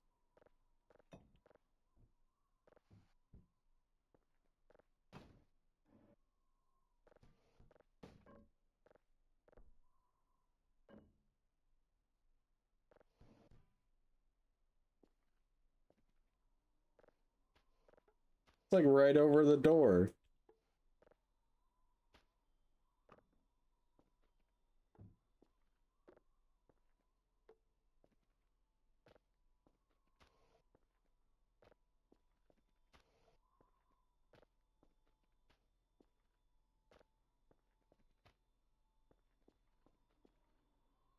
All right. Oh, right. Gotta activate that.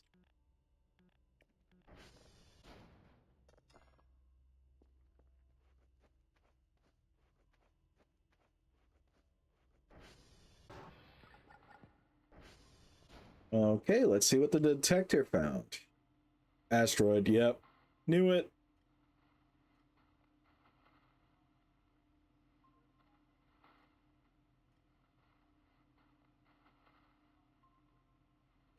Oh.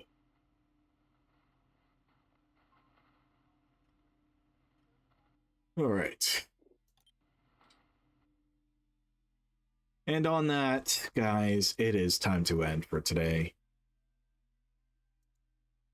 So I would like to note that we are up to 19 followers, and I just need 6 more followers before I hit my goal of affiliate. I do want to say thank you to my lurkers, to my VOD watchers, and to the followers and my subscribers so far. You guys have been fantastic. I always appreciate the support that I get from you guys. And if you guys wish to support me more, or do things here and there, if you're feeling charitable or generous, then I definitely encourage you guys to hit that subscribe button. Or if you want to go any further than that, I do have a throne page set up on the Twitch. If you look at my channel page, you will see that everything's been relatively set up. I love you guys. I appreciate everything that we've been going through. We may continue with this playthrough tomorrow, and it will be great to see you guys again tomorrow. I'll see you all in the next one. Goodbye, guys.